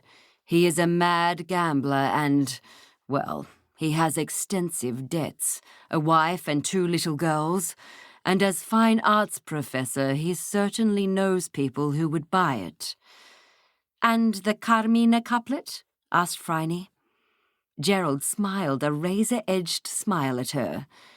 I'd say that you are suffering from an overactive imagination, Miss Fisher. Very well. You solve this your way and I'll solve it mine. And we'll see who finds the book. And if I find it, I want to dine at the high table. Miss Fisher, no lady can dine at the high table, objected the Dean, shocked. This lady shall indeed, if I find your book. It's a bet, Miss Fisher, said Mr. Street. I shall escort you myself, if you find the book. He grinned maliciously at Connors. The least we can do, hey, Dean? Mr. Connors muttered an agreement, and Phryne took her leave. Outside the red brick wall of the English department building was a courtyard in which grew a huge cassonia tree. Phryne stood for a moment under the gnarled branches, one hand resting on the trunk, relishing the age and strength of the tree and the shade of the abundant dark green leaves. This tree had been a sapling when the university was built, but it was not as venerable as the hours of Juana the Mad. Pinned to the tree was a piece of parchment, and on it was written in the same beautiful hand, and in very black ink, Tempora allapsa volant, fugitivis fallimur horus. Although Phryne could not read Latin easily, a sweating teacher had hammered the rudiments of the language into her head. She recognized Horus as hours, and she laughed. The game's afoot, Watson, she said softly. She rummaged in her bag for a pencil and wrote underneath the couplet, Quare? which she recalled from a tedious lesson involving the Latin for why. Then she left the university, walking with her usual enjoyment through the Gothic arches of the law quadrangle and into Carlton for a bite to eat and some real coffee. Geoffrey Bissett translated the couplet which she had copied into her notebook at dinner that night in the Café Royal. Time that is fallen is flying. We are deceived by the passing hours. It's a medieval Latin song from one of the Vagantes, I think. The Wandering Scholars. Such good verse. Do you think that you can solve this, Phryne? I don't know, but it's a game and I love games. Have some more wine and tell me what you do at the university. I'm an associate professor of English literature and a tutor in classics. Latin, you know, and Greek. Oh, do you like it? Well, yes, it gives me time to work on my book. I'm studying the poems of Alcuin. I don't think that they are sufficiently appreciated. Indeed, I've never heard of him. In translation, they lose their magic. I am preparing new translations, attempting to keep the freshness of the verse. The dawn light now upon the sea. Such good poems. Perhaps you might like to see some of them. I would, agreed Phryne. This was a very attractive man indeed, now that his enthusiasm was aroused. His blue eyes shone, and his pale cheeks pinkened, and his beautiful hands made broad gestures. I saw one of the original manuscripts, you know, in the Bodders. They say that there is a manuscript in Tours, but it belongs to a local family, and they will not let it be studied. His face was now flushed with rage. Phryne was fascinated. Well, it is their manuscript, you know. I suppose that they can keep it secret as long as they don't harm it. Knowledge should be free, exclaimed Geoffrey. There is no excuse for keeping a work of art locked up, hidden, just for the private satisfaction of one person. It's immoral. And that's what will happen to the Hours of Juana, you know, if it is sold in America. Some collector will gloat over it or keep it in his safe, and no one will see it until he dies. A strange passion, collecting, commented Phryne. Have some more ossobuco. It's delicious. In Florence and Venice, there are works by Titian and Raphael, which are hidden away for hundreds of years, until some family goes broke and all their stuff is sold, exclaimed the young man, helping himself to more of the rich oniony stew. Dreadful. I only got into the Scuola di Farnese by bribing the doorkeeper. There were spiderwebs all over the face of the Raphael Virgin. Appalling, agreed Phryne. Geoffrey Bissett took a huge mouthful of hot ossobuco and calmed down as he choked. Who do you think stole the Book of Hours? Asked Phryne, patting him on the back and administering water. I can't believe that it was Bradbury, but he is a gambler, and gamblers cannot be trusted. They are addicts, like alcoholics. But I can't see him doing it. I've always found him a very honourable man. I will find the book, Geoffrey, said Phryne idly, because I will dine at the high table. I am determined, she said, and passed the wine. The Cussonia tree bore a new leaf, white and fluttering, when Phryne came back to it the next day. Phryne snatched it down as she could not read it from the ground. It had been pinned high up on the trunk.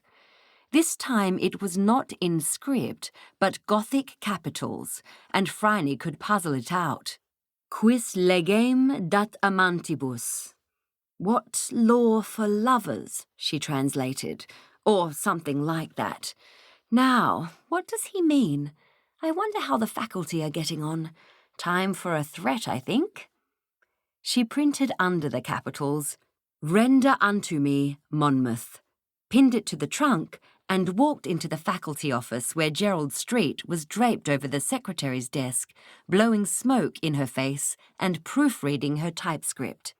That D is a TH, Beryl, he snapped.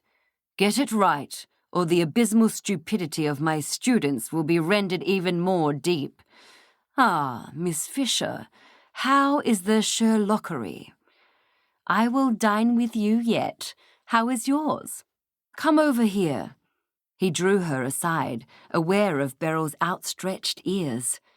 Bradbury denies it, but that is what one would expect.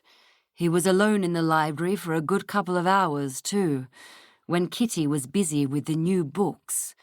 And can you open that safe with a hairpin? Yes. Show me, requested Gerald Street, grinning, and Phryne was conducted into the misused library where Kitty was still fussing over the mice in the tutor's room. You will note that the front is secure, said Phryne, feeling in her handbag and finding her strong German nail file. But the back is tin and rivets. Watch. With little effort, she lifted the sheet of tin off its rivets with the nail file and removed the whole back of the safe. Remarkable, exclaimed Professor Street. Can you put it back? Phryne twisted the nail file, re-socketed the holes in the tin over their rivets, gave the safe a sharp tap with the flat of her hand, and removed the lever. See? Yes, I see. Very impressive. And I also see that the scratches produced by your operation on the safe are duplicated on the other side. Yes, I saw that at once. He used a chisel, I think. Not as neat, but then he probably hasn't as much experience as I have. Is that all, Professor? Yes, Miss Fisher, thank you. And I look forward to dining with you, he added. Phryne left the room and walked back to the tree. There was a new parchment on the branch. She pulled it down and shivered. He must have been watching me, she thought. Now what? Dolorous Garde, said the paper cryptically. Arthurian legends, Phryne mused, while she delved for her pencil.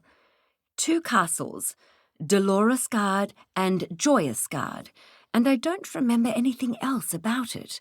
I shall have to go home and read Mallory, not something a woman wants to do lightly. Now what shall I write?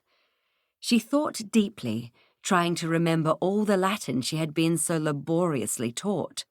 Ubi est liber, she wrote, pinned back the notice, and went home to read Mallory, a prospect which did not please.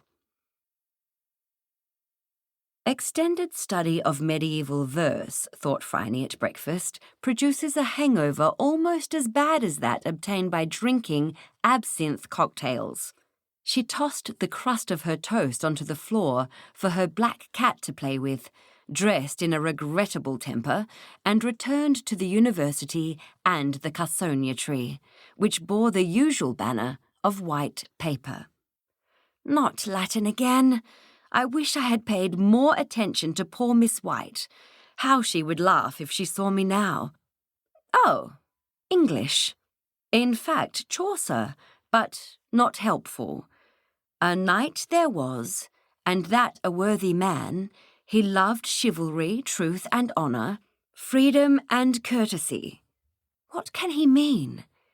She scribbled on the paper, "Give me back that book or else," pinned it to the tree, and sat down on a nearby bench, looking over the south lawn down to Grattan Street.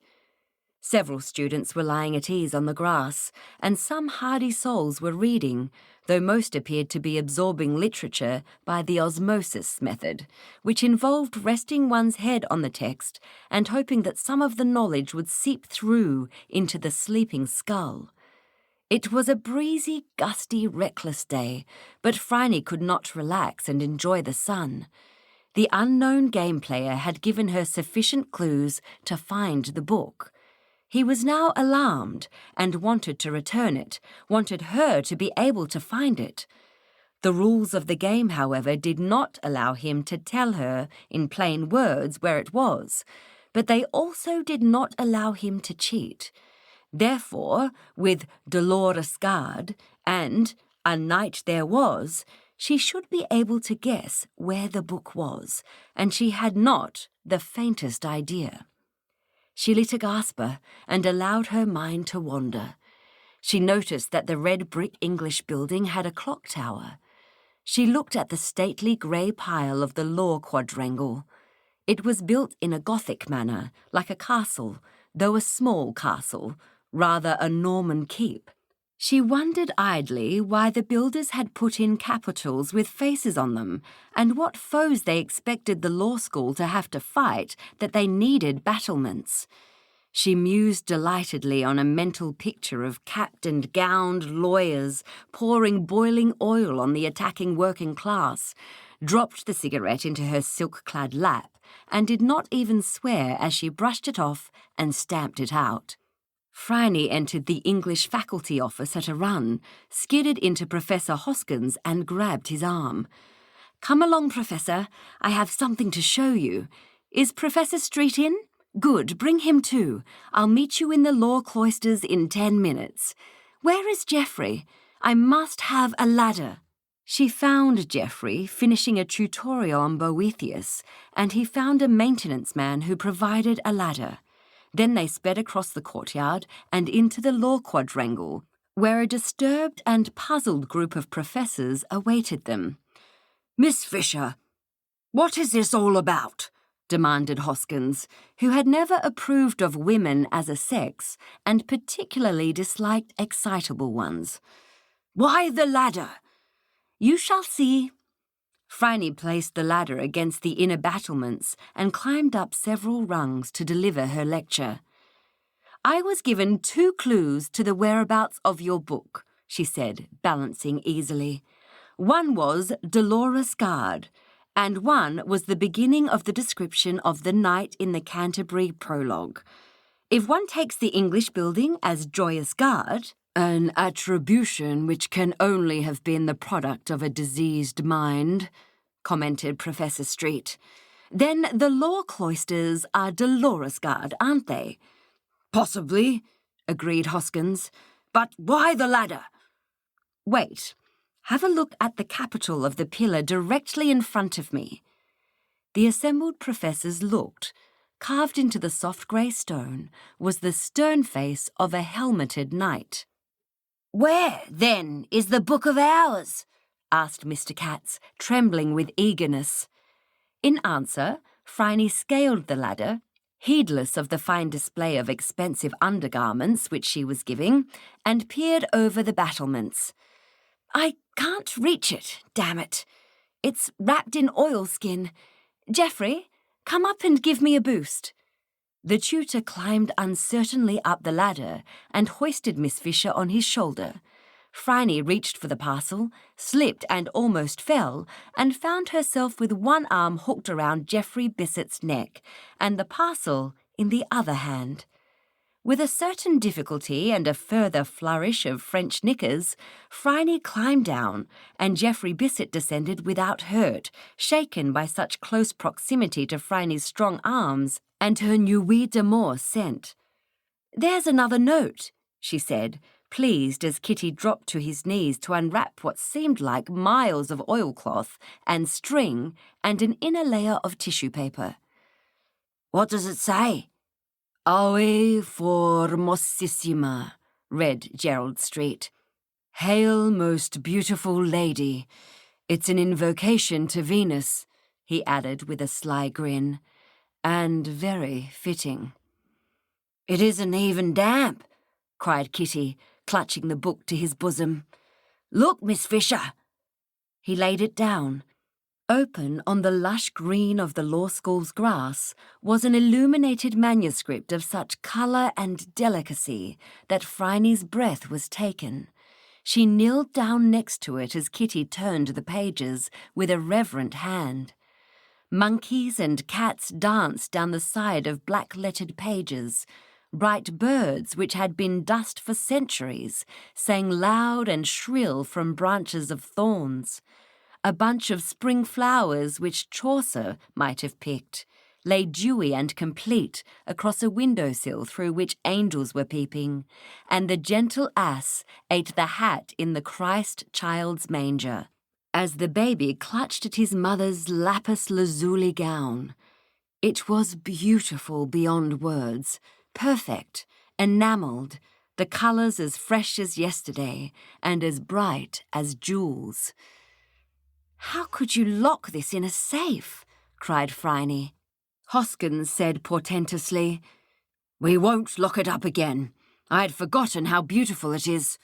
We shall have a secure glass case, and Kitty shall turn a page every day.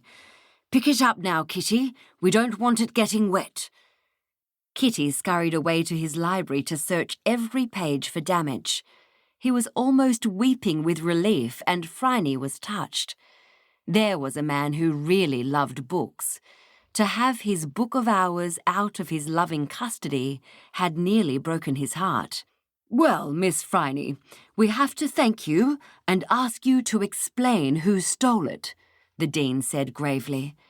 "I shan't tell you," Phryne replied, ordering her clothes which had been ruffled during the climb, "because I don't know.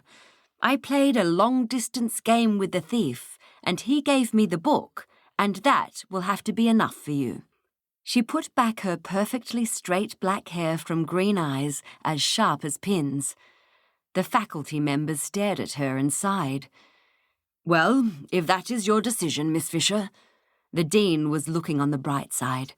"Now, Hoskins, if you will give me a few moments of your time, we shall decide about the glass case. Thank you, Miss Fisher. A very precise demonstration." Phryne bowed and smiled and took Geoffrey Bissett's arm. "Norton's," she commented. "I need a drink." "You shouldn't have stolen it, Geoffrey," she said over a gin and tonic in the crowded pub. "It was a huge risk. If they had called in the police, your academic career would have been shot." "The book cried out to me," he said plaintively. "All that beauty, locked in that green iron prison. I never meant to steal it, you know. I would have given it back, but I would never have found so delicate a way to do it. My congratulations, Phryne. Are you going to turn me in?" "No. When did you decide to give it back?" "When you announced that you knew me. Who is the Monmouth that everyone knows? Geoffrey of Monmouth. I decided then that you had penetrated my game, and I put it on the roof, which is easy if you go out of a window on the second story." "I see. Order me another drink, will you? It was a fine game, my dear." "How did you decide it was me?"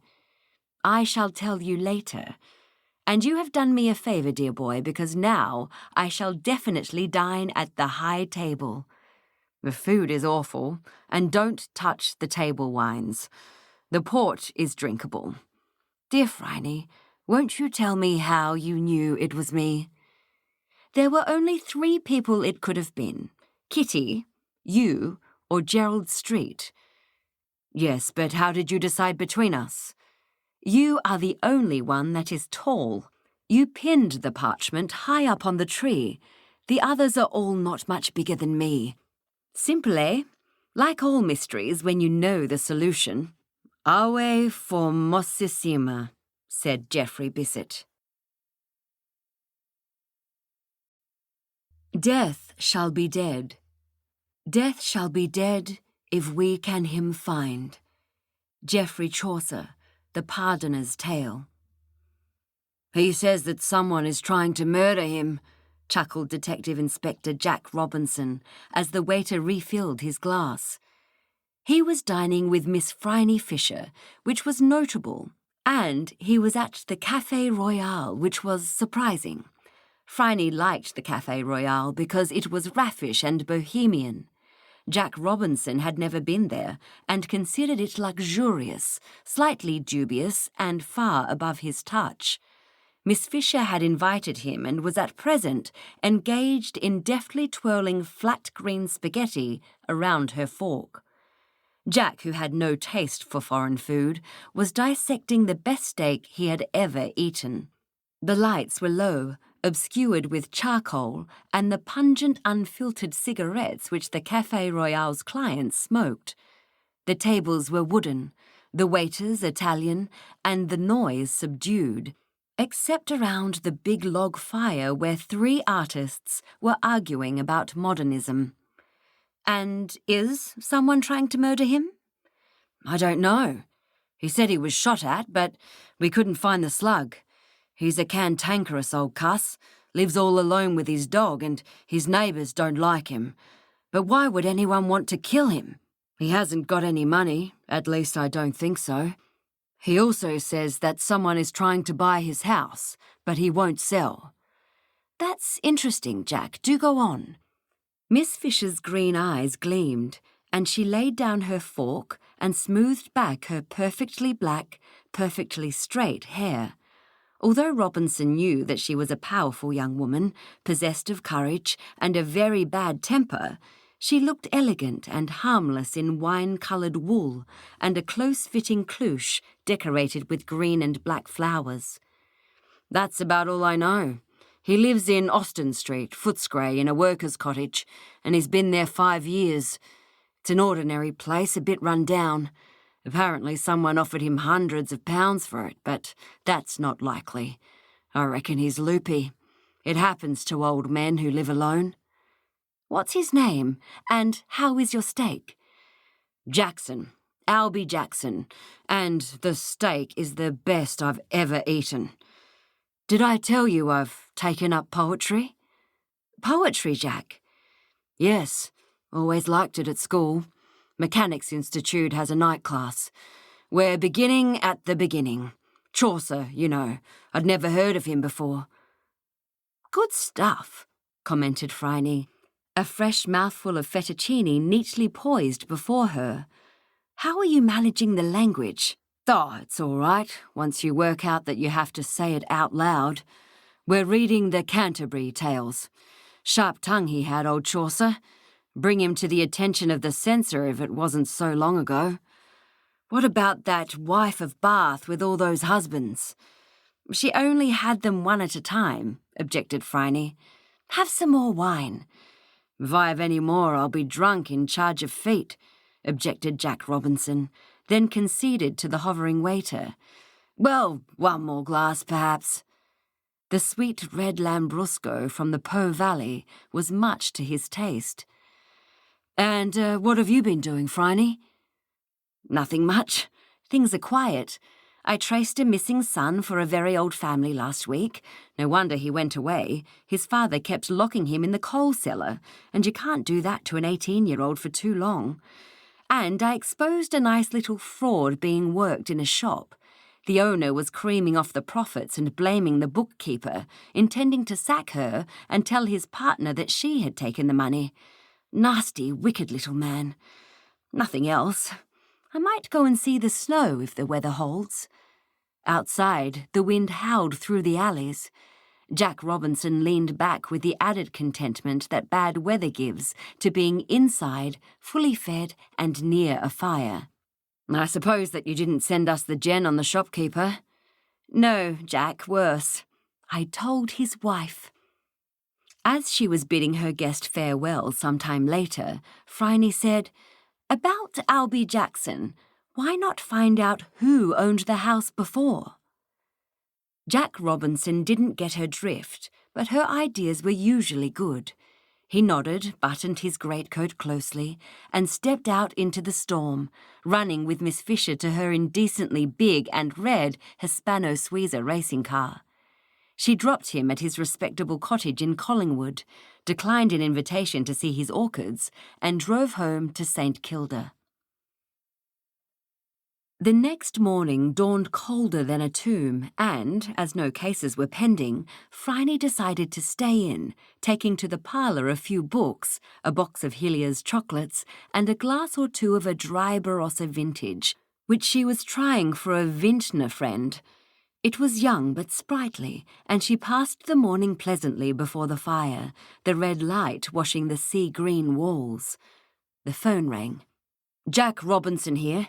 You remember that case we were talking about last night, Albie Jackson? Well, things have happened at old Albie's place. It caught fire last night. What with the rain and the local fire brigade, they put it out fast enough. But But there are 3 dead people in the house, said Jack glumly. Unlike Miss Fisher, he hated mysteries. I don't know what to think. How odd. Odd isn't the word I'd use, Miss Fisher.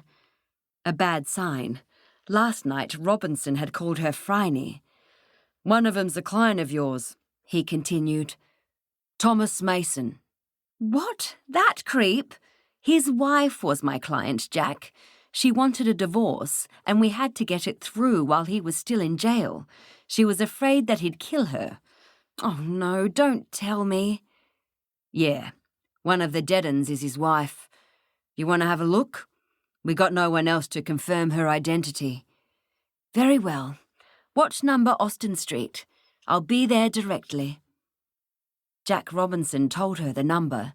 Phryne ran upstairs to dress for the weather and found garments suitable for clambering around a half-burned house in the rain.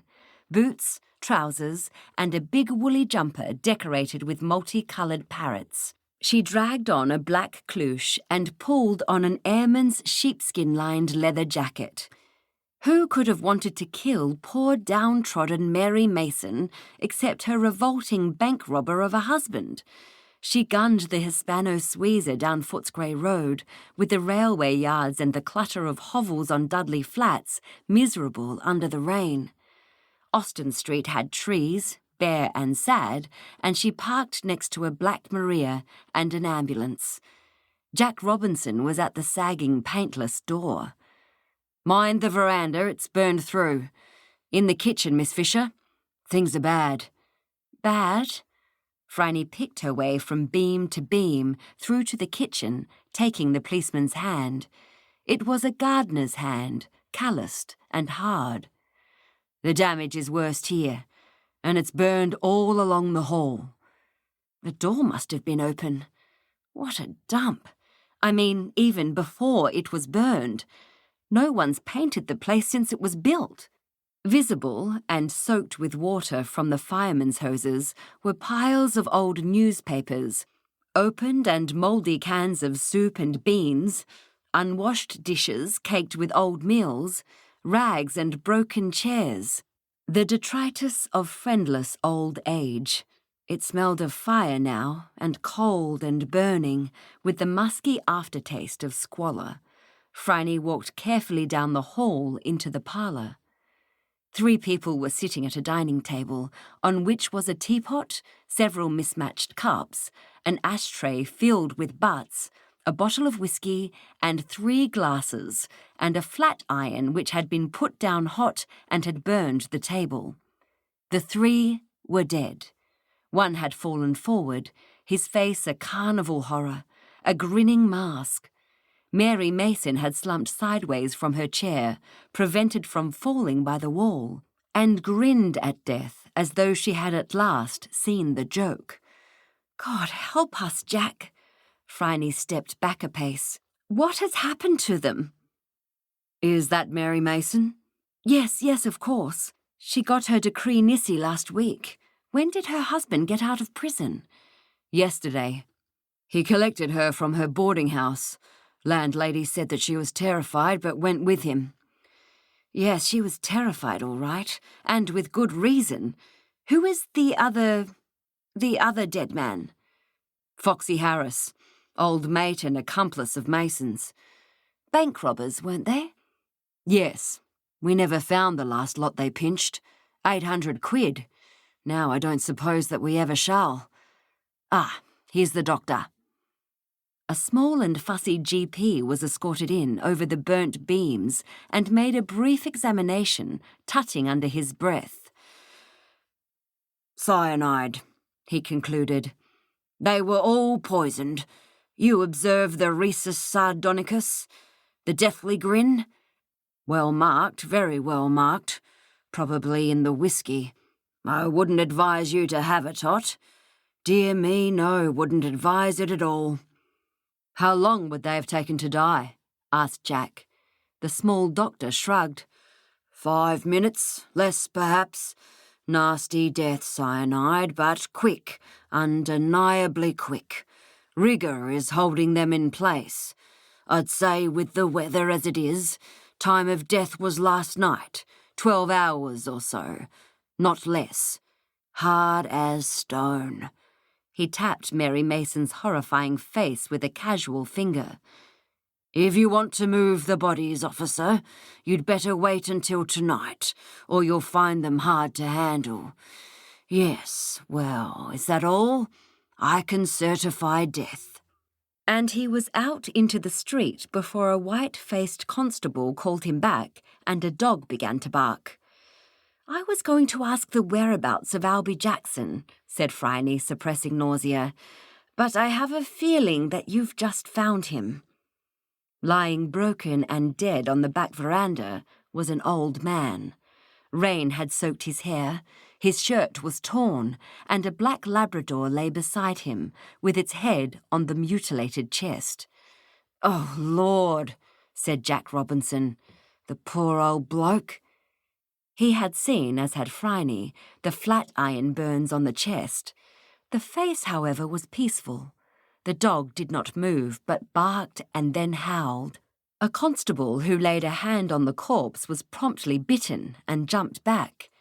Jack Robinson then did something that confirmed him in Phryne's high regard. He sat down on his heels and spoke directly to the dog. "Come on, old fellow," he said soothingly. "I know he was your master and you loved him, but he's dead now, dog, he's dead. You have to leave him, fella. Come here, then. Come here. He's dead, mate. He doesn't need you anymore." Phryne felt tears prick her eyes. The dog lifted his head and stared at Jack Robinson, who held out his hand. "Come on, then, mate. Come on." The black dog wavered. He got to his feet, licked the face of the corpse, and howled again. Then he walked over to Jack Robinson, pushed his nose into Jack's hand, and leaned against his leg. "Poor old bloke," repeated Jack Robinson. "Come on, doctor, tell us about this one." The doctor, keeping a wary eye on the dog, kneeled next to the dead man and pushed aside the torn shirt. "He's been tortured," he commented, "with a hot iron. But he hasn't been poisoned, at least not with cyanide. I'd say he died of heart failure." "Natural causes?" "If you call being tortured to death natural," the doctor retorted. "Now, if you have no more dead bodies on the premises, Detective Inspector, I'll be getting back to the hospital. I'll do the autopsies when you can unkink the corpses. Goodbye." And he was gone. "What a bedside manner," observed Phryne. "How his patients must love him." "Not particularly, miss, but he never hears any complaints. He only deals with the dead, so he doesn't need any manners." "Come on, dog," said Jack Robinson. "We better get you something to eat, eh?" The dog, with a last look at the old man, followed him into the house. Jack Robinson extended a forefinger to the white-faced constable. "Go out, Jones, and buy me a leash and a couple of dishes and some dog meat," ordered Robinson. Phryne asked, "What will you do with the dog?" "I'll take him home. The kids have been asking for a dog, but the wife says that they're too much trouble. I reckon she'll have this one, though." He smiled. "Proper sentimental, she is. And he's a good dog," said Robinson, as the black nose was inserted confidingly into his hand. "He's a good old mutt." Robinson found 2 unburnt chairs in the front of the house and sat down, the dog beside him. He motioned Miss Fisher to a chair. "So now we've got a mystery and a murderer to find," he observed. "Any ideas?" "Not at the moment. I never saw such a horrible scene, Jack, not even when I was driving an ambulance in the Great War. They told me about the tea party, though. That must have had the same effect." "The tea party?" "A group of soldiers who were sitting around a little fire making tea and didn't hear the gas alert. They were all killed, and, like these ones, they were struck dead as they sat, and the rescue party found them all in their places, one with a cup raised to his lips. I've seen a photograph of it. The house stank of filth and bitter smoke. Phryne was beginning to feel queasy. "Back in a moment," she promised. She went into the street and was sick into a convenient bush. She then found the flask which she always kept in her car and took it back to the policeman. "Have a swig, Jack. It's my own whiskey and contains no improper substances." They drank in silence. It was good whiskey. "Let's look at the facts then. The old man reported that someone was trying to kill him. He said that he had been shot at and people were making threats against him, and we didn't take him seriously because he was a difficult old cuss, and we get a lot of complaints from loonies. And he had the dog too, so I thought he was safe enough. Then he said that someone wanted to buy his house, and I wrote him off as mad. Who'd want a dump like this when there are hundreds of these houses all the same?" "There must have been something about this house rather than any other," mused Phryne. "What?" "I better find out who used to own the place," said Robinson, omitting to recall that such had been Phryne's advice the previous night. "And I better organise a proper search, and soon," he added, as the cold wind set the damaged timbers groaning. "Before the whole place comes down on our heads. Here's Jones. That was quick." "Lady down the street has a dog, sir, and she lent me his dishes and some meat and biscuits, and I've brought some water from her place. Sir, the lady herself would like a word." "Good. Bring her in. Well done, Constable." The young constable, recovering from the greenish pallor of the badly shaken, blushed. He put the dishes down on the floor and filled the water dish. The dog looked at Robinson. "Go on, then," he said encouragingly. The dog continued to stare. It did not move, although it was obviously hungry. "Well, you mutt, don't just sit there and drool," said Robinson. Phryne said, "It's been trained not to eat before it has permission. You'll have to say the right word." "Golly, what a case," muttered Robinson. "And I can't ask its late master, can I?" "Well, I can ask, but I won't get no answer.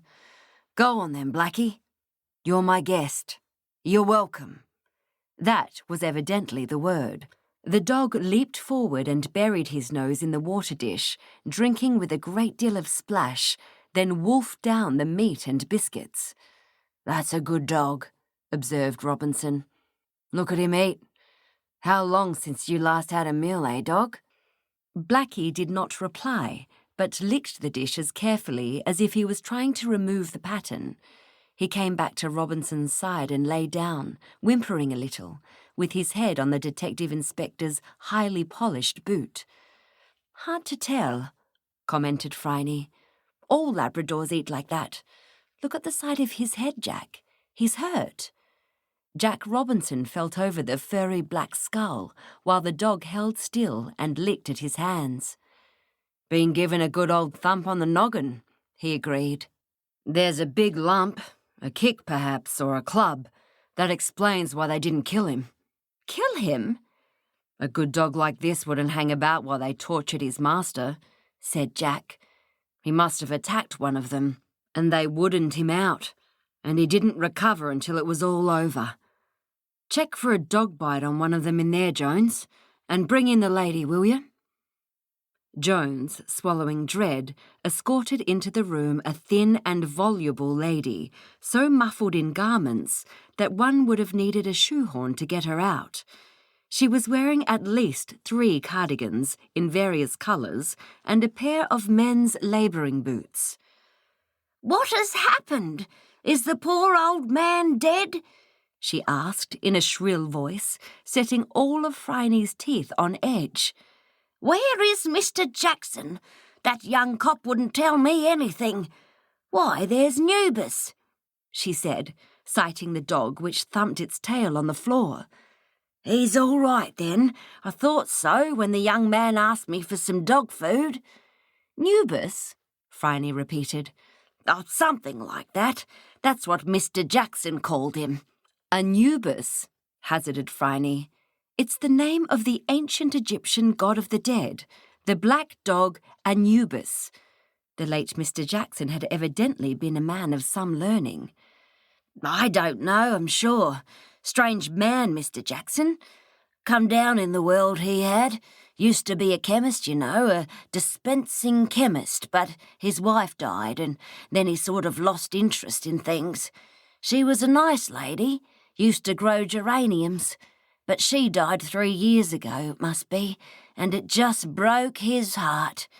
Wouldn't let anyone help, wouldn't talk to anyone, just stayed in the house. What has happened to him? He's dead, Mrs. Green. Dead? His heart, was it? He had a bad heart. He was murdered, said Jack Robinson gently. Someone killed him. We're trying to find out who did it. Were you at home last night? Did you hear anything? No one could hear anything over the storm we had last night. My daughter did say that she heard a car along about midnight when she got up to put some buckets under the holes in the roof. But I didn't hear anything until the fire brigade came about 6 this morning. Murdered? What a dreadful thing. Did he have any money? Asked Phryne. Mrs. Green shook her head. No, not that I knew. No one ever said that he had money, but you couldn't talk to him, really. I came down a few times with a pot of soup or a cake for the poor soul, and he wouldn't let me in the house. Thanked me all nice, but he didn't want to be helped. Mrs. Green's eyes had an avid gleam, and Phryne reflected that a lone widower was fair prey for lonely local widows. She wouldn't have let Mrs. Green into the house either. What a strange man, this Albie Jackson. A man of sardonic humour who named his dog after an Egyptian god. Did you know the people who used to have this house? Asked Robinson. Mrs. Green bridled. Me? Know them? They were criminals. Nasty people. The man was a fence, so they said. Lots of people used to call at the house. Not nice people, neither. I was very pleased when they took him to jail and she left, and then the Jacksons bought the house. She wanted a nice yard, Mrs. Jackson said, to grow her geraniums in. He used to make up things, you know, cough mixtures and things, and he was ever so good with animals. He cured my Toby of distemper, and he had a poultice which could take out splinters and bring up boils beautiful. But he wasn't a doctor. If anyone was real sick, he'd always send them to a doctor. I'm just a chemist, Mrs. Green, he said to me once, when I asked him about me rheumatics. You need to see a doctor about your leg. Pain's something cruel in this weather. What are you going to do about poor Anubis, then? I'd take him, except that Toby wouldn't like it. I'm taking him, said Robinson. Thanks for the loan of the plates, Mrs. Green. I'll return them. That's all right. I hope you get whoever done it. Poor old man. Jones, show the lady out. And Mrs. Green went, her curiosity unsatisfied and still glinting in her eyes. With some cursing and a lot of manoeuvring, the ambulance men had taken the corpses away, and Phryne and Robinson were standing on the back veranda while 3 constables searched the house. Mason, asserted a shuddering Constable Jones, had a dog bite on his right forearm. Jones was not used to murder. Phryne, shivering in her parrot-patterned jumper and airman's jacket, reflected that neither was she. Let's reconstruct it. The 3 of them come to Mr. Jackson's door late at night. He opens it. They jump in and grab him, flattening poor old Anubis here with that hockey stick we found by the door. They bring the old man in here and tie him up. We've found the rope, its new washing line, which indicates that they brought it with them. But they didn't bring the flat iron. commented Phryne, crossing both arms across her chest. "It's an old one, and probably dates back to Mrs. Jackson. They might have just thought they could tie him up and find what they had come to find, which was the proceeds of the bank robbery, given to the fence to hold for them, and hidden in the house. Yes, they tried to just buy the house, but the cranky old bloke wouldn't sell. Perhaps he loved the house." Jack Robinson wondered how anyone could, but you never really knew. His wife lived here, and died here, and Mrs. Green said that he was fond of her. Yes, perhaps. Anyway, they can't find the gelt either because the fence took it with him, and they decided that he had moved it, maybe because they knew something from the fence. So they decided that Mr. Jackson knew where the money was, and they tried to persuade him to tell. But at some point they must have loosed him, maybe to make them a cup of tea or to get out the whiskey. Just the sort of thing that the rat mason would do. He was a nasty piece of work. And Mr. Jackson poisoned the whiskey with a hefty dose of cyanide from his chemist's stock, which is still in the kitchen. And then he died of heart failure when they started on him again, and they flung the body out the back where the dog was. Then they sat down to have a friendly drink before they searched the house. The poor old dog recovered, but he couldn't get in, and so he lay there all night next to the dead man. And the fire started in the parlour, where a sweep of Mason's dying arm pushed the Kerry lamp onto the floor where it smashed. And the fire spread slowly because the house was wet with rain coming through the roof, and it swept down the hall away from the parlour because the front door blew open. The fire brigade came, and then it was all revealed.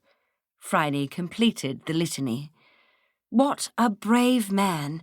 He knew they were going to kill him, or maybe he felt his heart going, and he still had enough courage and wit to poison the drink. Not brave, just cranky. He wouldn't have wanted them to have their money. If he hid it, why didn't he give it to them? He didn't need it. Then they wouldn't have killed him. Just like him to have the last laugh. If he had the money, that is. Phryne gazed unseeing out into the rain-swept yard, where the geraniums grew tall and ragged. "I know where it is," she exclaimed, and ran back into the house, Robinson and Anubis at her heels. "Where did the dog sleep?" she asked a puzzled constable who was sorting through the contents of a cupboard which seemed to contain nothing but 1,000 empty tobacco tins. He pointed to a pile of partially chewed blankets near the stove. Anubis suffered, it appeared, from night starvation. Phryne pulled back the blankets and revealed a patch of unburnt flooring, in which a hole had been neatly cut. She pulled up the boards and dragged out a grey sack, which still had the bank's identifying numbers stencilled in black. Anubis, she said triumphantly, was the god of the dead, but also the guardian of the hidden treasure. The guardian of the hidden treasure wagged his tail and whined. Detective Inspector Robinson was at home, cup of tea in hand and slippers on his feet, before his own domestic hearth, anticipating a roast of lamb for dinner and watching his children play with Blackie, as Anubis was now known. The dog showed a great tolerance for having fingers poked in his eyes, and even Mrs. Robinson had wept a few tears over his fidelity to his dead master, and admitted that he was a fine, gentle animal.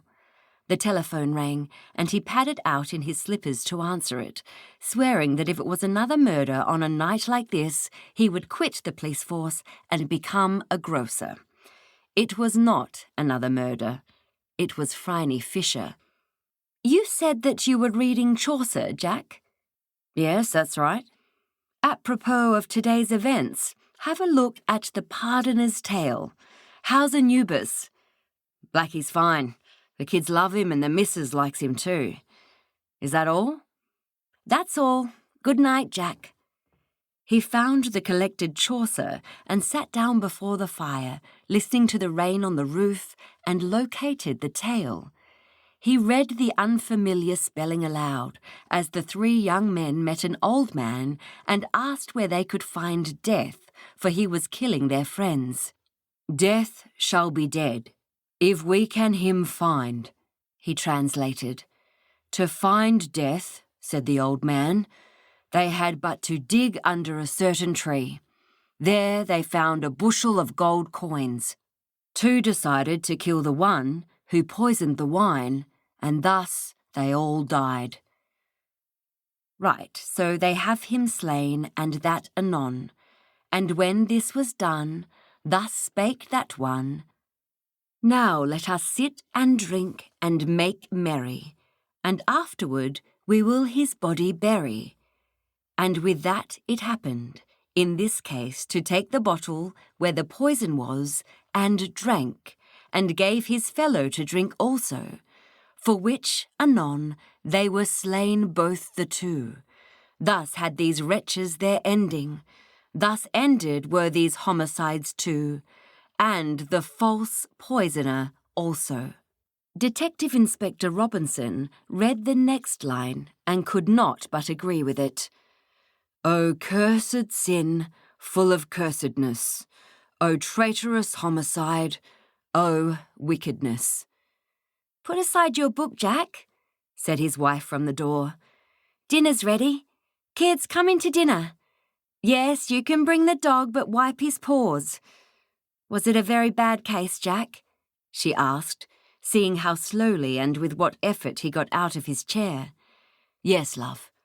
Robinson put Chaucer down. "It was a bad case, and I'm glad to be home," he said, and smiled. Carnival. Beauty provoketh thieves sooner than gold. William Shakespeare, As You Like It. Phryne Fisher, daringly elegant in a peach and black blouse top and a pair of palpable scandalous trousers, mostly regretted that she had ever met Bobby Ferguson, but she had come with him because she loved all circuses and carnivals. And here it was. The hot wind crackled through the dry grass alongside Williamstown Road. It carried not only the usual city messages, "A far too male cat has been here," and "Watch out for the van," but also turkey lolly and toffee apples, animal dung, machine oil, and frying grease. She sniffed an appreciative sniff. "Oh, yes," she said, as she headed up the dusty path towards the lights, where the wheezing of a calliope was enchanting the night. It was playing Daisy, Daisy, Give Me Your Answer Do, in just the wrong key. "I love carnivals. Not your sort of place, I wouldn't have thought." Bobby did not reply. What was the matter with the spoiled, rotten son of a major banking house now? He complained about the car, her treasured Hispano-Suiza. He complained about her driving. No one had ever stopped Bobby from having anything he set his heart on, but no one else was going to drive Phryne's car while she had breath in her body. She decided that a little light ignoring might cure his sulks and pressed on.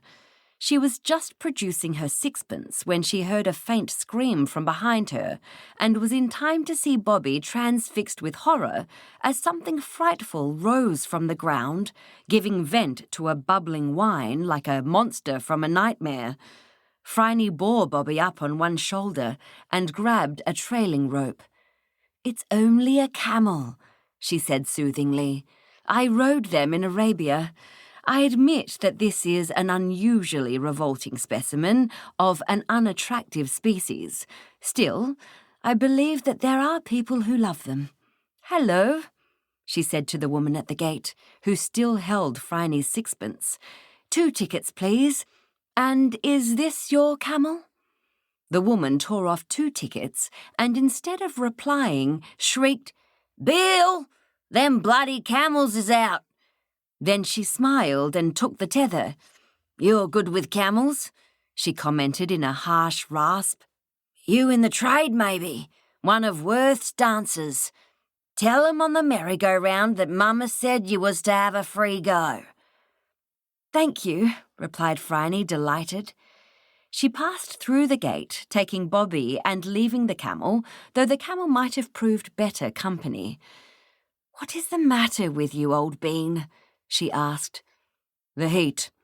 I hate the heat," said Bobby. "In that case, you should have stayed in a nice cool hotel and drunk nice cool beer," said Phryne.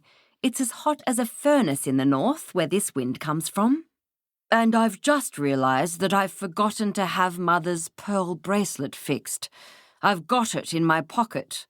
Bobby, a pink young man with slicked down hair, patted his pocket, just in case any passing thief hadn't deduced where he might have put it. "It's very valuable. Anyone could steal it." "Then put it in another pocket and stop talking so loudly," advised Phryne absently. She was looking for the carousel. "But all these people are thieves," protested Bobby. A slim young man in greasy overalls paused in bolting together a collection of iron pipes and scowled. The light caught his hair. It had the same blue sheen as a cock's feather.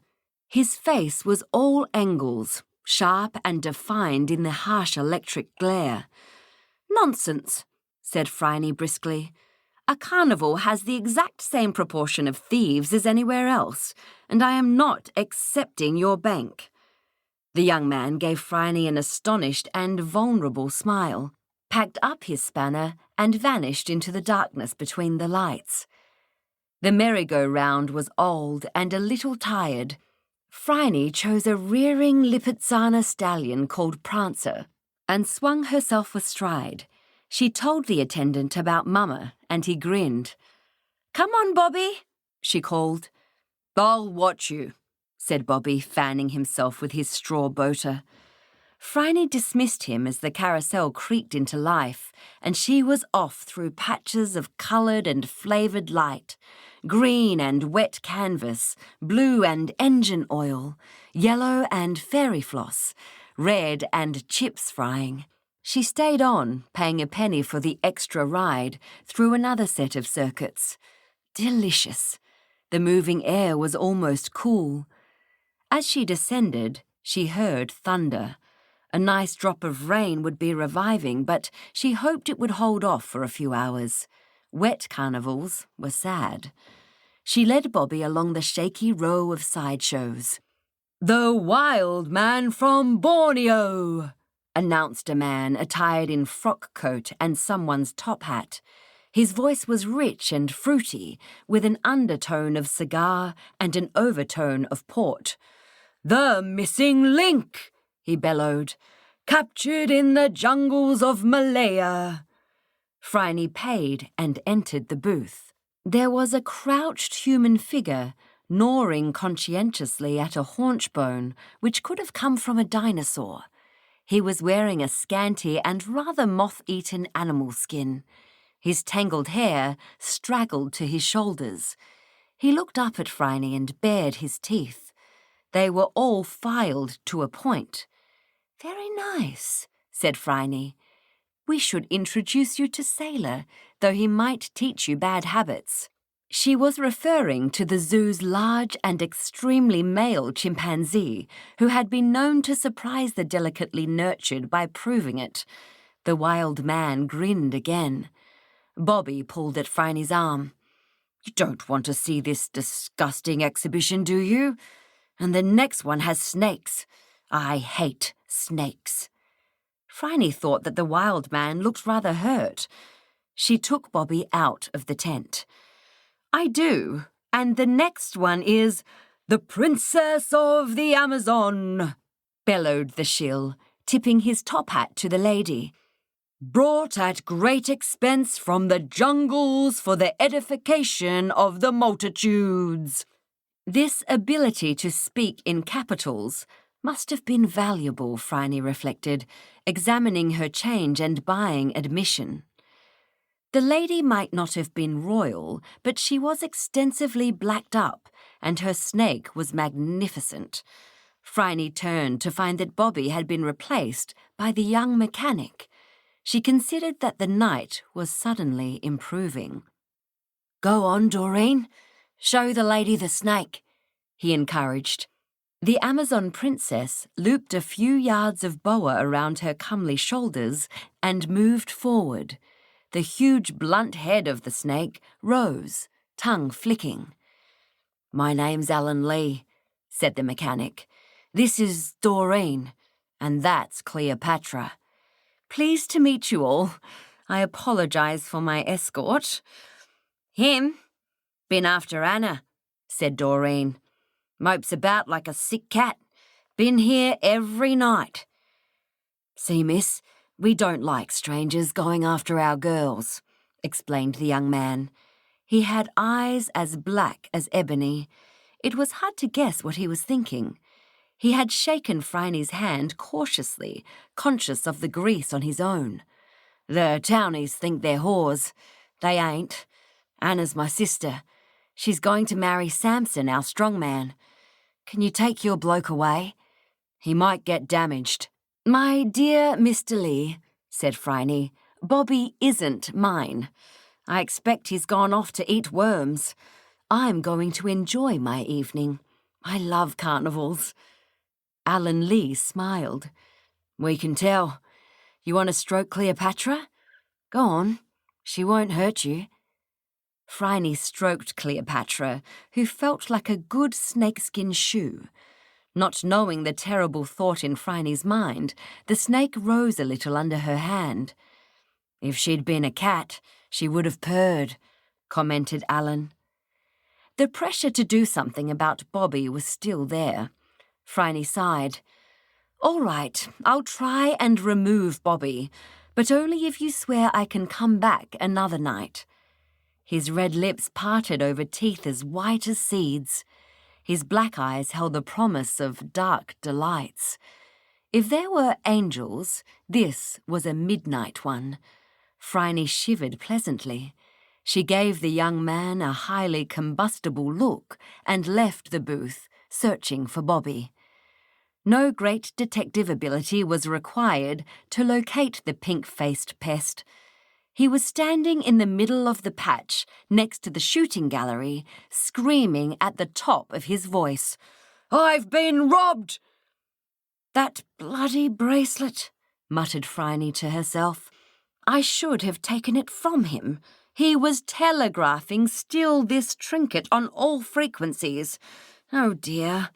She pushed through the gathering crowd and asked crisply, "What's the matter, Bobby?" "Mother's pearl bracelet. It's gone," he shouted. "Will you shut up?" demanded Phryne. "You're making a scene. Have you searched all your pockets?" Around her she could sense the growing dismay of the carnival folk. This was real trouble. No one trusted carnival people. No one was likely to believe them when they swore their innocence. Everyone knew that the gypsies stole chickens and washing, and spoke a strange language, and probably didn't wash, and did you see the state of that woman's fingernails? Good name ruined, permits refused. This was a disaster. Phryne was incensed. Phryne searched Bobby's pockets. No bracelet. He opened the black velvet case and showed it was empty. He was just about to bellow again when Phryne grabbed his shoulder and shook him. "Will you stop yelling? When did you miss the bracelet?" "I don't know. Just now. I got out some coins for the shooting gallery and found the case empty. It's gone." "All right now, I'll find it. Be quiet. Show's over," she said to the gaping crowd. "Nothing more to see. The gentleman has mislaid something. Alan, start the calliope again. Off you go," said Phryne, and such was the force of her personality that most of the onlookers lost interest and wandered away. The one who didn't was the policeman. "Something been stolen, sir?" he asked, getting out his official notebook. He was a blonde, blue-eyed guardian of the people. He had never trusted carnivals since he had failed to win the stuffed parrot on which he had set his heart at the age of 8, and later had found out about fixed fairground guns. "Missed something? Silly of you to bring anything valuable into a carnival. We all know what carnies are like, and they are nasty, dirty places. They wouldn't be allowed if I had my way." "I'm Phryne Fisher," said Phryne, holding out her hand. She had only a few moments before that detestable oaf started writing in his notebook. She had also just caught sight, for the first time, of Samson the strongman, who must have been 7 feet tall and was wheezing as though he had asthma. "I'm a private investigator. Shall I give my good friend Detective Inspector Robinson your regards? I don't believe we need to waste your valuable time on my escort's lost property." She gave him a full-beam, 300-watt dazzling smile, which usually worked its magic on the recipient. Not this time, though. The policeman did not take her hand. He said mulishly, "Gentleman says he's been robbed. I heard him." "The gentleman hasn't the brain of a peahen." Bobby felt that he was being ignored. "I had it in my pocket, and there's the case, empty. What will Mother say? It's worth £400. The carnies paled, and the policeman stood to attention in the presence of money. Damn, now it was official. Phryne walked away into the dark between 2 stalls, and Alan Lee came to her side. "It looks bad," he exclaimed. "Who could have robbed him? I ain't seen any of the local dips. We always get Samson to see 'em off. They're bad for business." Samson rippled a few muscles and looked down modestly. A slim, elegant girl sat on the shooting gallery bench, scowling at Bobby. "That's Anna," said Alan. The shooting gallery shone. Not very new rifles were laid out on the counter. Targets wobbled across the back, tin ducks. On a board were the prizes, Kewpie dolls, Chinese porcelain fresh from Abbotsford, glass rings and Woolworth's pearls hanging singly on hooks. Why was Bobby making this scene? Something jarred on Phryne. What thief took the jewel and left the case? Of course, this was Bobby's own doing. He had staged this scene. Just take out the bracelet, distract Anna, and hang it on a hook. Then blackmail Anna. If she refused his advances, he would ruin the carnival. Simple. Phryne reflected that merchant banking really was bad for the soul. "I'm afraid," said Phryne, "that even from here I can see among those trinkets a sheen only produced by irritating an oyster." "That's not Anna's doing," Alan Lee protested. "She's no thief." "I don't believe it either," said Phryne. "Now, we need a diversion." "What if I just break his neck?" asked Samson reasonably. "I could do it easy, like snapping a daffodil." "Thanks anyway, Samson, but not with that cop there taking notes," replied Alan. "Go get the wild man," said Phryne. Does he speak English?" "Tom, he's from Footscray." "And ask the Princess of the Amazon if Cleopatra would like an outing." "Bobby," said Phryne vengefully, "hates snakes." The policeman was still taking notes. Anna Lee, frightened and disdainful, was sitting on the shooting gallery bench, affecting not to notice. "I felt in my pocket for a penny to give a child." "Could the child have picked your pocket, sir?" "It was only a small child," said Bobby. "Might have been a midget. You never know in a carnival." "Hell's bells!" he exclaimed. "What's that?" Hooting and leaping through the crowd came the wild man, Alan Lee in close pursuit. Tom bounced and gibbered with aplomb, turned a neat somersault and leaped into the shooting gallery, where he tried to groom Anna's hair. She pushed him away, and he bounced down again, snarling now, menacing Bobby and the policeman. They backed away. So did Phryne. She almost had her hands on the bracelet when they turned to face her again. Phryne cursed under her breath. Alan Lee, stockwhip in hand, cracked it. The wild man uttered a shriek and ran back to his nice, safe booth, with the gypsy behind him. The crowd stirred and muttered. This was turning out to be a more interesting evening than they had expected. "The camels are out!" shouted Phryne, losing patience. Both Bobby and the policeman looked away. In a second, she had the little bundle of beads in hand. When they looked back, Phryne Fisher had slid away into the darkness. The constable decided to arrange a search. Phryne heard Bobby say to Anna, "I've got you now, girl. Me or jail," he said. "Now you have to come with me when I snap my fingers." "Snap then," replied Anna, voice dripping with scorn. "By God, I will. Constable!" The policeman was not having a good evening. Finding witnesses was harder than he thought. He returned. "I found the bracelet," Bobby exclaimed. Phryne thought how unattractive he was, red with frustrated passion and dripping with sweat. "I wondered where someone might hide it, and I thought, what about the prize board? This girl stole them," he said, unhooking without looking at his object. "See? Mother's pearls." "No, they ain't," said the policeman. "They ain't worth tuppence." Bobby stared at the Woolworths' pearls. "Then where are Mother's pearls?" he cried. "Here," said Phryne Fisher, fervently hoping that it was true. She put the string into his hot hand.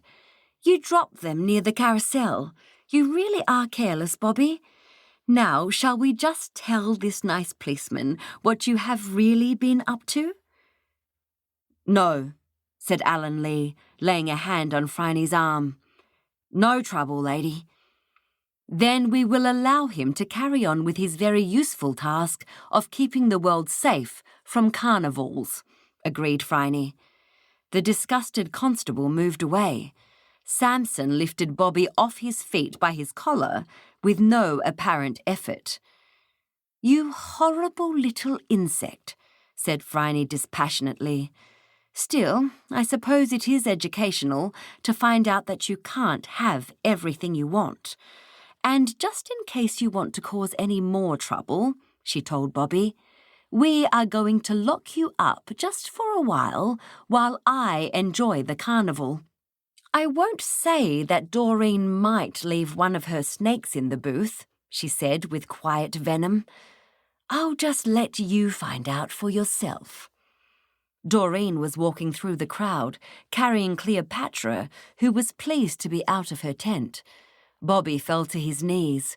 Phryne took pity on him. "Or perhaps you would prefer to give them all the money in your pockets, promise never to return, and flee the scene." Bobby shed £3 notes, a folded £10 note, 7 shillings, 3pence and 2 farthings, and ran for his life. As he ran, Anna reached out a hand and snapped her fingers in his face. Phryne was cool at last. Supper was over. The others had gone back to their caravans. Tom had turned out to be a cheery man who had been shipwrecked in Borneo, which gave him a new career. Doreen had inherited her snakes from her mum, who had married a grocer in Tumbarumba. Phryne had patted one snake and scotched another. A day full of incident. The lights were out. Across the huddle of booths, the rain sluiced, washing away the stains of anger and appetite and fear. Camels hooted and bubbled, surprising local owls. Alan Lee was behind her, and she leaned back into his salty, soapy scent. She could feel every defined muscle in his chest. "You could stay the night," he suggested. Phryne laughed and turned into his embrace, kissing the strong throat and the hollow of the collarbone. His hands slid down her sides. "I think I might," she said softly. "I have always loved the carnival." The Camberwell Wonder. Murder will out, that we see day by day. Geoffrey Chaucer, The Nun's Priest's Tale. The constable straightened up and held out a gentleman's starched collar. It was slightly greenish from the moss it had lain in. There was a dark splotch of dried blood across the whole length of the back. He exhibited it to Detective Inspector Robinson. "What have you got to say about this, Stevie?" The big man nodded. A glint of what might have been intelligence gleamed in his sullen eyes. He said slowly, "I killed Mr. Clark. I killed him." And all the way down to Russell Street, and on every subsequent inquiry, that was all he would say. It had been a disagreeable night, and Phryne Fisher fought off her escort with more force and less finesse than she usually showed. The young man was clumsy, having battered her toes to pulp while dancing with her at the Green Mill. She feared that her satin train was damaged beyond repair, and he had probably marked her dress with his hot, sweaty hands. "Let me go, or I'll break your arm," she advised him. "Good night, Mr. Clark." She did not necessarily wait until her own door was closed before she added, "and good riddance." She stalked into her parlour and flung herself down into an aquamarine easy-chair. "Dot, get me some slippers. My shoes are ruined, and my feet too," she exclaimed, examining her toes ruefully. "That's the last time I do favours for people. Take the poor boy out, Phryne. You might be able to do something with him. Terribly good family, you know." She spat indelicately into the fireplace. "Hell and damnation, look at this satin." "Likely it will clean," said Dot equably. "How about a nice cup of warm milk?" "Get me a small glass of green chartreuse," requested Phryne, more civilly, for she was fond of her assistant. "The drinks at the Moulin Vert really are frightful, but weak. You couldn't get drunk on them in a millennium. The management are foundation members of the Temperance League Against Alcohol. What an evil temper I have. It's not the poor boy's fault that his father is a loony and his mother hasn't spoken to him for years." "What, Mr. Clark? I saw that name in the paper," said Dot, handing over the glass. "Oh, you must have heard of him, Dot. Old Mr. Clark, I mean. Man's got a mania for rehabilitating the retarded. Staffs his whole estate with the feeble-minded. Supposed to be a charitable man, but in my opinion he is purely cynical. If his staff are dim, they work hard, and I bet they don't get holidays and union rates. Met him once at some bazaar that Lady Rose Millard was sponsoring, and I didn't like him. I've never trusted men with the kind of social smile that never reaches the eyes. And his wife, now called Parvati, was captured by some Indian sect and floats around in ochre robes, which clash dreadfully with her complexion, chanting mantras or sutras or whatever they are. Dreadful people. And their son just trampled my toes like the corn beneath the harrow and made a very obvious grab for my, attributes. Oh well, curse the lot of them. At least I'm home in one piece. What are you looking for, Dot?" "Toad," corrected Dot absently. "It's a toad beneath the harrow. Here we are, miss. Listen. Mr. Clark, the philanthropist, missing. Gardener confesses to murder." "Good Lord!" "That's about it, miss." Dot crossed herself. "It says that the boy confessed freely to having murdered his master, but won't say anything else. Excuse me, Miss Phryne, there's the phone and the butlers are out. Who could it be at this time of night?" She hurried to find out. Phryne sipped her liqueur and scanned the newspaper for any further information. Where was the body? How had this murder been committed? She felt a pang of guilt for her dislike of the deceased. His philanthropy appeared to have been fatal. Dot appeared in the doorway. "Lady Rose, Miss Phryne?" "Oh, gosh!" Phryne padded barefoot out to the phone. The tiles were icy under her feet. "Phryne Fisher," she said into the receiver. "Phryne, you must come here right away," demanded the cool, high voice. "I have a commission for you." "Lady Rose, it's past midnight." "And what should that matter to a fine, healthy girl? When I was your age, I was dancing until 4 and breakfasting in Covent Garden at dawn on fresh strawberries. No stamina, that's what's wrong with you. Too many cocktails and cigarettes and not enough huntin'." "Give me a good reason why it can't wait until morning," groaned Phryne. "I've been dancing with the Clark boy and it might be days before I can walk again." "Oh, that hobbledehoy! My dear, that was self-sacrificing of you. Tomorrow, then, at 9 sharp." "Sharp," agreed Phryne, and hung up. "What did she want, miss?" Dot asked as she handed Phryne her slippers. "Give me an arm up the stairs, there's a dear. I expect that it is the Clark murder. Lady Rose knows that family very well. But what she wants me to do about it, Dot, old bean, I haven't the faintest idea." 9 sharp found Phryne ringing the front doorbell of Lady Rose's Bijou Toorak residence, a small and absurd building like an iced cake. Lady Rose's maid let her in, took her coat, and confided, "She's in a real state, miss. Don't cross her if you can help it. I never did like that Mr. Clark, nasty eyes. And they say he was involved in some shady dealings, import and export, you know." Penley was an inveterate and poisonous gossip. "They say that he was bringing in all sorts of odd cargoes. Through this door, miss, and be careful." Warned, Phryne trod delicately. The tiny but fiery Lady Rose was sitting on her Empire sofa, embracing as much of a huge woman in a wrapper and a drab dress as she could encompass. She glared up at Phryne. "There you are. This is Mrs. Slade, my cleaner. Comes in every day for the rough scrubbing. She's been working for me for 30 years, eh, Slade?" The large woman gave an affirmative sob. "She has a layabout husband who is no use to anyone, and a silly daughter who is a mannequin, and a son called Stevie.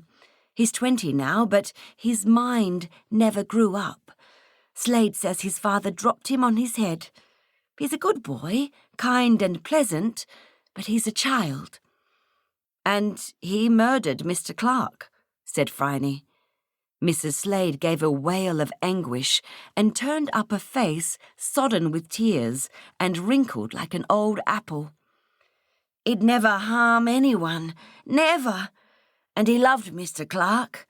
My Dan, he said that we'd have to put Stevie away. He was getting so big and all, so it was a blessing when Mr. Clark offered him a job. Not much pay, of course, but all found, and he could come home at night." "But he says he killed Mr. Clark," objected Phryne, sitting down to ease her feet.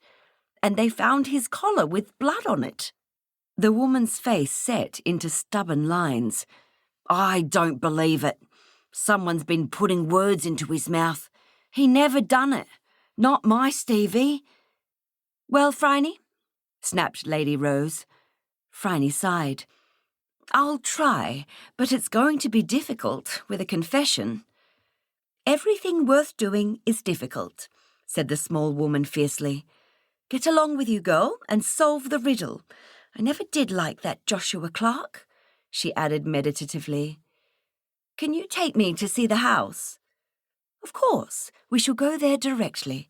Don't worry, Slade," Lady Rose said, extracting herself from the sofa. "We will get your boy back."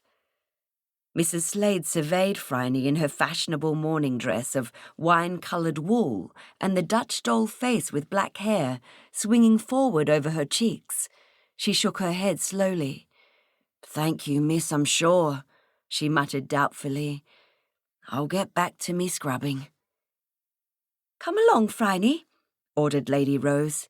"Penley, my coat. I'm going out." As Penley dressed her employer in a fur coat which had seen better years, Phryne said to her, "Tell me, do you know any more about Mr. Clark's business?" "Penley always knows more than she says. That's why she's so amusing," declared Lady Rose. "What about his business?"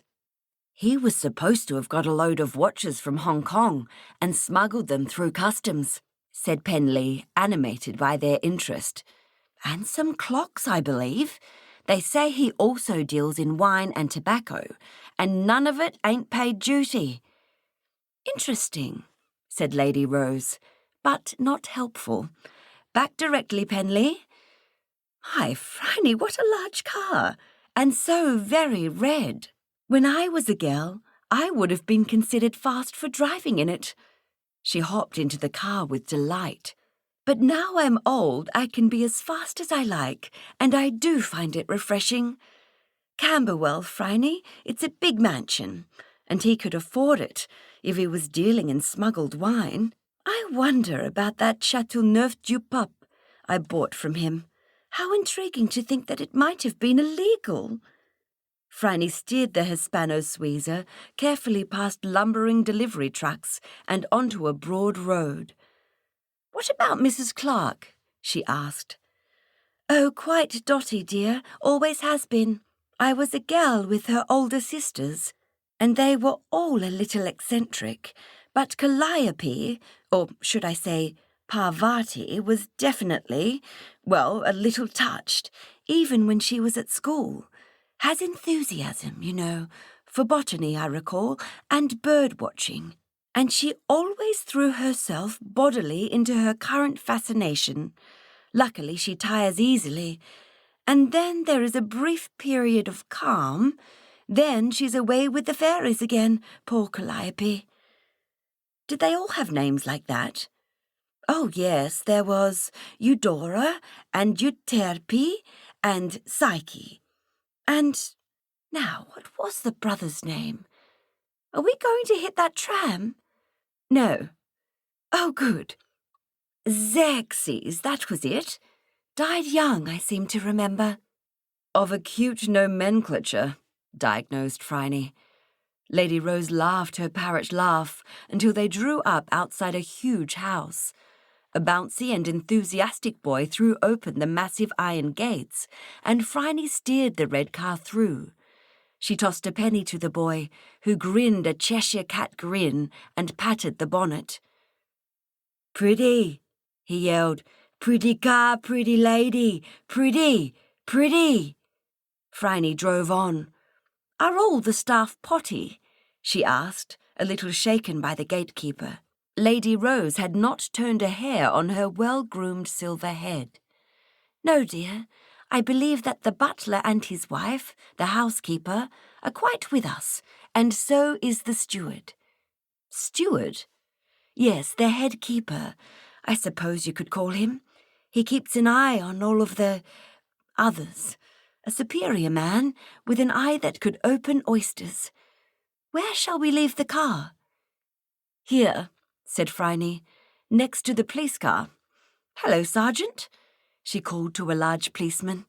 "Is Jack Robinson on this case?" "Yes, Miss Fisher," said Sergeant Day affably. He had liked Phryne ever since she delivered a child molester wrapped in brown paper to the Queenscliff police station.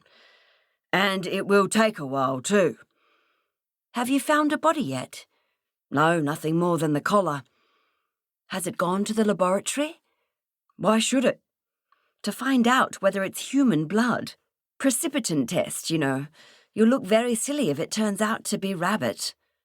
"I'll send it," promised the sergeant. "Inspector Robinson's inside, miss. Are you involved?" "Yes, I'm to restore your murderer to his mother's loving arms." "Good luck, Miss Fisher." Phryne and Lady Rose mounted steps which had been scrubbed white and were admitted to the house by a grim butler. He took their names into an inner room and a moment later escorted them wordlessly to the door. "Miss Fisher and Lady Rose Mallard," he announced, turned on his heel, and left. "Jack, how nice to see you," cried Phryne, as a puzzled detective inspector rose from a couch and took her hand. There was a bundle of yellow garments on the floor. "Oh, Calliope, do get up," exclaimed Lady Rose irritably. "Sit on a chair like a Christian and talk to us, or I shall lose my temper with you." The bundle stirred, put out a thin arm, and Phryne helped her into a chair. Mrs. Clark shook back tangled grey hair and said meekly, "Rose, you are so forceful." "That's more than I could do," murmured Jack Robinson. "She's been sitting there all morning, chanting and refusing to answer me. I reckon the whole place is loony." Phryne patted his arm. "What do you want to know?" "When she last saw her husband?" Lady Rose took her cue. "Well, Calliope, when did you last see Joshua?" "In eternity there is no time." Mrs. Clark caught the look in Lady Rose's blue eyes and stammered.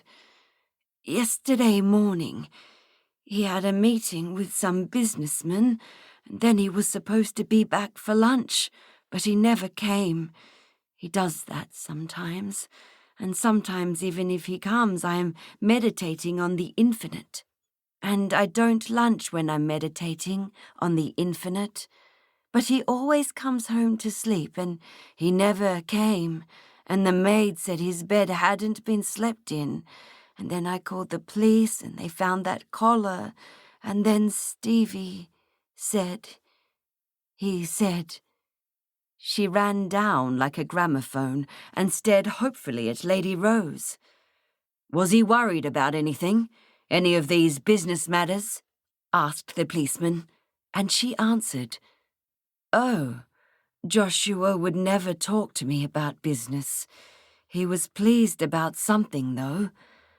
Lately he'd been losing patience with the staff, and they do try so hard, poor things, and said he was thinking of breaking up the establishment and settling in a smaller house, and I said that I wouldn't like that because I need space, you know, to contemplate the infinite, we know. Really, Calliope, you are the silliest creature I ever met. Was he intending to leave you?" "Leave me?" The vague eyes, half closed, were shocked into opening wide. "How could he? This is my house, Rose, and he hasn't any money. At least, I don't know what money he has, but it can't be much, because he's always asking me to sign checks for more. But he seemed happier lately. Yes, happier. He sang in the bath." "What did he sing?" asked Phryne, without any clear idea of why she was asking. Jack Robinson gave her a censorious look. "French songs," Calliope Clark hummed in a surprisingly tuneful voice, then sang the words, "Je donnerai Versailles, Paris et Saint-Denis, les toits de Notre-Dame, et. Phryne finished the song. "Et les cloches de mon pays. That's auprès de ma blonde." "Did he usually sing?" "Oh, no, not for years." Calliope's attention, engaged like a faulty gear, was slipping. Lady Rose shook her. "The nice policeman wants to ask some more questions, Calliope." "Nothing more, madam. Just permission to search the house." "Of course." Calliope sat down on the floor again, crossed her legs, and began to chant. Jack Robinson led the way into the hall. "Dear, she's pottier than ever," sighed Lady Rose. "You go and search, Phryne, and I'll sit with her a little. Perhaps some tea." The hard-faced man was at her elbow. "Tea, Lady Rose? I shall order it immediately." Thank you. Lady Rose went back into the drawing room, and Phryne detained the man. Are you the butler? No, miss, the steward. The butler is indisposed. Take us to Mr. Clark's rooms, please. If I could give the order for tea first. Annie? He tinkled a little bell, and a very clean maid ran to him. Tea, Annie, for Mrs. Clark and a visitor, and be careful with the tray, mind. Now, Mr. Clark's rooms are this way. Very well-appointed rooms, too. Leather-bound books covered the walls. The desk was a massive slab of walnut, and the carpet both Persian and precious. It was all in perfect order, and smelled of beeswax. This room has been cleaned, accused Jack Robinson. The steward nodded. Phryne poked about, then asked suddenly, What was in the waste-paper basket?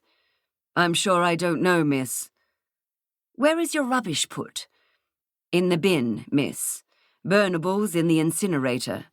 Show me, demanded Phryne. The steward glanced at Detective Inspector Robinson for his cue, and the policeman nodded. Resignedly, the steward led the way through the hidden region of the house into a cold, scrubbed passage lined with American cloth, and out the back door into the kitchen garden. There, Phryne picked her way through a wilderness of pea sticks and fallow asparagus beds until she was led to a brick incinerator. Take off the lid, she requested, and delved inside, sneezing as ashes crept into her nose. She emerged a moment later to ask, Did Mr. Clark smoke cigars? And received an affirmative. Bits of paper were in both hands when she came into view again, and she sorted them rapidly. Brochures and shipping lists, a partly destroyed book and a mass of paper which looked as if it had been torn from a notebook, covered in figures in a neat, cramped hand. Good. Go and get me a bag, will you? That sack will do. The bemused steward assisted Miss Fisher in transferring the waste paper into a sugar sack. He noticed that she retained one scrap in her hand as she ran back to the house, leaving him to toil behind with the sack. Jack, where are you? Come on, we have to hurry. I've got some things to confirm, but you must go forth and do battle with the heathen. Quick, there's no time to lose. It's 11 already. Jack Robinson, who had found nothing out of the ordinary in the study, seized Miss Fisher by the elbows, judging her hysterical, but she twisted free. I'm fine, Jack, really. Take this paper, see? The pencil mark in the second column. Now get down there and I'll see you at Russell Street. Hurry! Jack was still staring at the scrap of paper in his hand when he heard the front door slam behind Lady Rose, Phryne Fisher, and the sugar bag. Then he ran after her towards his car, calling for Sergeant Day and all the horsepower at his disposal. Lady Rose sorted through the papers as Phryne drove at an electrifying pace straight down Canterbury Road. His business certainly seems to have been smuggling, dear, as Penley suggested. She knows everything, that woman. These columns of figures are accruing, a bank account perhaps. The shipping list numbers agree with this list, and I expect that these are numbers of watches or weights of tobacco, and this is certainly wine. Nothing else is measured in litres. He has been running a thriving business. What's the last figure on the accruing column? Asked Phryne, flicking the big car past a dray and waving at the cursing driver. Lady Rose held out the list. She refused to wear glasses. £64,911, 3 shillings and 4pence. Where are we going? To your house to pick up Mrs. Slade. Can you read the title of that wad of print? Torn out of a book, evidently. It's rather tattered, but if this piece fits in there... Yes, it's from a book called Famous Historical Puzzles, and the chapter heading is The Camden... No, that bit is missing. What is this all about, Phryne? See if you can find the missing scrap. Lady Rose rummaged. Fancy, it had slipped down onto the floor. Yes, there, and to think I was never good at jigsaw puzzles when I was a girl. The Camden Wonder. Would you like to tell me what is happening? The Camden Wonder has always been a favourite puzzle of mine, said Phryne. I knew the answer to the riddle as soon as I saw that torn book. Imagine, it is just after the Civil War in England. A certain gentleman, who has had shady dealings with both sides, vanishes one night. All that is found of him is a torn shirt, stained with blood, and one shoe. A nice touch, that. The steward of his house confesses out of the blue that he, his mother and his brother, murdered the gentleman. Both mother and brother deny it fiercely, beg their relative to come to his senses, but it goes to trial. The gentleman has been gone for a year. Then the steward changes his story, tries to withdraw his confession, says that he doesn't know what happened to the gentleman. Here we are. Can you go and get Mrs. Slade? I'll continue the story on the way. Lady Rose was only gone for a moment before she returned, dragging the tear-stained Mrs. Slade with her and cramming her into the car as though she was stuffing a cushion. We're going to Russell Street, Mrs. Slade, and if Jack Robinson has behaved like his namesake, I think you shall have your son back today. To continue, Phryne addressed Lady Rose. The steward withdrew his confession, but they were all tried anyway. What, without the body? I thought that you had to have a body. Do you think so too, Mrs. Slade? The big woman nodded. Stands to reason. Got to have a corpse. Have they found Mr. Clark, miss? I hope so. So you both think that you cannot be tried for murder without the body? Lady Rose and Mrs. Slade nodded. Right. Russell Street. All change. Wait for me, said Phryne, dropping them at the door of the police headquarters. I have to put the car away.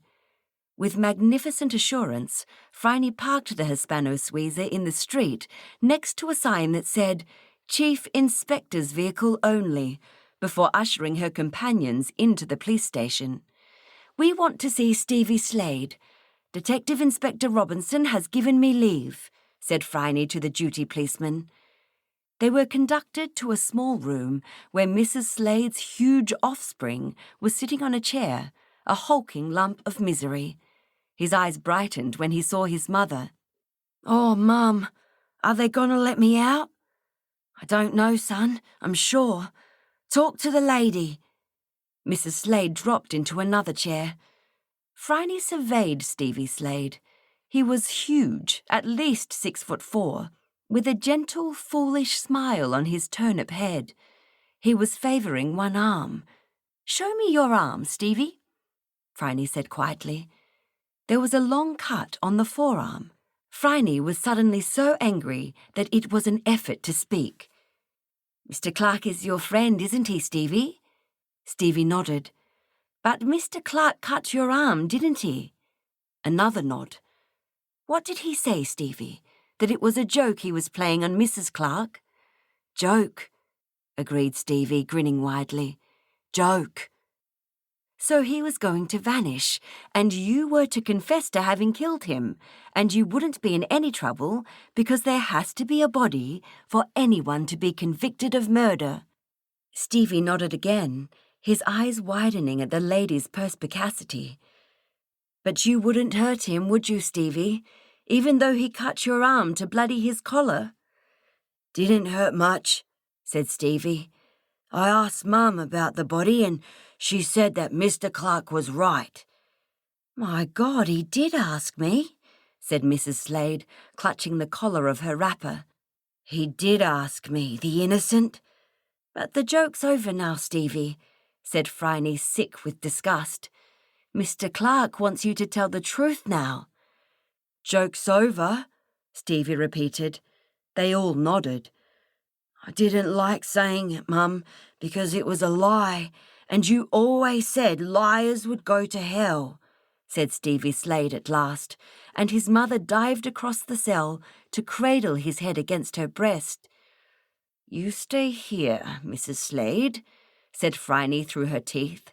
By the sound of that shouting, I should say that Jack Robinson has caught his man, and I want to meet him." She left the cell, told the policeman at the door that he no longer had a murderer to guard, and strode down the corridor towards a fair-sized argument. A strident male voice dominated.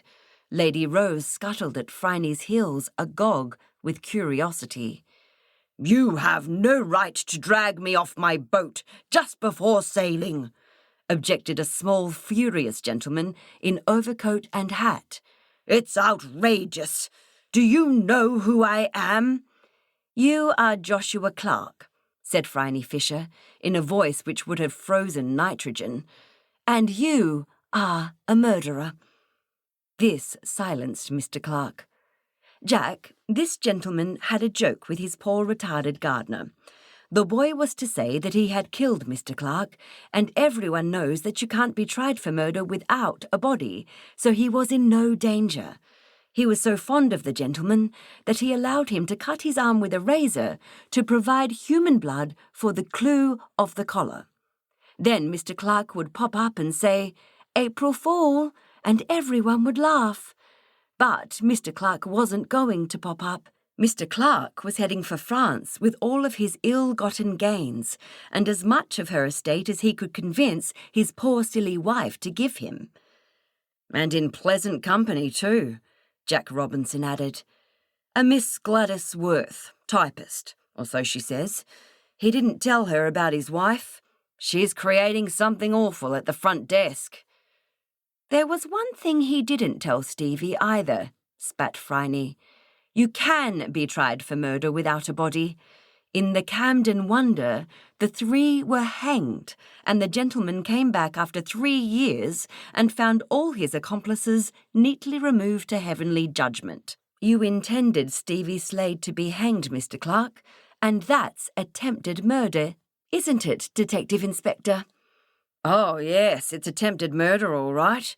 And your law is correct, Miss Fisher. No need for a corpus if there's enough circumstantial evidence and a confession. Now, sir, don't make a fuss. Just you come this way and we'll find you a nice cell. Sign Slade out, will you, Sergeant Day? He can go home. Sorry he's been troubled. No charges." "It was a joke," protested Mr. Clark, turning a sweating face to Phryne and attempting a light laugh. "Just a harmless little joke, that's all." "You bastard," said Phryne. "You malicious, smug, hypocritical bastard. How long have you been hatching this plot? When did you start milking your wife's estate? And when did you decide that poor Stevie Slade was expendable? I hope they hang you," she concluded. "It was a joke." Mr. Clark struggled with the constable, who was escorting him towards the custody sergeant to be booked in. "How dare you speak to me like that?" Lady Rose laid a warning hand on Phryne's arm. Stevie Slade was coming down the corridor, his mother in tow, having been released. Catching sight of his erstwhile master, Stevie laughed massively and called, "Joke's over, Mr. Clark. Good joke, but joke's over, Mr. Clark." His laughter followed Mr. Clark all the way to his cell. "Good joke, Mr. Clark," said Phryne with unconcealed venom. "Good joke, Mr. Clark, but it's over." Come sable night, but in her heart a cold December. Thomas Morley, April is in my mistress' face. 1928 was a good year for madrigals. The Honourable Miss Phryne Fisher surveyed the crowd of singers drawn from the Glee Club and the Women's Choir as they moved through patches of sunlight in her sea-green parlour, shoes clicking on the polished boards. It was a summer's day, still cool enough to make the sunshine welcome, and they were worth looking at. So was Phryne, in a golden afternoon dress with silk embroidered bees, her bobbed hair as shiny as embroidery floss. She had invited the madrigal choir to her bijou residence for their rehearsal. She provided the refreshments, and they provided the music, and the scandal. Phryne watched the distribution of champagne cup and listened to the low voice of the large bass who stood behind her. Claude Greenhill, engaging, calm, and the best-informed gossip in the Western world, was providing a situation report. Phryne's neat black head came up to his first waistcoat button. "Lawrence has done something outrageous," commented Claude dispassionately. Phryne watched the tall, blonde, athletic scion of the Newhouse Gore fortune as he divided his attention between two adoring young women. "Lawrence is always outrageous," she replied. "He treats the women's choir as a harem, always has, and his success, I have to say, is remarkable. I don't know how Diane stands him." "She doesn't have to enjoy him anymore," whispered Claude. "Oh, come to her senses, has she? I wouldn't have thought it. She seemed quite besotted with him. He does have a clean-cut captain of the boat's charm, you have to admit." Diane Hart was sitting by the window. The light set her long red hair aflame and bronzed her grass-green dress. A bunch of red roses lay on her lap, and she was staring at Lawrence with an expression Phryne could not read. "I admit the charm, but this is going too far," said Claude, taking a gulp of champagne cup. "He's dumped Diane and taken up with Violet." "Oh dear," said Phryne lamely. Violet was Diane's younger sister, Mouse to her bright Scarlet. "How do you know?" "Diane spent most of last night telling me about it." Claude made a gesture which mimed wringing out the shoulder of his white shirt. "I suppose that they can transfer the wedding plans to the sister. The funeral, baked meats, that sort of thing." "The dress won't fit," said Phryne. "Lord, Lord." "Any more gossip, Claude?"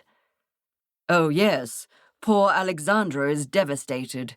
She's always been button bee in that menage, and now she's pipped at the post. Violet looks sweet enough, but she's got a will of adamant.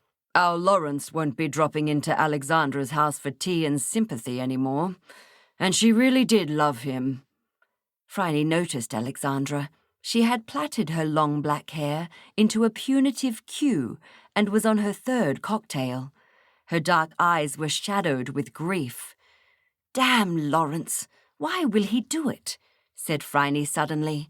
"He's rich enough to buy all the companionship he needs. Must he reap the women's choir like wheat?" "He's not as bad as Victor," said Claude. "This is true. Victor is a rakehell, a Casanova, a totally unreliable, cold, hungry bastard," agreed Phryne. "But he lays all his marked cards on the table. No young woman, however self-deluded, could think that Victor really liked or appreciated her." "There's one who does," said Claude, angling his chin to indicate a drooping figure leafing through a photograph album. Jane, who had been a fiery proponent of free love, with all her fire gone and a suspicious bulge at her waist. Victor caught Phryne looking at her, and advanced with a plate of cheese straws, expostulating. "Miss Fisher, you shouldn't believe all you hear." "Oh?" Phryne disliked Victor's practiced smile even more than usual.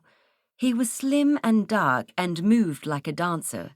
His eyes were blue and knowing. "Why shouldn't I?"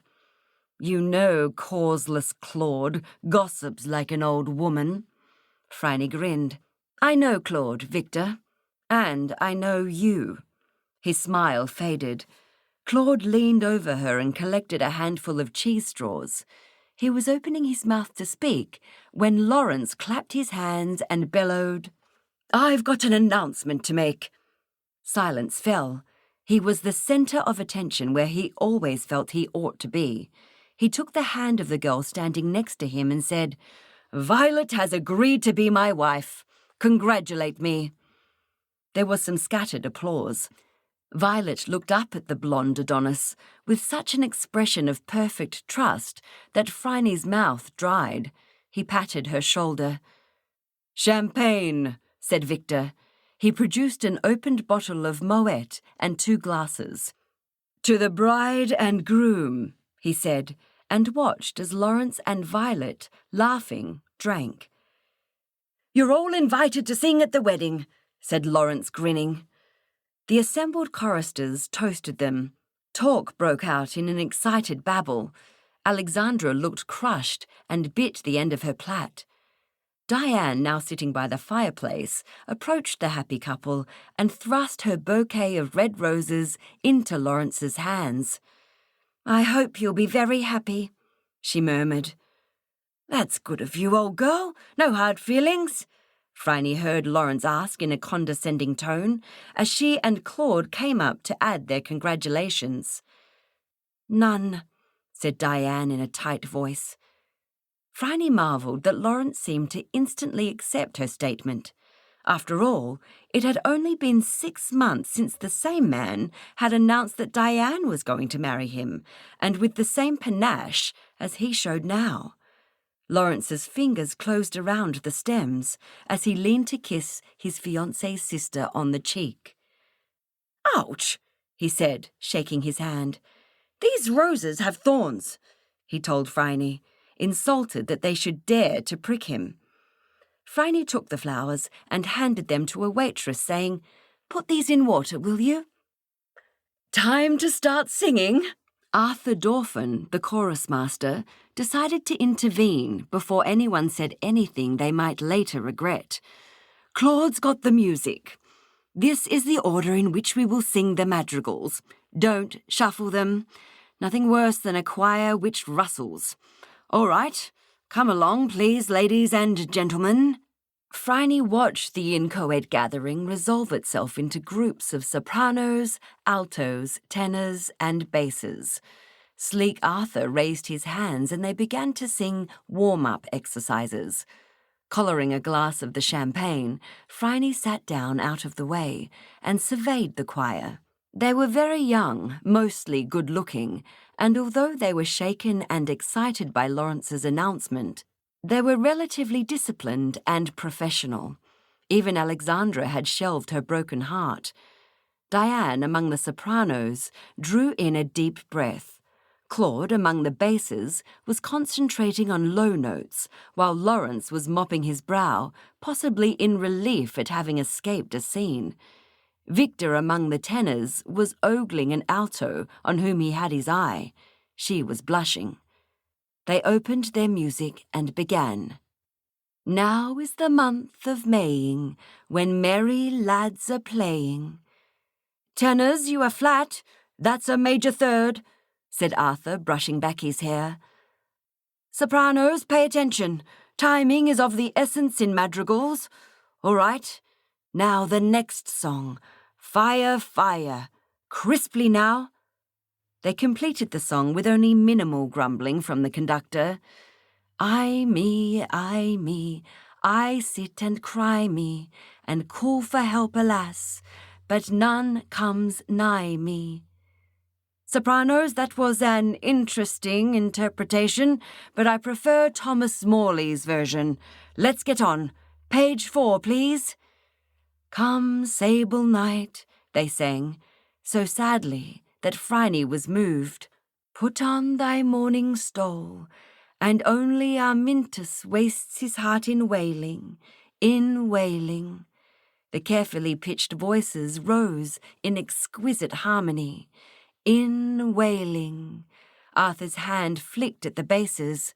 Their voices rose. "In wail." With excellent timing, Lawrence Newhouse Gore's voice hit the top note, stuck, and failed. In failing, he fell, sprawled among the surprised choir. A stockingless medical student called Anne bent over the prone figure, felt for a pulse, and shot a look at Phryne. "He's dead," she told her hostess quietly. "Lawrence!" screamed Alexandra. She clawed for the body and was held back in the firm embrace of 3 sympathetic friends. Diane did not move a muscle. Victor, into the sudden silence, laughed. Claude raised both eyebrows. Everyone else stood astonished, at a loss for a response. Arthur's was possibly uncharitable. Damn, the concert's in 2 weeks. This was the signal for the choir to start reacting. Phryne watched them carefully. Those who usually screamed and cried duly screamed and cried, and were comforted by those who usually comforted. Claude had wrapped his arms around an alto, half his height, who was snuffling into his chest. Violet had retreated from the body, shocked into blankness, and someone had found her a chair and a drink. Her sister Diane did not come to her side. In fact, she did not even turn to look at the fallen man. Phryne took charge. Well, we'd better call a doctor. No offence, Anne dear. Claude, Jack, can you lift him? Claude and Jack, another large bass, disengaged their petitioners, bent to heave up the long form of Lawrence Newhouse Gore, and laid him on the couch. Phryne and Anne inspected him. The face was dusky with blood and swollen, and his lips were blue. He was definitely dead. Phryne untied her golden scarf and covered his face. Arthur, I think you should move the choir into the drawing room, said Phryne. There's nothing to be done for you now, Lawrence, she said to the inert corpse. I think we'd better keep singing. Take your music, everyone, ordered Arthur, gathering up the reins. Come along, we mustn't give way, he added, ushering the last soprano out of the room. Phryne, sitting by the body, heard them begin the next madrigal, raggedly and out of tune. Oh, yes, has any found a lad? Take him quick before he flieth. But by the time they came to the next song, they had recovered most of their skill. Sleep, fleshly birth, thy doleful orbit keeping. Summoned away from his Sunday dinner, a cross-local doctor was announced. Dr. McAdam had been looking forward to roast lamb and minted peas, and had promised his wife he would not be called away. He was elderly and displeased, but he examined the dead man expertly and quickly. Anaphylactic shock, he said crisply. He was allergic to something, very allergic. What did he have to eat or drink? Well, some egg and mustard cress sandwiches, some caviar, a glass or 2 of champagne. I don't really know, Phryne replied. Strawberries? Snapped the doctor. Yes, there were strawberries. Well, that's it then. I'll certify death, he scribbled busily. These are the undertakers I use, though doubtless his people will make their own arrangements. Coroner will have to sit on him, of course. Pity, really. He's very young. Good afternoon, Miss Fisher. He bustled off to his interrupted dinner. Phryne made a telephone call to the young man's bereaved parents and resumed her place by the body. Anne came in and sat down with her. The doctor said he died of anaphylactic shock, Phryne told her. What's that? Oh, was that it? Asked the young woman. Yes, that explains the cyanosis. No one knows how it works, but some people are so sensitive to some foods, strawberries are one of them, mustard, but it can be anything, that their whole body reacts. Their throat swells up, their lungs fill with fluid, and they suffocate. But Lawrence must have known that he was allergic. He wouldn't have eaten whatever it was, protested Phryne. It can sneak up on you, like bee stings. One bee sting just creates a swelling, the next makes you really ill, and the third can kill. What are you going to do about the body? I've called his parents. They told me to order an undertaker, so I've done that. And I thought it was going to be such a relaxing day. You're very cool, Anne. If I started to get worried about every corpse I saw, I'd be a wreck. And it's not as though I liked Lawrence. Sorry, old chum, said the medical student, laying Phryne's scarf back over the puffed and horrible face. Next door, the choir was singing, Weep, weep mine eyes, 1,000 deaths I die. Phryne asked, could someone have given him the substance, ground up, so that he wouldn't recognize it? It's possible. Can you go and cut Victor out of the crowd for me, Anne? And Claude. All right. Anne seemed not much interested. Phryne wondered if this callousness was real or affected. Anne had been mentioned as one of Lawrence's many conquests. Phryne contemplated death. Here was a beautiful young man who had every reason to assume that the world would continue to conform to his desires through a suitable marriage and the production of pattern children to an honourable career until a replete old age. And he was dead, faster than she could snap her fingers, snatched out of the world. Phryne lifted the cooling hand and laid it on the immaculate breast. Victor and Claude came out of the drawing-room, closing the door on "Death, do thy worst, I care not." "I say, Phryne," Victor began excitedly, "is old Lawrence really dead?" "He's really dead, and I'm wondering if you really killed him," replied Miss Fisher. Victor went as pale as his screen idol's tan would allow. "What do you mean?" he demanded. "Apparently he died of a violent allergy to some substance," said Phryne firmly. "That bottle of champagne, Victor, where did you open it?" "Just outside the room. I wanted it to be ready, and I didn't want the pop to be heard before he made his announcement." "Unconvincing," said Phryne, pulling the palpitating tenor down to sit between her and Claude. The bass nodded. "Very unconvincing." "What did you put in that otherwise unexceptional wine, Victor?" Victor looked into green eyes as cold as jade and faltered. Nothing, I swear." "Why don't I believe you? How well did you know Lawrence?" "We were old friends, used to go out together, you know that." Victor was perspiring freely. "Used to go out together?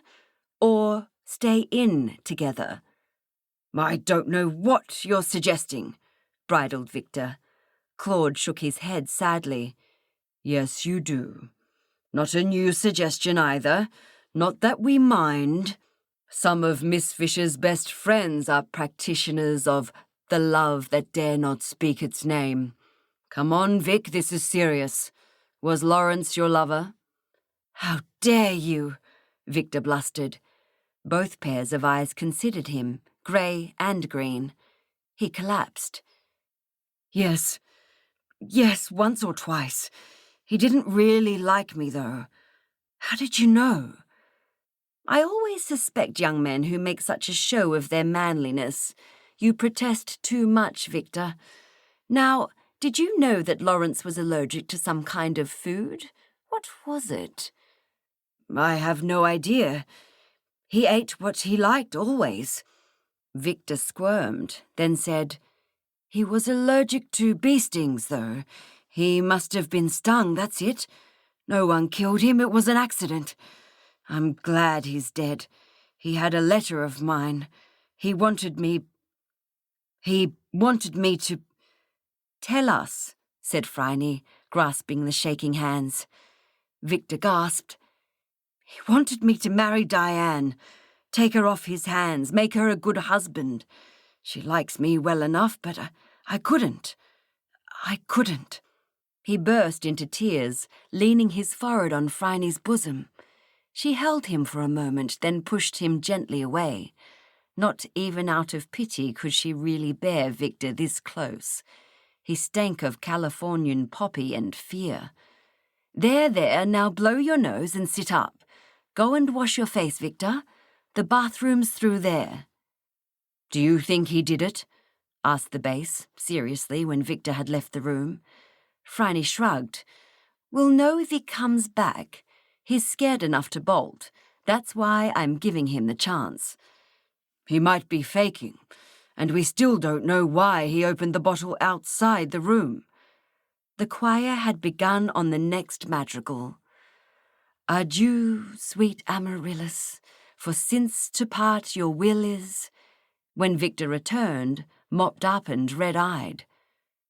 There's something I want you to do, Victor, Phryne told him. Yes, anything. Victor was eager to please this woman, who was in possession of knowledge which could ruin him. Jane, she's in a bad way. I want you to resolve her future, Victor. Settle quite a lot of money on her. I'm not asking you to marry her, said Phryne gently but inexorably. But you must take care of her, and abandon all this philandering with women. Go and find someone you can love. Victor straightened. For a moment his customary sneer visited his lips. Then it fled, and he said brokenly, As you wish, Miss Fisher. Claude lit Miss Fisher's gasper and his own. Phryne sent Victor into the rehearsal to find Violet and Alexandra. They came out together holding hands. Alexandra was half embracing Violet, who looked exquisitely uncomfortable. Phryne asked, Did you know that Lawrence was allergic to something? Both heads, dark and mouth, shook. They looked at her solemnly, like two good children unfairly battered by fate. The fact of Lawrence's death had not sunk in. They were still shocked and numb. Phryne wanted to talk to them before they woke to a world without Lawrence in it and recognise their loss. She had never had much patience with hysterics. He would have told me, said Violet. He told me everything. I thought the same, said Alexandra. When he was with me, we sometimes talked all night. Diane might know, said Violet. She's not happy about all this, about him and me. I don't know how much she loved him, you know. She never said. But Laurie said. He said she could go to Paris. She's always wanted to go to the Sorbonne. It's been her dream ever since we were children. She's so clever. She ought to have been a man. Mother said, Oh, God, I have to tell Mother. We have to cancel the wedding, all the arrangements. Oh, Lawrence. Alexandra bore up Violet's drooping weight and said, We neither of us know anything, Phryne. I'd better take Violet home. Not yet. Go back into the rehearsal. You needn't sing. Sit down on the couch with this cognac and have a drink or three. You're doing well, Alexandra. I'm proud of you. Phryne smiled into the tear-wet eyes. Alexandra murmured something, hoisted Violet, and went back into the drawing-room, where the choir was beginning on the penultimate madrigal, Hark, all ye lovely saints above. Phryne listened. Diana hath agreed with love, his fiery weapon to remove. Well, it doesn't look like they knew about it, commented Claude Greenhill, butting out his cigarette. No, Claude dear, but you did, said Phryne, suddenly enlightened.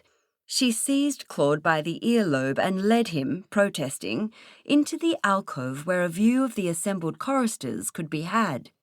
Phryne, what's this all about? He said, doing outraged innocence quite well. You're the librarian, aren't you? She demanded, dragging his face down to hers. His grey eyes were watering with pain, and he smelled of wine and tobacco smoke, musky and attractive. Ouch, yes.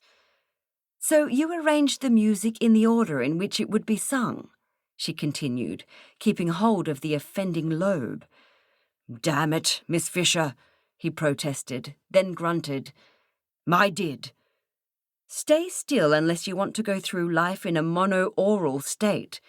So you were responsible for, now is the month of Maying, fire, fire, come sable night, oh yes, sleep fleshly birth, weep, weep mine eyes, adieu, sweet Amaryllis, and hark all ye lovely.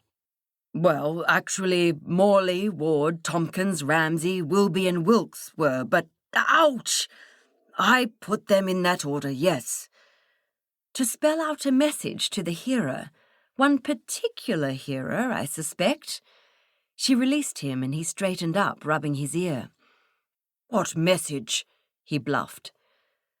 The one that identified the murderer. You knew this was going to happen, Claude. Why didn't you prevent it? No, I didn't know. He was offended. I didn't think that she'd do it. She's been breathing fire and brimstone about it, screaming that she'd kill him. So I challenged her, perhaps. Any of the choir who were paying attention could have noticed it. I thought I'd shock her out of it. But you didn't. No, it appears not. Merry lads are playing, and call for help. Put on thy mourning stole. Oh yes, has any found a lad? Take him quick before he flieth. Thy doleful obit keeping. 1,000 deaths I die. Death, do thy worst, I care not. Adieu. Sweet Amaryllis and Diana hath agreed with love his fiery weapon to remove. She must have known he was allergic to bee stings. She pressed a bunch of roses into his hand. One of the thorns pricked him. You can see it. The whole hand has swelled. She was furious at being jilted and, oh Lord, I wonder if he left her any money. The large bass was pale. Yes, he changed his will when he was going to marry her. He's worth a fortune. Wills made in expectation of marriage are vitiated if the marriage does not take place, said Phryne. Yes, but does she know that? He borrowed her Sorbonne money, you know. Short on his allowance, he always was. But she never got it back. You know, I'm beginning to feel that he had it coming to him, sighed Phryne. All she had to do was to smear that rose thorn with bee venom, which only requires one to dissect a bee. And it's pretty, Claude, a really pretty plan. The problem with most poisons is making sure that the right person gets the bit of cake or whatever. In this case, if that thorn had pricked anyone else, they wouldn't have been killed. What are we going to do? We haven't any proof. The bee venom, if it was there, would have been washed off when the roses were put in the vase. She lifted the bunch and scrutinized the stems. They seemed quite clean. Nice roses. She must have bought them specially. Phryne looked through the little window at the choir. Diane Hart was standing among the sopranos, pitching her voice carefully and without strain, to judge by her expression. A faint smile lingered around her mouth. It's a good idea generally not to offend women with that shade of Titian hair, mused Phryne. What do you think of your part in all of this, Claude? I rather wish I hadn't done it, admitted the bass. Phryne leaned back against Claude. He was superlatively comfortable to lean against, and Phryne could understand the popularity of his shoulder among the distraught. Equally, there was a sharp mind and a sense of moral outrage which made Claude a dangerous enemy. There was more behind the arrangement of songs than just an attempt to shock Diane Hart. We can't prove any of this, Claude. In fact, I almost wish that you hadn't known about it. I'm no good at ethics. Lawrence made a complete blackguard of himself, and to some extent invited revenge. You might almost feel that someone had to get him sometime, but I wish it hadn't been here in my house. Gosh, I sound like Lady Macbeth. Well, if Diane killed him, I fear that she is going to go free. I expect she'll get her Sorbonne money back out of the estate. She's got away with a near-perfect murder. We could tell the police, said Claude distastefully, and they'd laugh in our face. Besides, do we want to tell anyone? Damn it, Claude, I hate dilemmas. There's nothing to be done, he insisted. There'll be an inquest. Maybe it'll come out there. Not a chance. Drat. Phryne lit another cigarette and threw herself back against the bass, hard enough to make him sway and grab her. The choir were concluding The Silver Swan. Farewell, all joys. O death, come close my eyes. More geese than swans now live, more fools than wise. Miss Fisher, gasped Claude. Phryne, look! Phryne turned in his embrace to follow the pointing finger. Her eyes widened comically. Then she started to laugh.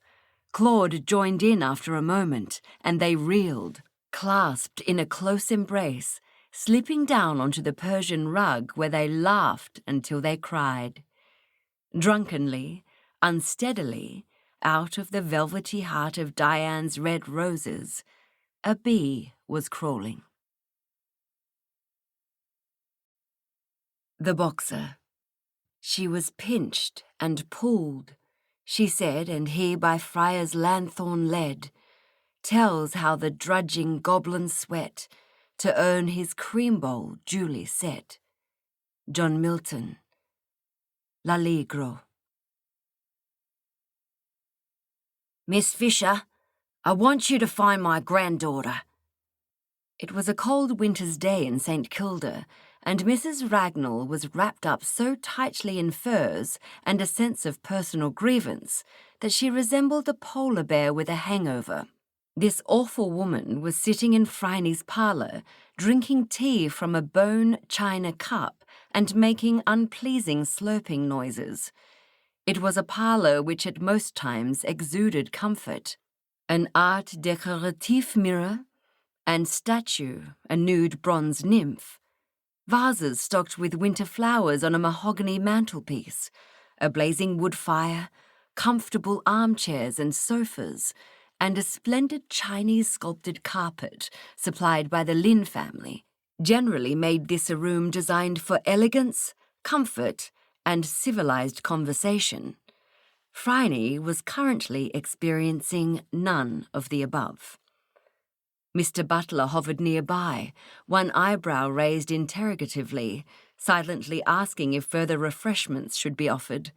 Phryne gave him the briefest of headshakes and eyed Mrs. Ragnall curiously as Mr. B disappeared back into the kitchen.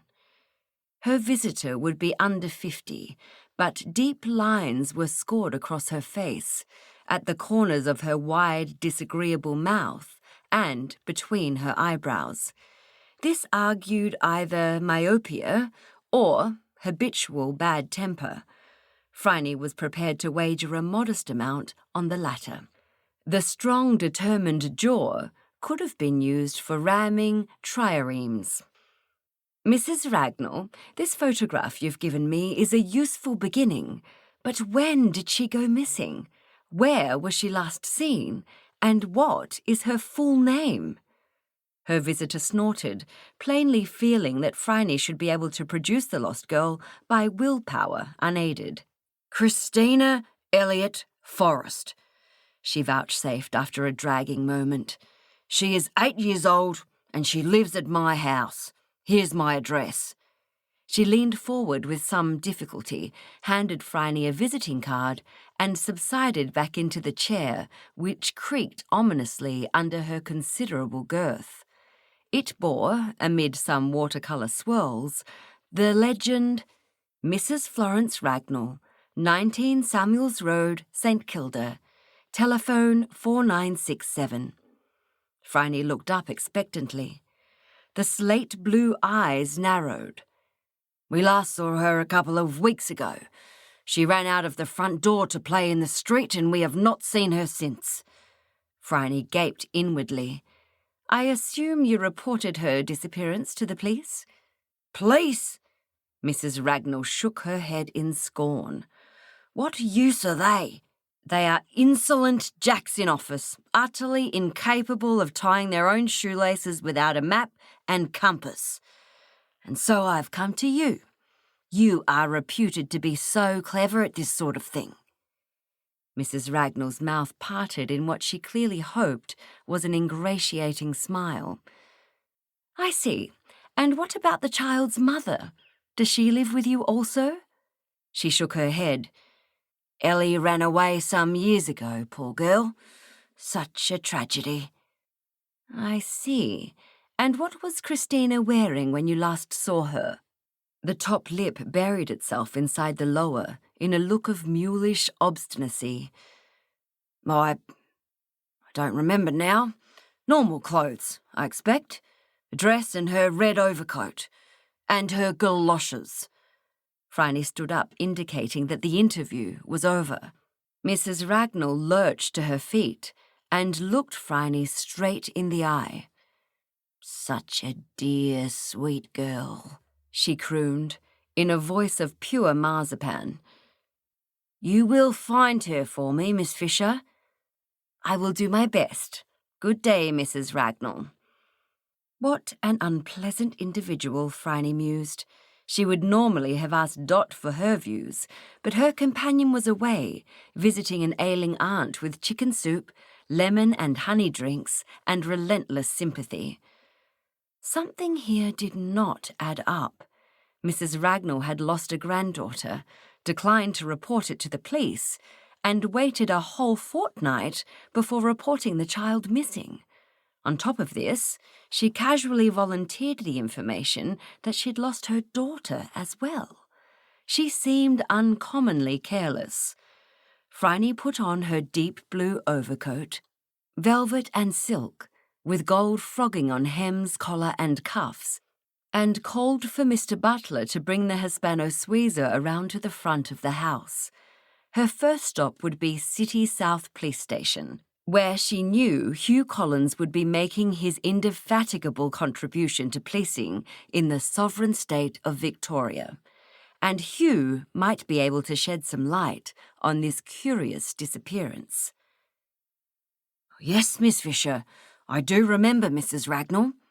The desk sergeant knew Phryne and thought of her as expensive trouble. If Detective Sergeant Collins was happy to see her, that was fine with him, and Phryne was permitted, most unusually, to pass into Hugh's shared office, where they sat at the plain deal table. She gave Hugh a look of concentrated sympathy. "I expect she made your lives thoroughly wearisome." "Well, miss, I wouldn't go so far as that." "I'm sure you wouldn't, Hugh. Your professional reticence does you great credit. I would, however. Since she didn't see fit to report to you her granddaughter's disappearance, in what circumstances did you make her acquaintance?" Confronted with this question, Hugh Collins found himself at odds with himself. On the one hand, police officers were not supposed to proffer opinions on members of the public, to other members of the public. On the other, both he and Detective Inspector Robinson liked and trusted Phryne. Add to this the fact that he had intensely disliked Mrs. Ragnall on sight, and he decided that candour was not only warranted, but essential. "She lost her pearl necklace and barreled in here demanding that we search for it." "And you didn't?" "Well, no. We asked her if she had reason to believe it had been stolen, and she said that it must have been because she couldn't find it anywhere." "And you told her not to waste police time on lost property and asked her to fill in a form with a description of the necklace, and we'll let you know if it turns up?" "Yes, that was about it. She was very unhappy with us and went off in a huff." "I see. And do you know anything about her missing granddaughter?" Hugh grimaced. "Miss, it's possible you might find her among the working girls." Phryne frowned. "That seems very unlikely to me, Hugh, and I hope it isn't true. Christina is only 8 years old. Why would you believe that?" "Because her mother is a working girl, though we haven't seen her around much of late." "That's what happened to the runaway daughter. So Ellie might have taken Christina away with her." Phryne lowered her voice. "How do you go with working girls at this station?" Hugh shrugged. "Unless there are complaints, we let them be, miss. And nobody here's on the take, just so you know." "Well, I do know where the girls are wont to gather. In the absence of any other clues, I may as well ask them what they know." Hugh's eyebrows lifted. "Be careful, miss." "I don't think I've got anything to fear from working girls, Hugh. Thanks for the tip." Phryne wrapped her fur coat around her and departed. The working girls were to be found on a certain cobbled street off the main thoroughfare in South Melbourne. They were, as Phryne had expected, guarded in their speech and not inclined to share secrets with anyone. One of them told Phryne where to go and what she could do with herself when she got there, and another offered her a long waxed match. Phryne declined both the instruction and the match, handed over a penny and passed on. She had her eye on a likely source on the corner of the street, younger than the rest and with an unlined face. Phryne lit a cigarette in her long black holder and inhaled deeply. She contrived to suggest that she was going nowhere in a hurry, that she was not here to evangelize anyone, and that expensive cigarettes might be included in any conversation. Presently the girl approached, and Phryne held out her gold cigarette case. "Care for a gasper?" The girl accepted a cigarette and a light from Phryne and looked her over. A pale, fine-boned face with intelligent green eyes and a small, determined mouth. Her black hair was cut short, and her street attire, most notably the silk and velvet winter coat in blue and gold, was dazzling beyond the reckoning of these mean streets. The girl looked at her with frank curiosity. "Miss, I can't place you at all," she said. "You don't look like one of them god-botherers, and I doubt you're looking for trade. I saw Dulcie give you the bum's rush and you didn't seem to care at all. So what do you want?" Phryne showed the girl the photograph supplied by Mrs. Ragnall. "I'm looking for Christina. Have you seen her?" The girl's features instantly set into a flat mask. "I'm sorry, I can't help you there. Gone missing, has she?" Phryne looked the girl full in the face. "I see," she mused. "You aren't saying you haven't seen her, are you? Just that you can't help me. Curiouser and curiouser." "Yes, she has. You don't know a woman called Ellie, do you?" The girl's face froze still further. Phryne decided that a degree of candour would be required. "I'm a private detective." She handed over her business card, and the girl stared at it. "You may have heard of me. I don't intend to find anyone who doesn't want to be found, but I am beginning to suspect foul play, and I would appreciate as many answers as you feel you can give me. If you can't tell me about Christina, please tell me anything you know about Ellie." The girl looked up. "Ellie was one of us, but she disappeared a few weeks ago. There's been a few who've gone missing.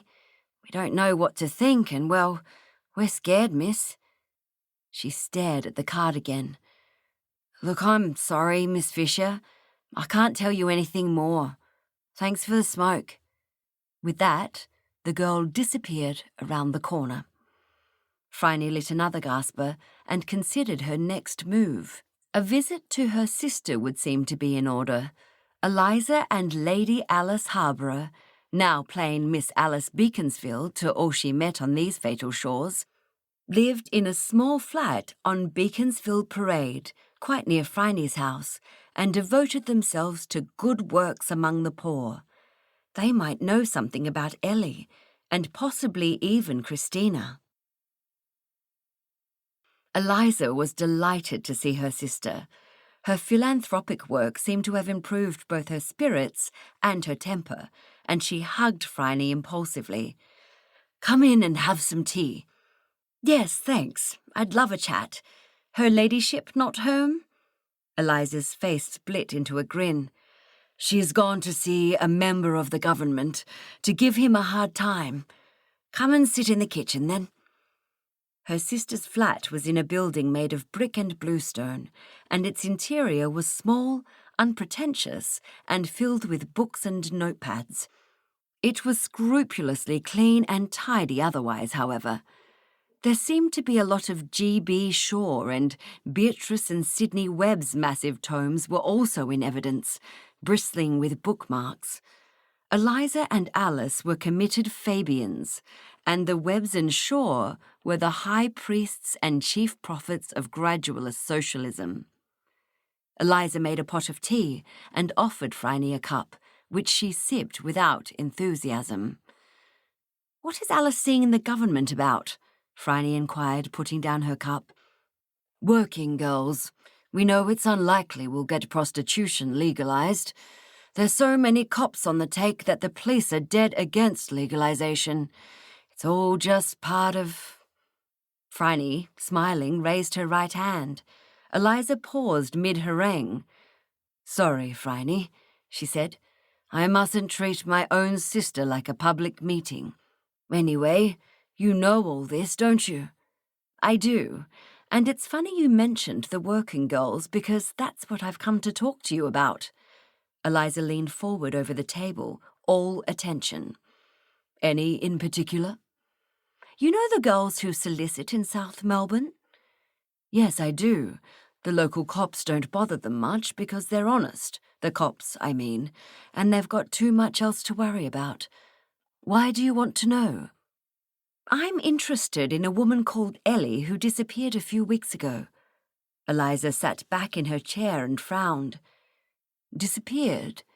That doesn't sound right. She caught pneumonia and was taken to a private hospital run by a friend of ours, Dr. James. He looks after the girls when they're sick, and he does it for free. He's independently wealthy, you see. But he's a good man, and very strong in the cause." "I see." Phryne thought about this. "Did you know Ellie had a daughter? She's 8, apparently, and she's missing too." "No, I didn't. But you must be talking about a different Ellie. The girl Dr. James is caring for is no more than 20. She can't possibly have an 8-year-old child." "No, I suppose not." They chatted of this and that, retreating to the back garden to smoke, since her ladyship did not approve of smoking and would not allow it in the house. By the time Phryne took her leave, it was late afternoon, and the winter dusk was beginning to close in. It was a long shot, but her detective instinct silently urged her to return to the South Melbourne beat. 2 of the women on the grimy footpath squared their shoulders, preparing to repel boarders, but presently went into a brief huddle. Their aggressive poses relaxed, and they waved her through. Phryne turned a corner and saw a small child in a grey overcoat, holding a long package. A man approached her, and she handed something over. Phryne caught a glimpse of a penny piece, which disappeared into the child's coat pocket. Phryne approached. When she was a few yards away, the child turned a pair of bright blue eyes on her. A long cardboard packet was thrust out in front of her. "Matches, miss? Guaranteed waterproof, only a penny." Phryne presented her with a penny. "Thank you," she said. "I hope this is red phosphorus and not white." The child clasped her hands around the box. "Yes, miss. You use sandpaper to make it light. White phosphorus is very dangerous," she announced with the air of one imparting state secrets. "It is indeed. My name's Phryne. What's yours?" The child looked carefully at her. Her hair was blonde and framed a face filled with optimism and wariness in equal measure.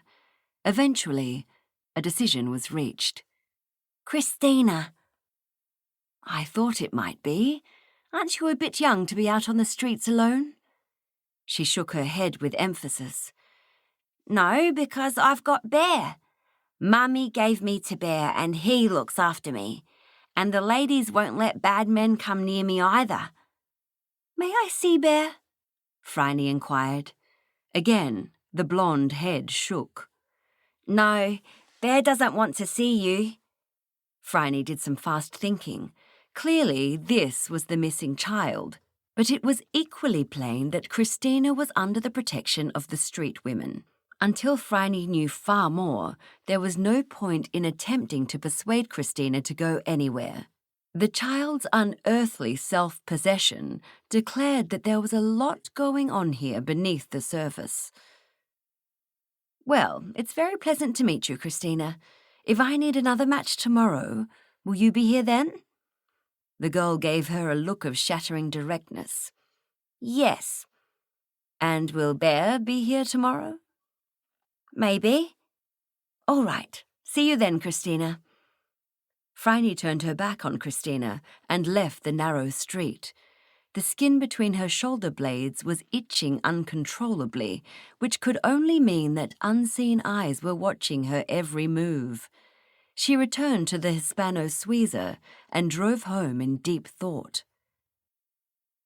Next morning, Phryne went into the city to visit the Registrar of Births, Deaths and Marriages in Lonsdale Street. Everything about Phryne's conversation with the child had been unnerving. Most alarming of all was the statement that Mummy gave me to Bear. Teddy bears did not generally have custody of children, and unless this particular bear were possessed of supernatural powers, it was probable he was a man. But what manner of man was he to accept runaway children? Perhaps the bear was Christina's father. Mrs. Ragnall had not volunteered anything at all about Christina's parentage. Maybe the father had been what was euphemistically known as an unsuitable match. The only way to find any answers in this miasma of mystery and concealment was to see for herself what the city's records might show. She left the building at 2:30 in a silent, fuming rage. The black letters on the yellowing pages danced in front of her eyes. It had taken her hours to find out the missing pieces, but there they all were. On the 1st of March 1908, Florence May Ragnall, aged 20, had given birth to May Elliott Ragnall. The father was unknown. And on the 5th of June 1921, May Elliott Ragnall had given birth to Christina Elliott Forrest, father unknown. She wondered where the Forrest had come into the picture, since the girl was clearly illegitimate, like her mother, who had been debauched by a person or persons unknown at the all-too-tender age of 12. The final entry had been May Elliott Ragnall, died 14th of April 1929. Cause of death, pneumonia, certified by Dr. Henry James. Whereupon, recalling that her informant of the day before had expressed concern over a number of disappearances among her colleagues, Phryne's thumbs had pricked, and she went on searching among the more recent deaths. And there they were. Jane Lawrence, milliner, aged 20. Florence Gorey, seamstress, aged 27. Mildred Smith, milliner, aged 30. And in each case, the annotation, cause of death pneumonia, certified by Dr. Henry James. There being no better plan on offer, Phryne waited until almost 5 before she left the house again and returned to the footpath in South Melbourne. And there was Christina, holding her cardboard box of matches. She did not seem at all surprised to see Phryne. "Bear told me you'd be back," she announced. "And here I am," Phryne answered, handing over another penny. "May I see Bear now?" The girl looked at the gunmetal sky for a moment, then nodded. She pocketed the penny and handed over another match. "All right, come with me." The child skipped along the cobbles, turned at the next corner and beckoned. Phryne followed slowly, unsure as to whether or not she was walking into a trap. But the street turned out to be a quiet cul-de-sac, entirely innocent of menace. Christina pushed open the front gate to a small but well-tended cottage. A golden light shone out through a small gap in the curtains. "Bear says you should wait here." She had, it seemed, her own key to the front door. She let herself in and shut it behind her. Phryne waited for she knew not what in the utterly silent street. Presently the door opened again, and a looming figure walked down the narrow path towards her. 2 massive ebony hands laid themselves on the gate, and she found herself looking up the mountainous slopes of a giant. He must have been 6'7" at least, and nearly as broad across his mighty chest and shoulders. Phryne was staring at a blue button well below the collar of a check shirt. "Hello there," the man announced. The accent was distinctive to say the least, a gentle southern drawl from the formerly Confederate States of America. "Might I know your name?" Phryne handed him her business card. The giant read it, then nodded. "Come in, Miss Fisher. My wife will make you tea." Phryne prided herself on never being at a loss, but she could do little but await further revelations. She followed as she was bidden into the parlour and sat herself in a chair. She gave her host a winning smile. "Well, sir, you know my name. Might I know yours?" In one corner of the room was an oversized chair which presumably had been built to order from a decommissioned sailing ship. The man sat himself in it and extended his hands on the thick wooden armrests. "I am Bear, Miss Fisher, and Christina is my adoptive daughter." Phryne's mouth opened in surprise. "Oh, I see. As you can imagine, there are those who would contest that statement. I am retained by Mrs. Ragnall, who would rather like her granddaughter back. Is Christina her granddaughter, do you think?" "Yes, ma'am. In blood she is. Now, I'm not going to use harsh language about that lady, but she is not a good woman, Miss Fisher." "That may well be the case, Mr. Bear." Phryne paused for a moment. "I'm sorry, but do you have another name?" Bear folded his hands across his Herculean chest and shook his head. "Bear is good enough for me, miss. I was the Black Bear once out of Montgomery, Alabama. I was a tent boxer, and there ain't nobody that ever beat me. I was part of a traveling circus, which I will decline to name, and the owner of that circus set to thinking he owned me. Now, I know you will say we was all emancipated in 1865, but there sure are a lot of white folks back home who ain't quite cottoned on to that. I've been showed off as a circus freak right across the United States. I kept my thoughts to myself until we landed here in Melbourne, where I jumped ship." He grinned again, showing perfect white teeth in a red mouth which had, Phryne considered, considerable gentleness in it. "The boss, he complained somewhat, but I told him that the great Lord Mansfield had made a judgment. The air of England is too pure for any slave to breathe. The first breath he takes is as a free man. And I figured that the laws of Britain hold true here as well." "And was your boss happy with this piece of jurisprudence?" "He was not, but there weren't nothing he could do. I walked free, and he paid me what he owed me. He did not want to, but I was very persuasive." Phryne laughed. "I am very sure you were, Bear. Now, may I ask, what do you want with Christina?"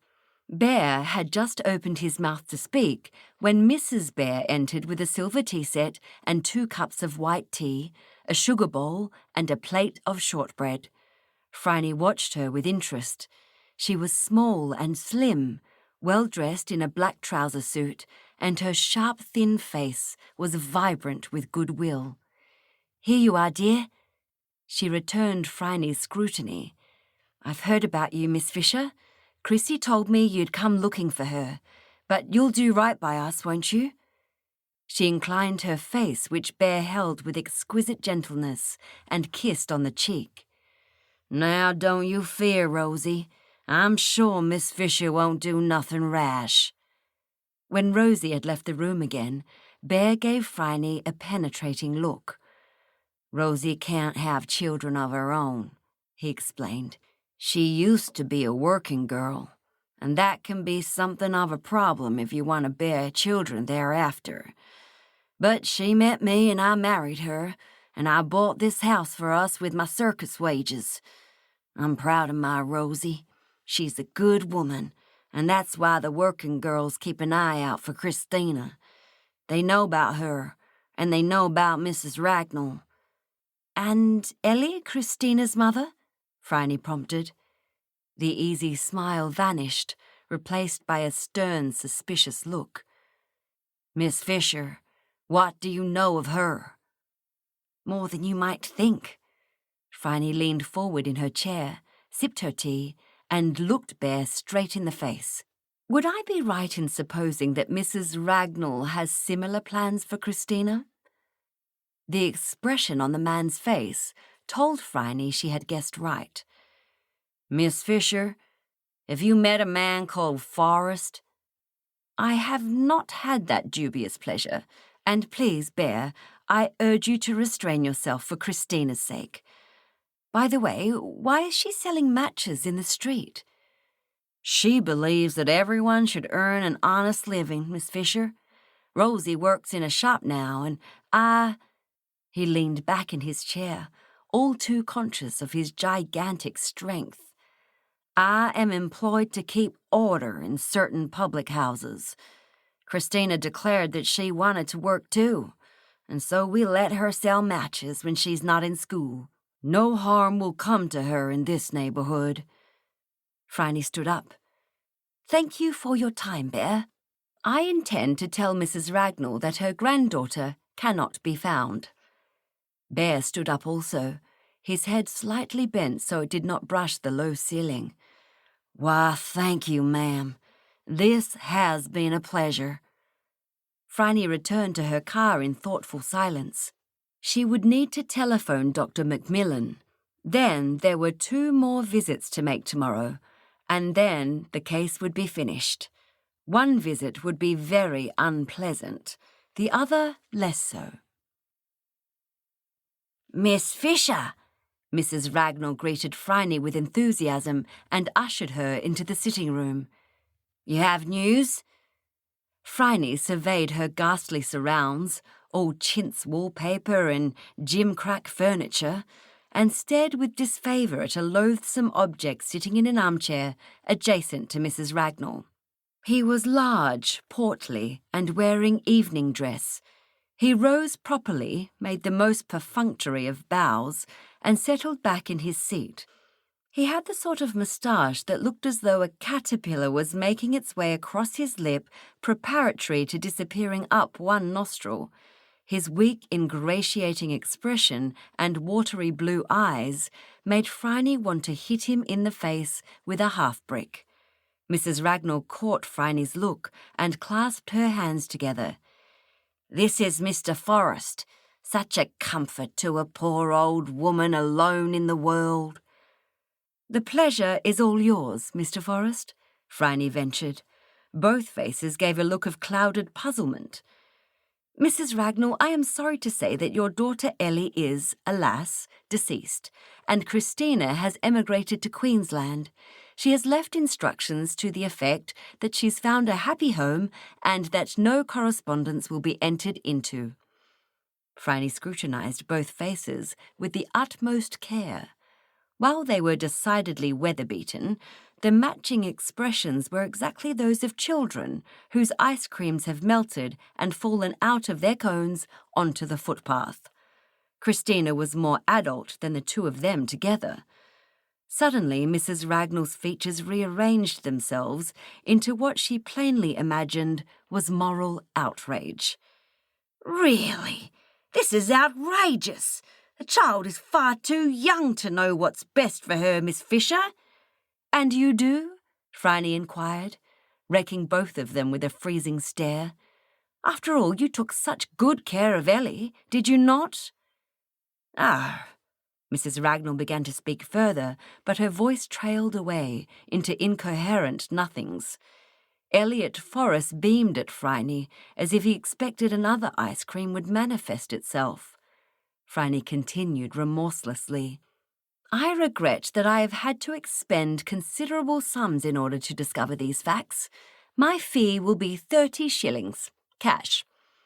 Mrs. Ragnall looked to Forrest, who disinterred a greasy leather wallet from the unwholesome recesses of his costume and handed over 3 10-shilling notes.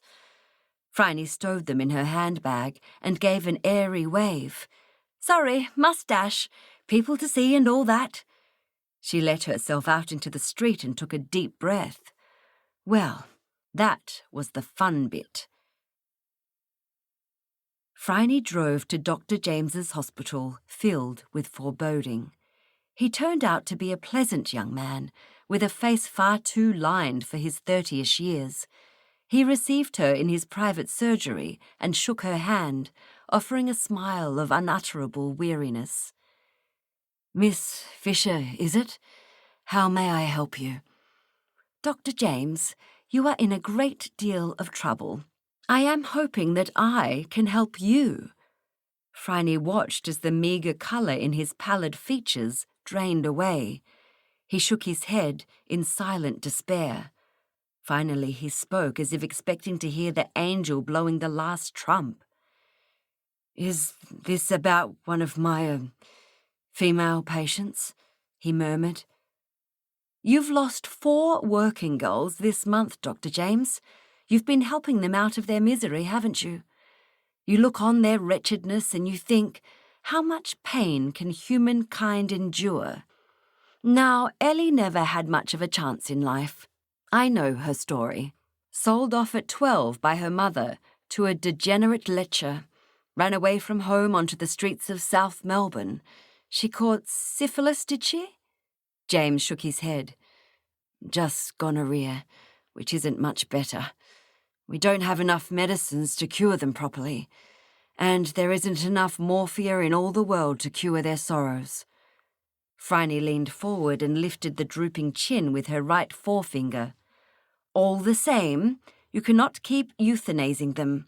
4 deaths this month. That's too many. This is getting to be a bad habit." "I know."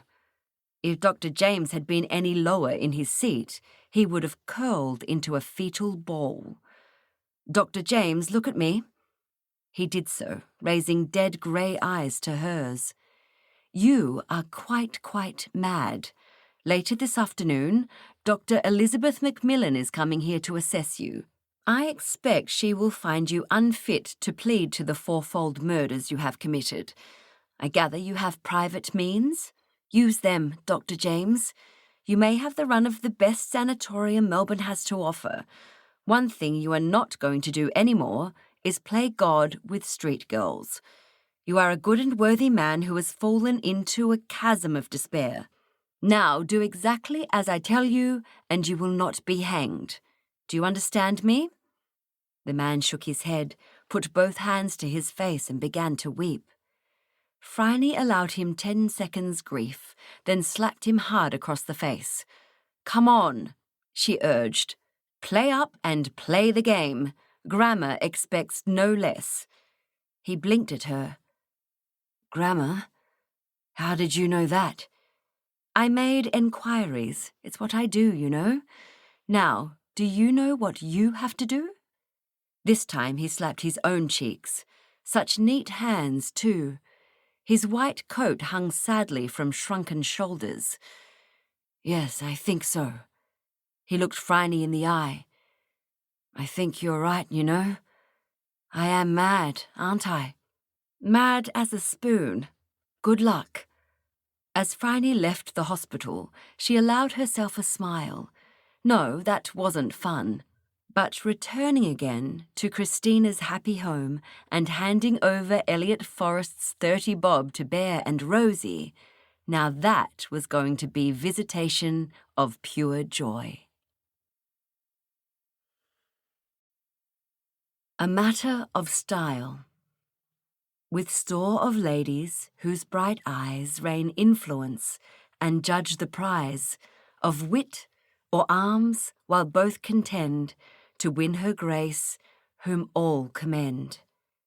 John Milton, L'Allegro. On a bright winter's morning, the Honourable Phryne Fisher repaired, as was her fortnightly wont, to the Salon de Paris in Port Melbourne for a trim. She liked Madame Latour and spoke French to her. Madame ran a fine French-style salon and was more patient with her snobbish clients than Phryne would have been. She parked the Hispano-Suiza directly outside Salon de Paris and entered with considerable perplexity. In the general course of events, the salon was a place of quiet contemplation. It smelled of comfort, quiet efficiency, and unguents. Brushes, combs, and scissors were flourished. American oilcloth flooring was swept at least twice an hour. Conversation was pleasantly fitful, discreetly gossipy, and carried out at a steady mezzo piano above the whirring hum of the hairstyling machines. They looked menacing. Phryne had never regretted cutting her own hair short long ago.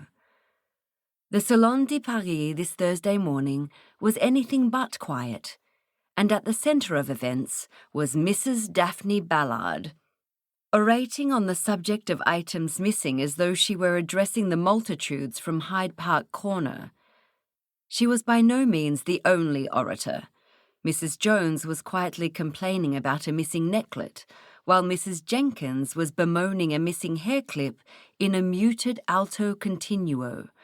But Mrs. Ballard was the undisputed soloist in the dolorous ensemble. Phryne pursed her lips in vexation. Most of Madame Latour's clients were respectable housewives who came for their monthly brush with Gallic exoticism as Madame spoke Paris-accented English to them, with a sprinkling of French phrases carefully pruned of grammatical complexity. The customers were generally pleasant enough and could be relied upon to deal gently with Madame's hard-working staff, all except for Mrs. Ballard. She was the wife of the local member of Parliament, a shy, meek-tempered man with a stammer who kept his public utterances mercifully brief in consequence. His wife had sufficient temper for them both, with enough left over for a trade union rally and a bar-room brawl. One of the girls had once called her Mrs. Bollard to her face, doubtless a slip of the tongue, but a splendidly apposite one. Mrs. Ballard was cylindrical in shape, with a fiercely proud head like a bad-tempered torpedo, and today she was giving of her best. "Utterly disgraceful, I call it. Last week Miss Garland's opal earring went missing, as if that were not sufficient. Today, my best silk scarf has been stolen right under my nose by one of your thieving girls. It cost me £10 at George's, you know. What are you going to do about it, Madame Latour, if that really is your name?" "Calmez-vous, madame. Je vous en prie." Madame Latour was a slight woman with cropped black hair just like Phryne's. She was leaning against one of the styling machines and visibly taking her own advice as best she could. "Perhaps it has fallen to the floor and been swept up with the cheveux. I will institute inquiries immediately." The supporting chorus had by now fallen silent. Still relishing being the centre of attention, Mrs. Ballard stood with both hands on her hips. "See that you do. I will give you 24 hours to recover it. I shall return here tomorrow at this hour. I expect you then to return my scarf and Miss Garland's earring." She paused for a moment, suddenly cognizant that she was not alone in bereavement today. She waved a dismissive hand at both Mrs. Jones and Mrs. Jenkins. "And everything else that has gone missing in this den of thievery. 24 hours, madame. And if the items missing are not returned, I intend to call the police and lay a complaint against you and your shop. Good day to you." And out she swept, in the highest dudgeon Port Melbourne had seen since the police strike. Phryne looked around the room. 2 women sat under the whirring headpieces, looking uncomfortable and embarrassed. Another sat in a high chair reading a newspaper while her hair was being clipped, utterly oblivious to all around her. One of the assistants was staring at the still vibrating front door with an expression of loathing. Jean, the manicurist, stood motionless, leaning against the side wall as white and frozen as vanilla ice cream. Madame Latour gave Phryne an emphatic if martyred look, and Phryne moved to her side. "Madame, a word in private, if you will." Madame Latour's eyes fixed upon Phryne with a sudden surge of hope. "Carry on, Madame, if you would be so good," she implored her customers and staff, and gestured with her small, beringed hand. Phryne followed the Frenchwoman into her private sanctuary. It was a tiny office with a small table, 2 chairs, a telephone, and a stout wooden door, which Madame shut with finality and leaned against. "Quel air cochon," Madame muttered. "Oh, Miss Fisher, what am I to do?" "Please sit down and tell me everything," Phryne encouraged. "Although you can leave out Mrs. Ballard. I heard it all. They probably heard her on number 4 dock." Madame explained that Edna had been in charge of Mrs. Jones's styling, while Elsie had been ministering to Mrs. Jenkins.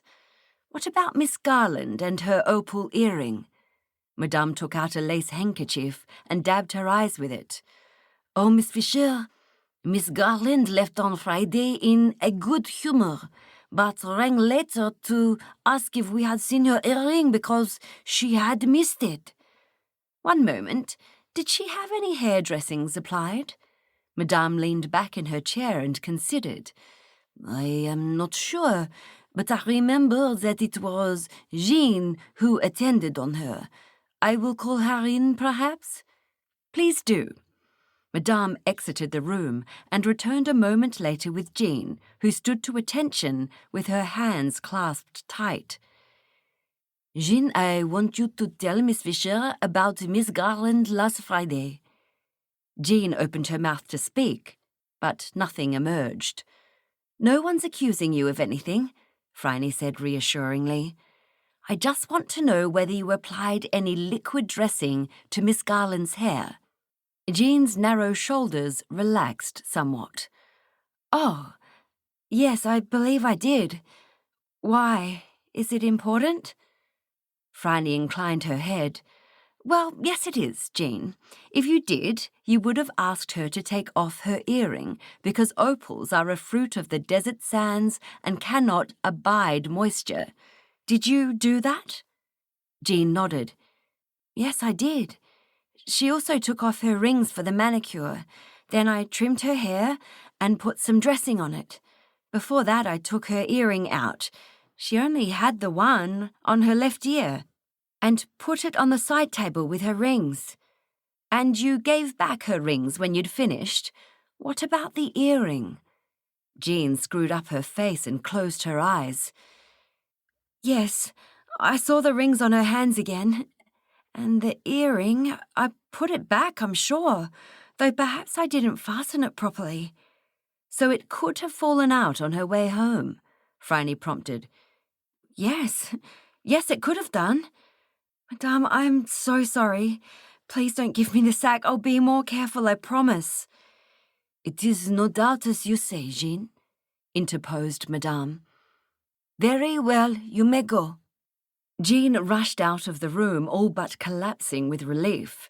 Madame looked at Phryne. "And the scarf? Do you have any ideas, Miss Fisher?" Phryne nodded. "Let me be sure first, but yes, I believe so. Was Mrs. Ballard wearing her scarf when she arrived?" "I can swear to it. It was a hideous thing. Turquoise and apricot together? No, it was a horror. And it cannot have left the salon, since no one has departed since she arrived. Must we search my girls? I said it might have been swept away on the floor, but it is truly impossible." "I see. Did she sit under one of the machines?" "Mais oui, Miss Fisher." "Please show me which one." To a suddenly enthralled and silent audience, Phryne was conducted to the machine, now safely inert, and reached into its gaping maw. She withdrew her hand and held the missing scarf aloft triumphantly. Hands joined in spontaneous applause, and Phryne grinned at Madame. "Voila! she announced, and presented the turquoise and orange monstrosity to Madame with the slightest of bows. "Wait just a minute." Phryne rummaged further inside a second machine and brought out a silverish necklet and a hair clip. She handed the hair clip to Mrs. Jenkins and the necklet to Mrs. Jones, and gestured to a brass pin attached to Mrs. Ballard's scarf. "Madame, I think there may be some loose magnets inside these machines. You might think about getting them seen to." With that, Phryne relaxed into one of the chairs while Elsie attended to her trim. Phryne was watching the clock and watching Jean, who returned her a nervous look. Phryne locked eyes with her and inclined her head towards the shop door. Jean nodded, tight-lipped. After Phryne left the shop, she loitered in Bay Street, ostensibly window shopping. Presently, Jean was standing beside her, outside a florist's. The girl was trembling. "Jean, are you on your lunch break?" "Yes, miss." "There's a decent tea shop over there. Let's eat some lunch, and then you are going to tell me all about it." Jean's murmur of acquiescence would not have drowned out the alighting of a butterfly. Phryne took the girl into the shop, where she ordered chicken sandwiches and a pot of tea. The girl ate in terrorized silence until Phryne set down her teacup. "All right, Jean, I have not denounced you, not yet. Instead, I took you to lunch, and in return, you are going to tell me exactly what you did with Miss Garland's earring. It was a good story you told, but I don't believe a word of it. You gave her back her rings, and when she didn't ask for her earring back, you slipped it into your purse and took it home. Where is it now, Jean? Please tell me you still have it." Jean shook her head. She began to rock from side to side, and her slender hands were clutching at nothing. Phryne reached out and gripped both hands tight. "Jean, we have very little time.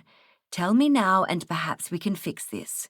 If you just sit there trembling like a she-oak in a winter gale, I can't do anything to help you. I don't believe you wanted the earring for yourself. Did someone else put you up to stealing it?" This got a reaction. The girl swallowed, shook her head, and silent tears rolled down her thin cheeks. "It's Matt, my boyfriend," she whimpered. Phryne nodded. "And Matt is always down on his luck. He lost his job and he told you there must be lots of chances in a salon to walk off with unattended jewelry. And he said if you really loved him, you'd do it.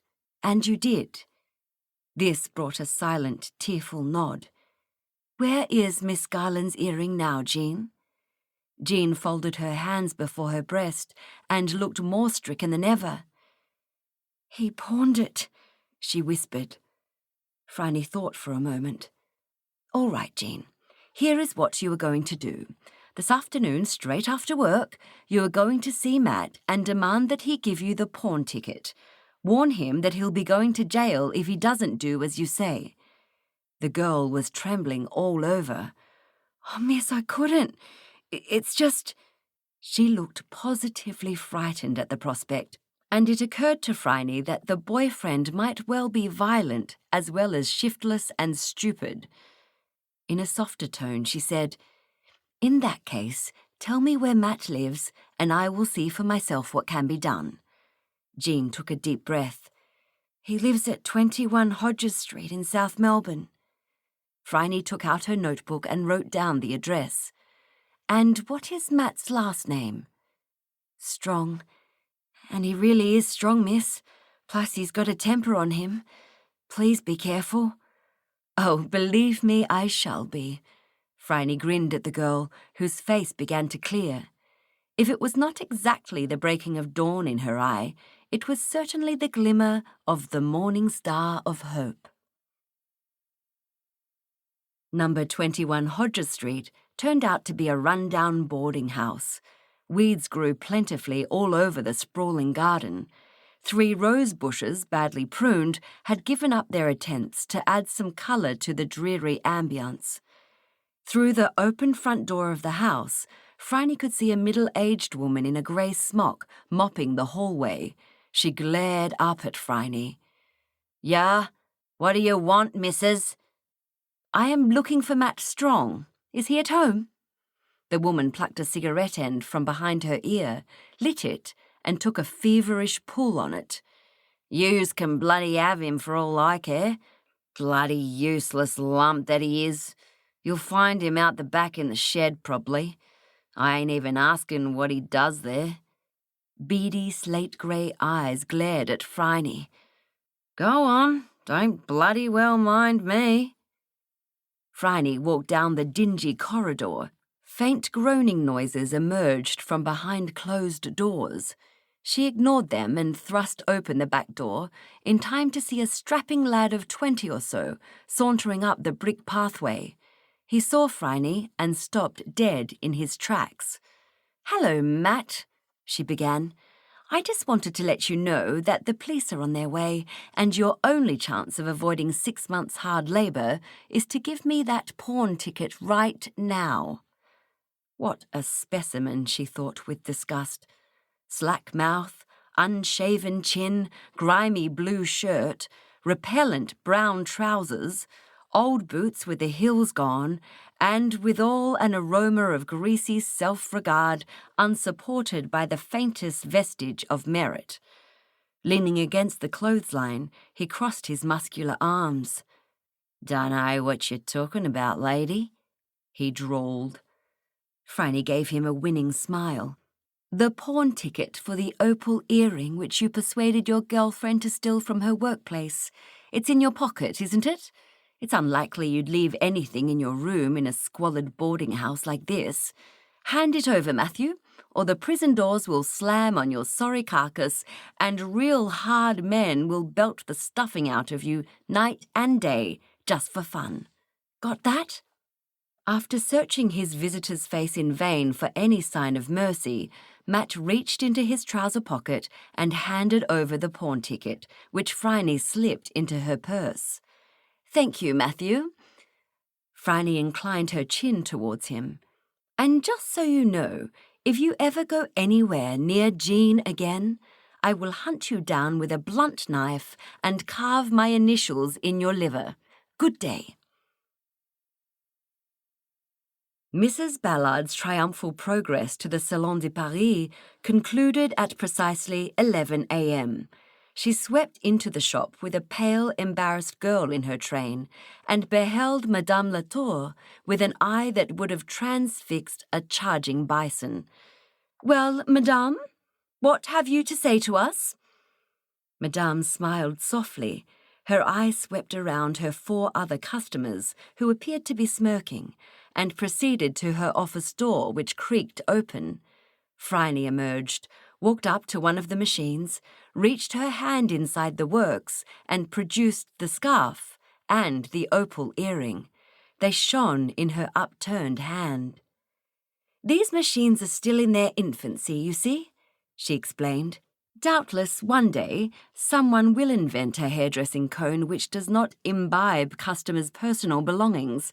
Until that day, you would be well advised to doff them before entrusting yourself to the wonders of modern hairdressing. And you would be even better advised to be far more cautious about strewing wild accusations as though you were feeding the ducks on Albert Park Lake, Mrs. Ballard." Mrs. Ballard inflated like a balloon. "My name is Ballard, Miss Fisher, and my husband is a member of and he will scarcely thank you for causing him public embarrassment. I can just see the headlines in the Hawklet. Can't you, Mrs. Ballard?" Mrs. Ballard's swelling features turned bright crimson. "You wouldn't dare." "Would I not? You seem very confident." Mrs. Ballard drew in a giant breath, as if stoking a furnace full of coal. "Well," she steamed, "I shall certainly not darken the doors of this establishment again, let me tell you." Madame Latour stepped forward, took the scarf from Phryne, and handed it to her now deflating guest. "Quel dommage, madame, but I shall moderate my grief. Au revoir." Seeing no alternative, Mrs. Ballard exited the building, and there was a general exhaling and a relaxation of tension. Miss Garland walked over to Phryne. She was smiling. "My thanks, Miss Fisher, and my apologies, Madame, and to you all. Good morning." Phryne handed over the earring, and Miss Garland made her more graceful departure. "Mille remerciements, Miss Fisher." Madame allowed herself a taut smile. "If you would care to join me in my office for a small moment?" "Certainement." When the door was shut and both were seated, Madame looked Phryne over. "Miss Fisher, you are miraculous. How did you contrive it?" "I was fortunate, Madame." "Such a foolish girl, that Jean. Please tell me that she has shown the door to her cochon of a boy." "I believe I have frightened him off. You will not dismiss her, I hope?" "No, not if the boyfriend stays away from her. She is a good girl at heart, and she has learned her lesson. I hope it did not cost you much." 10 bob at the pawn shop, Phryne grinned. It was worth every penny to be able to give that vile bollard a telling off, and I hope you will not lose custom. Madame chuckled. "Now that she does not return to my salon, I shall gain more customers, I think. I weary of social climbers. The respectable middle class is what I want here." "Toujours la bourgeoisie vraiment, Madame? Since we are in private, may I ask you a personal question?" The small pointed chin jutted downwards. "So long as the answer does not leave this room, yes." "Madame Latour, are you really from Paris?" Madame's lips parted in joyous mischief. "To you only I tell this, Miss Fisher, trusting in your discretion." She glanced at the door. "My name is Maisie Field, Miss Fisher. I have never been closer to France than Mooney Ponds. If I attempt it, I might be able to reproduce the vows of Northport, where I was born. But what would you? Better I do not, lest they emerge unbidden. To my customers, I am Madame Latour from Paris, for who would come to the Salon de Maisie Field?" "I see.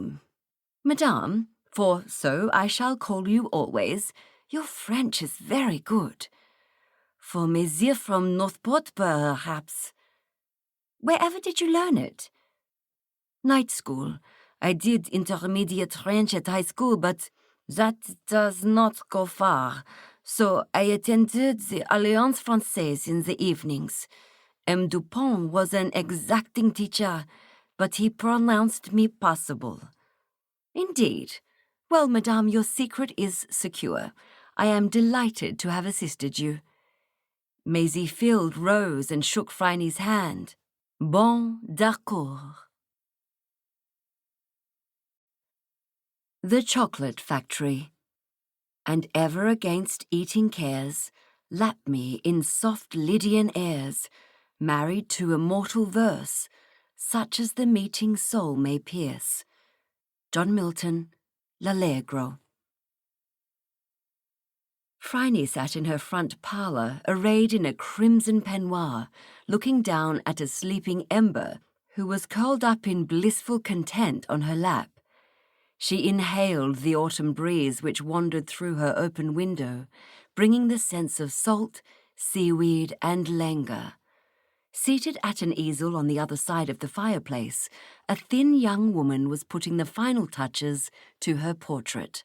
The painter wore the obligatory cap, from which a few stray black hairs had escaped their confines.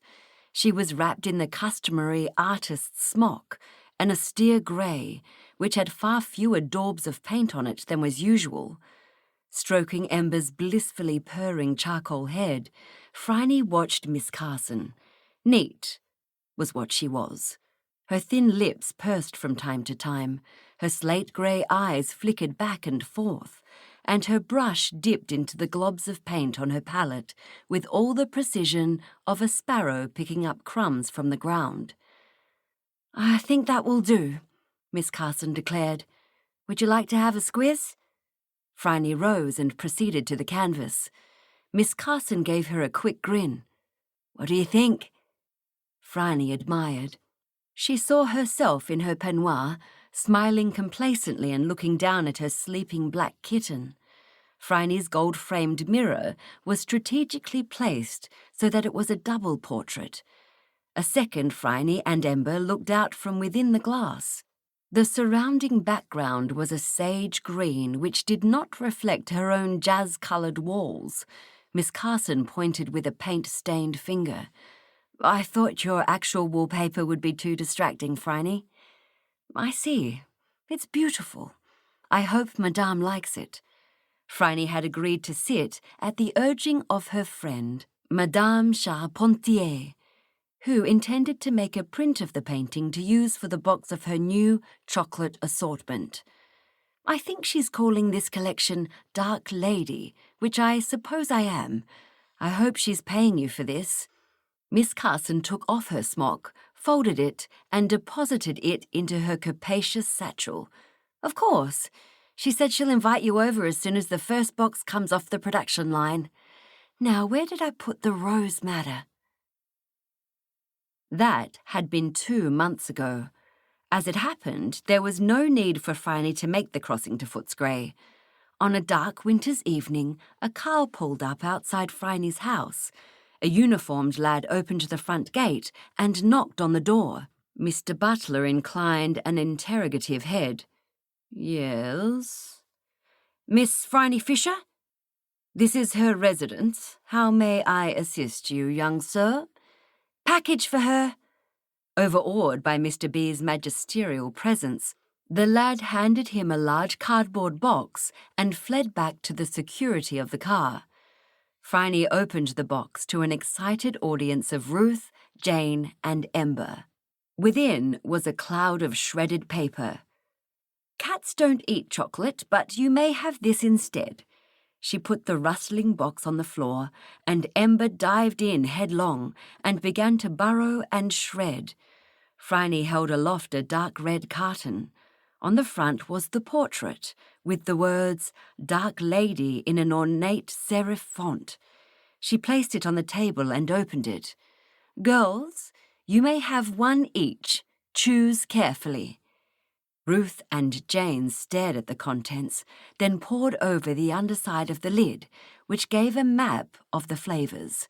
Not that this was strictly necessary, since the attar of roses were carved into rose shapes, and the strawberry, orange, and apricot creams were equally eponymous. Even the coffee creams were carved into the semblance of a tiny coffee pot. Jane chose apricot, and Ruth rose. Phryne selected coffee.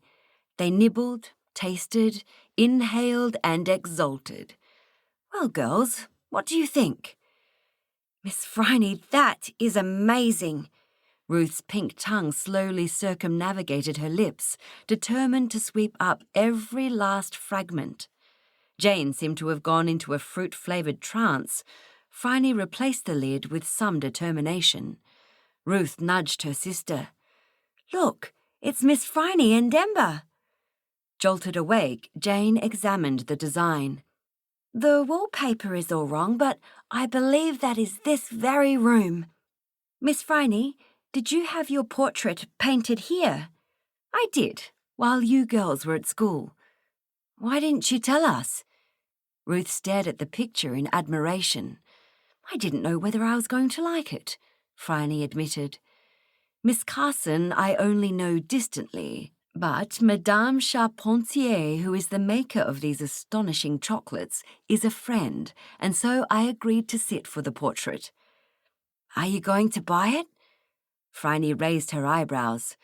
I already have a portrait. Ruth's and Jane's eyes locked for a moment, and Ruth suppressed a giggle. The painting in question was of Phryne without clothes. Both girls had admired it several times when Phryne was absent. I trust the chocolates met with your approval? It was astonishing, Ruth exclaimed. When may we have another one, Miss Phryne? Jane asked. Phryne smiled. Not until tomorrow. We must make them last. She picked up the empty cardboard box in which the chocolates had been delivered. To her surprise, it rattled. "That's odd," she said, and reached inside the shredded packing paper. "Well now, look here." She handed a small box to Ruth. This one was plain white cardboard and had sustained a number of sabre cuts during Ember's in-depth investigation. "It seems that this one must be for you girls." Ruth looked at Phryne wide-eyed. "Are you sure, miss?" "Yes, I am. I hope that is satisfactory." Jane exchanged a look with her sister and opened the box. "I believe these are nougats, miss. Nougat." She rolled the word around her tongue and pronounced it good. Ruth looked over her shoulder, poked one with an experimental forefinger and grinned. "There are 4 of them, Miss Phryne, but they're all soft." "Nougat is supposed to be soft," Phryne assured her.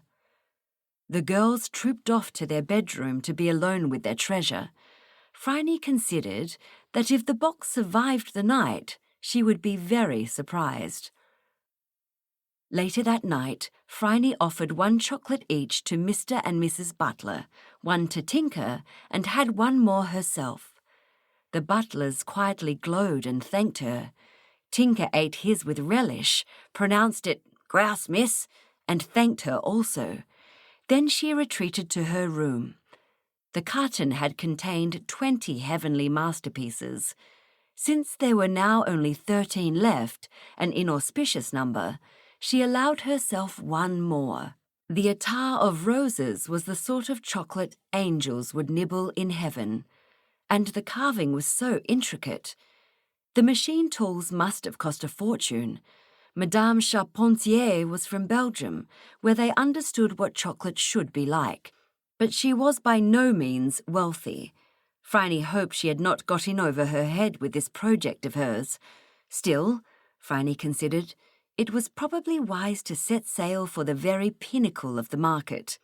The mass-market chocolatiers, Cadbury, Fry and Rowntree, were unassailable, but there was always room at the top. The telephone rang at 10 a.m. the following morning. Phryne, barely out of bed, heard Mr. Butler speaking in his grave, butlerine voice. There was a pause, and presently a respectful knock at her bedroom door. "Miss Fisher, it is the chocolate maker wanting to know if the delivery arrived safely." Phryne, to whom conversation was anathema at so early an hour, replied, "Tell Madame thank you, and I will call her back." She sipped at her espresso and heard Mr. B's quiet, determined footfall on the stairs and his reassuring voice on the phone. She looked out through her window at the waves rolling in to the beach. There was another knock on the door, and Phryne looked at it dagger-eyed. "Yes?" "It's me, miss." That was Dot's voice, and Phryne relaxed. "Come in." She was always at home to Dot. Her companion bustled in and hovered irresolute on the carpet. "All right, Dot. Something's got in among you. What is it?" Dot held out her hand. There was one of the nougats still in its wrapper. "Miss, I think there's something wrong with these nougats. The girls felt sick this morning and wanted to stay home from school." "And have they?" "No, miss. There's nothing really wrong with them. They don't have temperatures and their insides seem to be all right. So I packed them off and told them not to make such a fuss." "So they did eat the rest? I thought they might. What do they think is wrong?" "Ruth said they tasted funny, and Jane said they'd better leave the last one as evidence." Phryne laid the offending morsel on her dressing table and carefully unwrapped it. She bent down and sniffed. "That's odd. This smells of mustard. What do you think?" Dot leaned over, sniffed, turned her face away, and sneezed loudly. Phryne handed over one of her silk handkerchiefs, and Dot wiped her nose with it. "Yes, miss. There's mustard powder there, all right." "I doubt it will catch on as a flavour. This isn't good, Dot, especially for Madame Charpentier." Phryne took up her letter opener and made a few incisions. She cut away the surface from one end of the nougat, then cut the remains in half. She put one in her mouth and considered. Dot, try the other piece. It's all right. Tastes good to me, but I'd like a second opinion. Dot popped the other piece into her mouth. There's still a faint tang of mustard, miss. Indeed there is, but only a trace, which tells us two things. First, that the mustard powder was added recently, probably no later than yesterday, and second, she looked at Dot meaningfully, this is deliberate sabotage. But who would want to do such a thing? Dot cried. It's a crime. Well, yes, Dot, I rather think it is.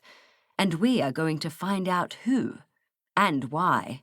Phryne asked Mr. Butler for the chocolatier's telephone number and broke the news to Madame, who was predictably both outraged and terrified. Phryne, this is trop. I sent grades to Meyer and Georges this morning. Should I recall them? Phryne cogitated furiously for a moment. No, not yet. It would be terrible for your business if you had to do that. We need to find out if it's just the nougats. And the Dark Lady chocolates were wonderful, with not even a suspicion of mustard powder. Madame was not comforted by Phryne's tribute. But it is impossible. Mustard has no place in chocolate. Nous sommes tari. Please, can you help? Phryne sighed. I'll see you in an hour. The factory was in a back street in Footscray, just across the Maribyrnong River. Though small, it was big enough for its purpose. Madame was similarly petite, a dark-haired woman in middle age, with a sharp angular face and gold teeth peeping out between her lips when she spoke. She was distrait, but businesslike. Phryne, I must show you over the process and perhaps you will be able to discern where the treachery took place. Phryne watched as sugar, chocolate and water were boiled in vats. As you may know, chocolate is naturally very bitter and must be sweetened, the chocolate maker explained. Flavours and unguents were added, then the couverture was assembled. The chocolate was melted, cooled, then heated again, rolled and laid in its intricately carved moulds. The cream filling was ladled into the moulds, and the upper mould was slammed down onto the top to remove air bubbles. One moment, said Phryne. Who does all this? Only myself. It is very intricate, and I trust no one to do it properly. Can anyone else walk in here? The chocolate maker shook her head. I keep this room locked, and I have the only key. Madame, I need to interview everyone who works here. Do you have a private office? Bien sûr. I shall take you there. The tiny office was sparsely furnished with only a desk, a chair behind the desk and one in front, a small spirit stove and a coffee pot. 2 wire baskets on the desk announced themselves as in and out, and the telephone stood upright on its receiver. There was a lingering aroma of coffee. Phryne took the seat behind the desk and, at a timid knock on the door, called, Come in. Miss Fisher, I'm Helen. A small girl of perhaps 17 sat herself in the opposite chair and folded her hands in her lap. She wore a white cap from which a few strands of blonde hair escaped. Her body was covered by her grey work overall. Inasmuch as anything could be seen of her, Phryne deduced that she would be decidedly pretty out of uniform. Hello, Helen. Have you heard the news? About the nougat, miss? Yes, Madame was beside herself. Now, how many people work here? Janet and I do the packing, but Madame makes all the chocolates herself and nobody else is allowed in there. Do you think somebody has got in there even so? The girl thought about this. I don't think it would be possible, miss. Madame never leaves the door unlocked. Phryne stared at the ceiling for a moment. Helen, you do realise that if today's deliveries to those big shops are found to have mustard in them, then Madame will go out of business and you'll all lose your jobs. The girl nodded, her expression worried. Yes, miss. We want this mystery solved as much as you do. All right. Can you please send in Janet?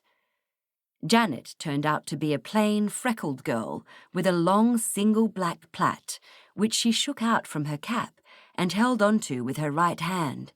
Her eyes were bright blue, and she looked Phryne straight in the eye. Miss Fisher, I just want to say it wasn't Helen or me that messed up the chocolate nougat. I'm glad to hear it, Janet, since unless I can solve this mystery today, then you're all going to lose your jobs. You know that? The girl nodded fiercely. Tell me about the small boxes, Phryne prompted, like the one sent to my house with nougat in it. Was it a small, plain box? Janet asked. Yes, it was. Is that significant? Madame gives us a pack of 4 chocolates to take home every night. Her thin lips spread in a smile. It's the best thing about this job, I can tell you. But mine were all nougat. I don't like nougat, so I gave them back to Madame, and she gave me them rose ones instead. They were great. And what did Madame do with the nougats? I saw her put them in the parcel to be delivered to you. I see. Phryne thought this over. So the mustard-laced nougats were meant for you originally. Can you think of any reason why someone would want to spoil your chocolates? A trace of a frown crossed the girl's face, then she said, No, miss. It makes no sense. She closed her mouth with a snap. Janet, call me suspicious-minded, but I think you're holding out on me. Don't. Janet sighed. Miss, have you met the delivery boys, Harry and Charlie? No, tell me about them. Well, Charlie's a bit older, maybe 21, and is a bit fresh with us girls. He makes rude comments. Suggestive remarks. Yes, but I slap him down. Helen just blushes and ignores him. She's polite. I'm not. Good for you, Janet. And Harry?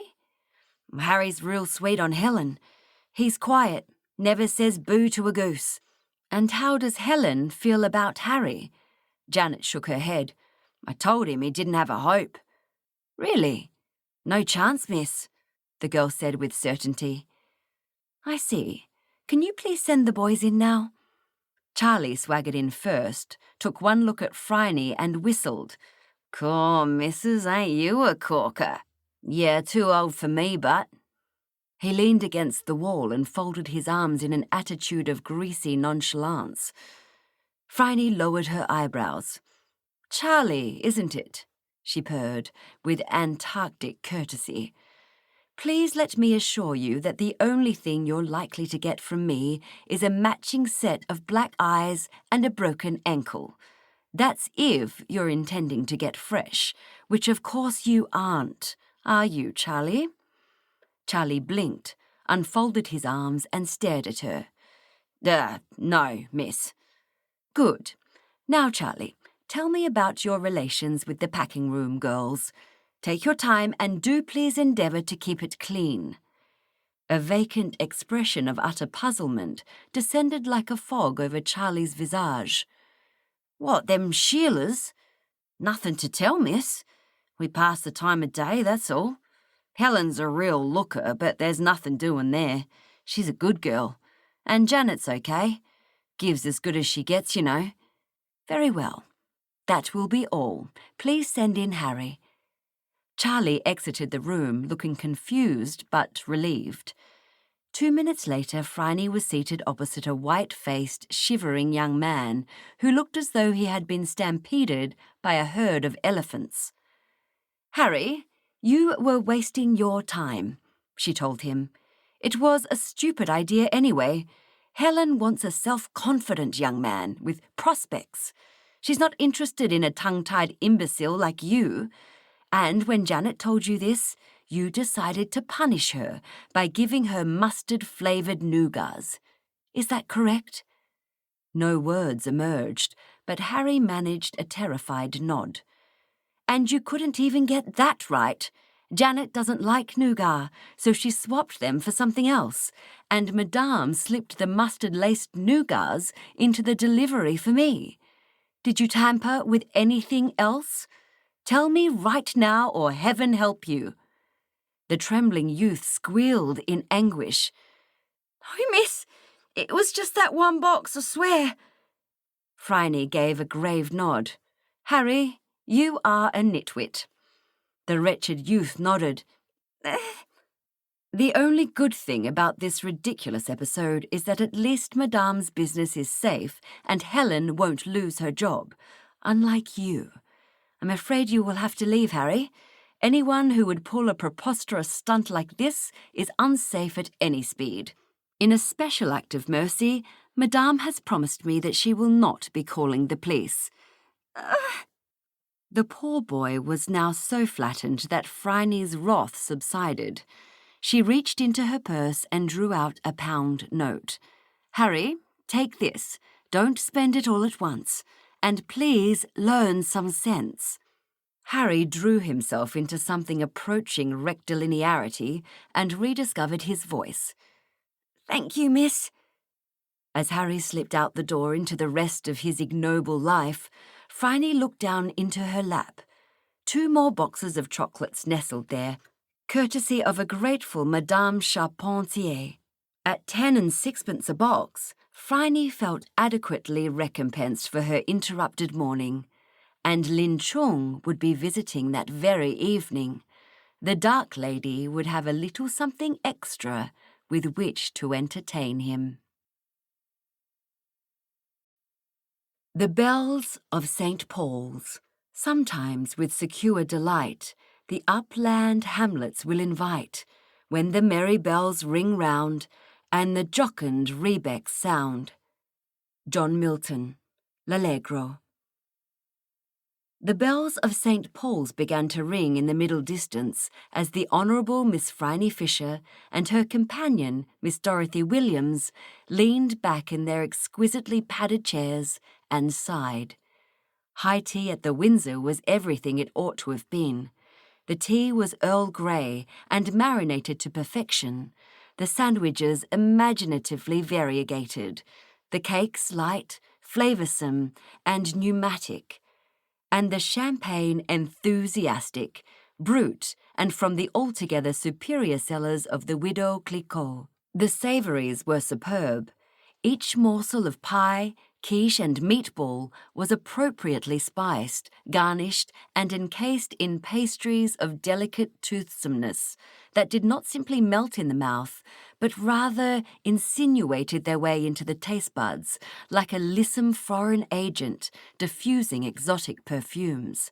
Dot, as she frequently did, admired the brazen effrontery of her employer's Erte gown, slate blue with black ruffs at the wrists and hem, and Phryne gazed with affection at Dot. It was a silent battle betwixt them. Dot preferred plain, reticent, economical attire, while her employer always wished to push the boundaries and make her undeniably attractive companion shine a little brighter than the latter might wish.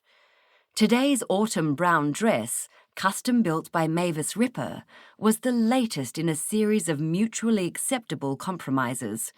Miss Ripper was something of an anomaly in Melbourne, a couturière who ignored the fashions of Europe and blazed a solitary trail of independent creation. Both Dot and Phryne wished her every kind of luck. Presently, Phryne opened her eyes wide and reached for her chainmail and chamois purse. It was rather larger than was customary for ladies, owing to the unorthodox items it contained, including a pearl-handled .22 caliber Beretta pistol. Dot experienced a momentary terror that Miss Phryne might be about to shoot out the lights in the Windsor's tea room, but subsided into her chair when her employer produced, instead, her notebook and gold pencil. She began to scribble feverishly. Then she put the pencil down and lifted her head, listening to the distant bells. Dot opened her mouth to speak, but Phryne shook her head in warning. As far as Dot could tell, the bells chimed their stately way through their endless permutations in a perfectly mundane fashion. She had no idea why this particular carillon should have so aroused her mercurial employer. Finally, she sensed that it would be in order to intrude herself. Miss Phryne, what's wrong with the bells? They ring them every day." "Indeed, Dot," her employer agreed, "but there's something different about today's ring. They're doing a standard quarter peal, I expect, but at the beginning I heard the same bell strike twice in a row. Now, I am no expert in change ringing, but I do know— Wait." She held up a warning finger. As Dot listened, she heard the same note strike twice. Then different bells sounded, and another rang 3 times more. Phryne continued to scribble, turning over a page in furious haste. A waiter hovered near them, plainly wishing to hint to the gracious ladies that afternoon tea was now officially at an end. The other guests had already folded their tents and departed. On the other hand, the Honourable Miss Phryne Fisher was on a rather exclusive list of exalted personages to be indulged at almost all costs, and finding his honoured guest engaged in furious ratiocination, he melted away into the mahogany background. As he did so, he caught the eye of the attendant maître d', who gave him an emphatic nod of approval. Phryne laid down her pencil and grinned at her companion. "Dot, I believe we have a mystery on our hands, and if I guess correctly, our message will be repeated at least once more. Whoever is the intended recipient of this conundrum will probably require 3 turns to decipher it." Dot looked, as ever on such occasions, both apprehensive and excited. "Is it a code, Miss Phryne?" "I believe it is. I think I have the gist of the message, but at present it makes no sense. However, we shall see." She continued to listen intently. "Nearly all of this peal sounds like their usual thing, Stedman's or grandsire or whatever it is, but they are sending somebody a secret message. They've done it twice. And that I find profoundly intriguing, don't you?" "Yes, miss. If it's a secret message, then all the ringers must be in on it." Phryne folded her hands on the Arctic white tablecloth and nodded. "Exactly. And the recipient must be a bell ringer also, or else a musician who can recognize notes without difficulty. But either my ears are all wrong, or some of these notes are higher than one would expect. If I had perfect pitch, I would know. Alas, like almost all of humanity, I don't." She paused. "Keep listening, Dot. As soon as we hear the same bell strike twice or more, I am going to write it down again and see if it matches." Dot's knowledge of music was limited to singing hymns in her Catholic church, but she knew that every note had its own letter and that they took in the first 7 letters of the alphabet. But how could you make a message using only 7 letters? Even the word abracadabra needed an R. Dot closed her eyes and began to run through all the words she could think of. Ada bagged a beaded beef. No, that was just silly. She had got as far as fed bee begged a cabbage when she gave up. She would have to leave the decipherment to her employer. Time passed. The maître d' began to look at his watch with increasing ostentation. The other tables were cleared by silent minions in black and white, and still the Honourable Miss Phryne Fisher listened to the bells. Dot began to fret, seeing the unmistakable signs of welcome being, if not entirely worn out, at least rendered threadbare. At last the pattern emerged again. Phryne scribbled in her pad, checked it against the previous pages, and grinned triumphantly. The bells ceased their clamour and she rose, shouldering her purse. Dot rose also. As they passed the door, Phryne gave the maître d' a winning smile and handed him a 10-shilling note. "Mille remerciements, Jean-Pierre." "À la bonne heure," mused Jean-Pierre, pocketing the tip. Doubtless the English milady had been performing acts of detection, as was her way. The offence was considerable, but the reparation more than ample. The journey homewards in Phryne's Hispano-Suiza was no more sprightly than usual, and Dot contrived to survive it, as was her wont, by keeping her eyes shut and praying unobtrusively. When they were safely settled in Phryne's parlour, Dot looked expectantly at her employer, who smiled. Dot recognised the symptoms of detection: heightened colour, lips slightly open, and a certain frisson of tension around the shoulders. "Dot, I think I have it. It's hard to tell because I read somewhere that there are 12 bells or 13 or something like that instead of the usual 8, but I think this was it." She selected a brand new sheet of paper from her escritoire and wrote in block capitals. "What do you think, Dot?" On the page was written BEDDEEFFFFFBBDGGBBGBFFF, and underneath was inscribed "Beer at Midnight." I think the repeated notes mean that you start again, so that the DDD is really R, and so on. Dot stared at it and shook her head. They wouldn't be drinking beer in a church, surely. She was innately suspicious of Protestants, but this seemed a little excessive even for them. "Are you sure about the B's, miss? If they were H's, it would mean here at midnight." "Yes, that's what I thought, but... Wait, where's that booklet now? I was looking at it last Sunday." Phryne sprang to her feet and began to rummage in a pile of books, without visible success. Dot glided to the bookcase and drew out a slim, hardcover book labelled "The Bells of St. Paul's."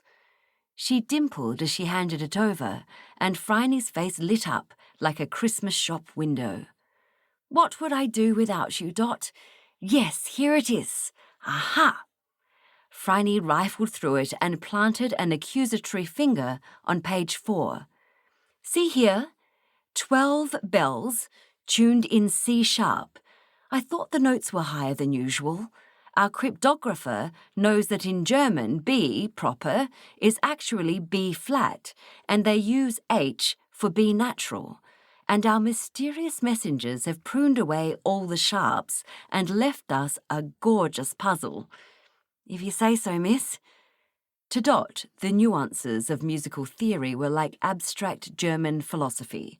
She was glad it was there, but she was more than happy to leave it to others. "Maybe they just use B instead of H because you would only have to ring the bell once instead of twice." "That's a very good point, Dot. They were taking a big risk even so, and we are going to attend at midnight and find out why they are doing it. I wonder, surely it can't be Russian spies. They used a bell code like this during the war. It's harder in Cyrillic, of course. Miss Phryne, are you sure we should?" Minding one's own business had been drilled into Dot as a child, frequently at the end of a cane. Phryne's face sparked with mischief. "Of course, Dot. Since they were so very public about their message, it would be a shame to miss out on the fun. Wake me at 11, and we shall find out who is meeting whom in the dead of night at St. Paul's and why." Flinders Street late at night was more Gothic than Dot felt comfortable with. The cathedral towered over them, dark, forbidding, and alien. 1 or 2 eldritch figures hurried past them, but otherwise the streets were deserted. Had it not been for the ghostly street lamps and the faintly illumined sandstone edifice of Flinders Street Station, it would have been as dark as the interior of an Egyptian pyramid. Though well wrapped against the late autumn chill, Dot shivered anyway. The distant clock face of the town hall registered 20 minutes before midnight. "Well, Dot, it would seem that the dread portals are not open to visitors at this hour, but I believe there is a side entrance, and thither we shall repair." Phryne led the way along Flinders Street and turned down a short cobblestone alley. Her flat boots clicked decisively, proclaiming to anybody passing that she did not care if she were overheard. Dot's own footfall was lighter. She hoped there would be no trouble about this. At the end of the alley, under a pallid lamp, stood the slight figure of a girl. Phryne noted the glint of spectacles, short brown hair, and an air of quiet authority. Phryne extended a gloved hand. "Good evening. I'm Phryne Fisher. It's a cold night for whatever you're doing here, isn't it?" To Dot's complete astonishment, the young woman began to laugh. "Dear me, the famous detective. To what do we owe the pleasure? I hope you're not here to steal the silver candlesticks. And who might you be, anyway?" "I can't say it's any of your business, Miss Fisher." "True, but I could say I suspect a crime is being committed and call a policeman. I have a whistle in my bag." Phryne grinned archly in the pale luminescence. "So let's just assume we've said all that and get to the nub of it, shall we? Are you one of the bell ringers?" The girl laughed again. "Did you work it all out? I thought nobody would notice." "It was the repeated notes that gave you away. Do you know," Phryne continued, "I rather suspect an elopement. But why? Surely they don't keep you all chained up in the vestry and only let you out to ring bells. Come on, young lady, I haven't got all night. Out with it." The pointed chin jutted for a moment, sizing Phryne up in the looming darkness. "All right, I'll tell you. My name is Frieda von Mises, and I ring bells here. The Dean doesn't like to have women ringing, but he had no choice after he gave Michael the sack. Nobody else would take Michael's place, and—" Phryne held up a gloved hand to pause the recitation. "Why did the Dean dismiss him?" "He got disgustingly drunk at a party, and when the Dean arrived to pick up his daughter, he found Michael throwing up in the rhododendrons. There had been an understanding between Rose and Michael. The Dean wasn't all that happy about it, but he tolerated the courtship of his daughter until then. And after that, he forbade him to come anywhere near the cathedral or his daughter, and just to make sure, Rose is confined to quarters." "So you sent the message to Michael, telling him to meet her at midnight. It seems a melodramatic solution to a straightforward problem." "It was the only solution. The problem is that none of us knows where Michael lives, and we think his real name is something different." "Why so?" Frieda shook her head. "We've seen letters addressed to him as Windermere or Grassmere, something like that. Something in the Lake District. Now, they might be letters he's keeping for a friend, but I doubt it. And he never talks about his childhood or school days. As you doubtless know, most young men never shut up about them." Phryne smiled. "And yet, despite these suspicions, you are helping the Dean's daughter to elope with him? Why not? Miss Fisher, when you've got drunk with someone several times over, you really do know them to their marrow. Michael's a big puppy, and he adores Rose." "I see. Well, I've met the Dean, and I agree he's something of an Obadiah Slope. The sort of man who makes you want to wash your hands every 3 minutes. Very well, then." An outbreak of clumping boots erupted down the laneway, and a large shambling figure lurched to a halt. "Frieda, is everything all right? Why did— I say, who the devil are these people?" He indicated Phryne. Dot had backed herself unobtrusively against the church wall, but she was taking it all in. Phryne turned towards the newcomer. From her purse, she produced a small torch and scanned the pale, anxious face from side to side. "Toby Windermere, what on earth are you doing here in Australia?" "Good God, Phryne, is that you? What the devil are you doing here?" "Existing beautifully as ever, Toby. But you haven't answered my question." Phryne turned to the wicket gate, which had now creaked open, and an aureole of angelic blonde hair atop a slight body announced the arrival of, in all probability, the eloping daughter. "Everybody, this is Toby, Viscount Windermere, and he shall now expound the mystery of how he comes to be ringing bells at the ends of the earth and courting a dean's daughter under an assumed name."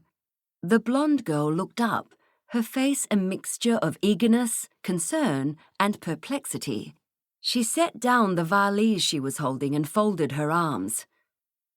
"Michael, what's all this about? Are you really a viscount? Why didn't you tell me?" The noble lord looked downcast, as though someone had thrown a stick over a picket fence just too high for him to leap over.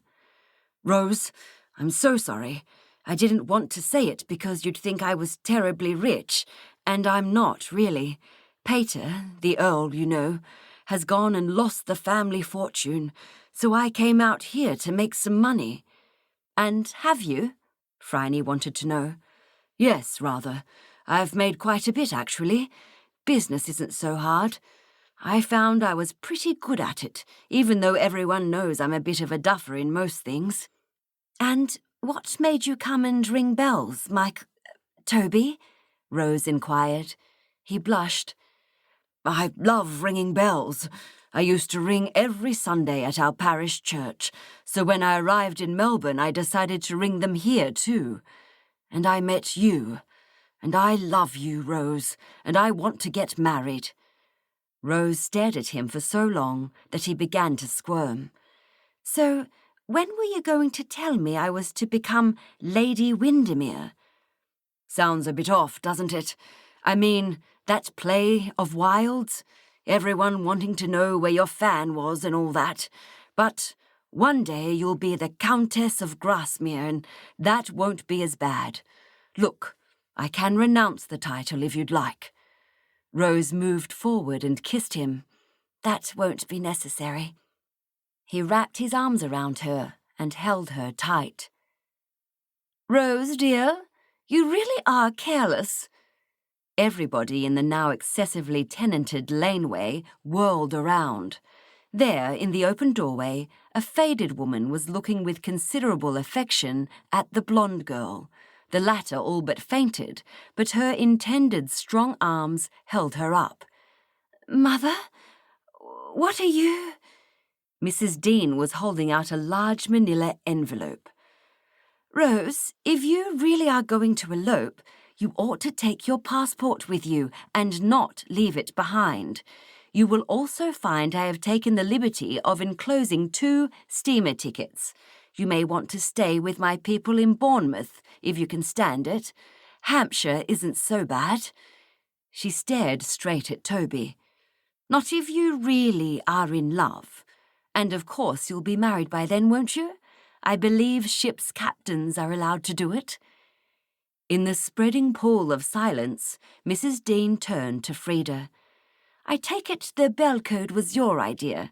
I should have guessed you were up to something." For once, Frida's self-possession faltered. "How did you know about that?" A wry look appeared on the dean's wife's face. "I wanted to ring bells too. I know how it's done, but Henry wouldn't let me." Phryne had been staring open-mouthed for what she considered quite long enough.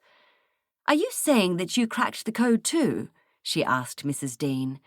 "And you don't mind about the elopement?" "No, Miss Fisher, I don't mind. Oh, yes, I know who you are. I didn't know this one was a lord, but if 8 more or less God-fearing bell-ringers are prepared to vouch for him, he's good enough for my daughter. Now go, both of you," she urged the affianced couple, "before Henry starts sleepwalking and spoils the fun." When the lovers were safely fled away, the 4 remaining women gave each other long, searching looks in the gloom, and then, all at once, they began to laugh.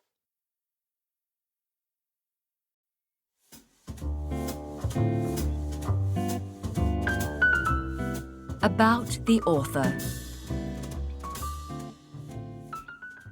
Kerry Greenwood is the author of more than 50 novels, a book of short stories, 6 non-fiction works, and the editor of 2 collections of crime writing. Her beloved Phryne Fisher series has become a successful ABC TV series. Miss Fisher's Murder Mysteries, which sold around the world. She is also the author of the contemporary crime series featuring Corinna Chapman, Baker and Reluctant Investigator. The most recent Corinna Chapman novel was The Spotted Dog. In addition, Kerry is the author of several books for young adults and the Delphic Women series. When not writing, Kerry has been an advocate in magistrates' courts for the Legal Aid Commission and, in the 2020 Australia Day Honours, was awarded the Medal of the Order of Australia, OAM, for services to literature. She is not married, has no children, is the co-warden of a found cats home, and lives with an accredited wizard. In her spare time, she stares blankly out the window.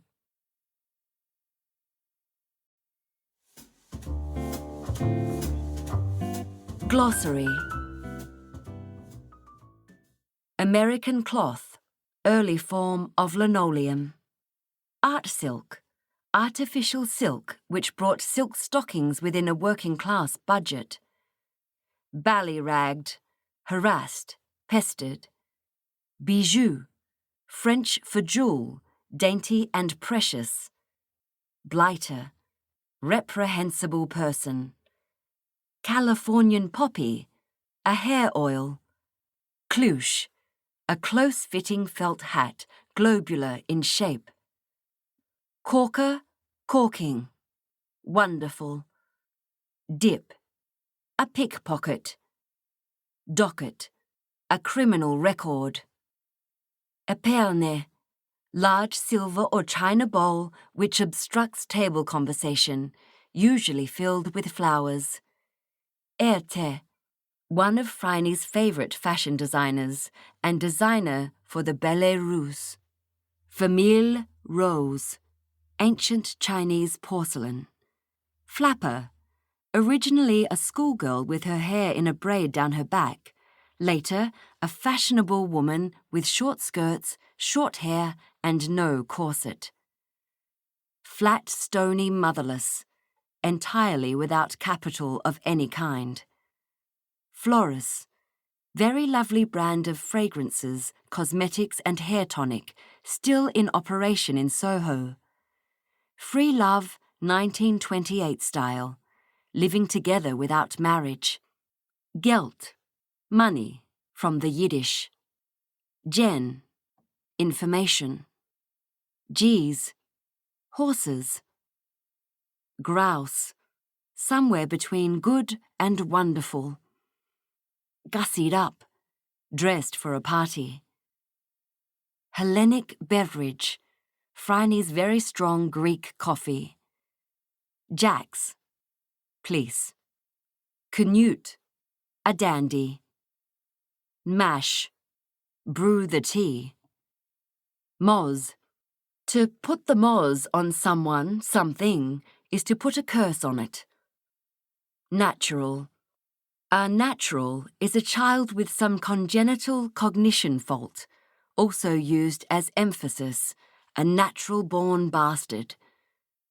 Out of the top drawer, from the best families. Plackets, petticoat pockets, separate from the garment, or the slits in skirts made so that they could be reached. Poitois, a French fashion designer. Queue, in relation to hair, a long plait. Raquel, a bibulous and loose-living gentleman. Rarey show, a carnival or sideshow. Scotch, too, to frustrate or foil. Shill, a person who hangs around a carnival sideshow and draws in customers. Silvertail, a rich person. Sly grog, illegal sales of alcohol outside drinking hours. Spooning, kissing and caressing. Sugar sack, calico sacks used for clothing the poor. Thimble rigger, offers a game with 3 cups and a ball which you cannot win. 3-card trick, also known as Find the Lady. The object is to guess which card is the queen. See thimble rigger for your chances of success. Tickety-boo. Excellent. Turkey lolly. Spun sugar or fairy floss. 2-bob watch. Not a reliable source of information. Valenciennes. Very good Belgian lace. Voluntary, of an organ. A piece played as the organist wishes. Wet ass and no fish. An unsuccessful venture. Withdrawing room.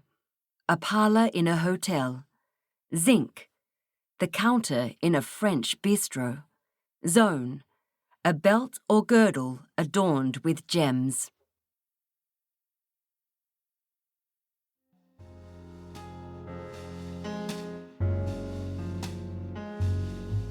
Belinda hopes you enjoyed the reading of The Lady with the Gun Asks the Questions, the ultimate Miss Phryne Fisher collection. Miss Phryne Fisher, written by Kerry Greenwood and read by Wendy Boss. Our audiobooks are becoming increasingly popular among travellers, families, and people who are on the go. If you really enjoyed listening to this audiobook, please introduce your friends and family to the experience. We're sure they'll love you for it. If you want to hear more about our fabulous range of titles, please visit us online at belinda.com. Thanks for listening, and remember to always take a Belinda audiobook with you.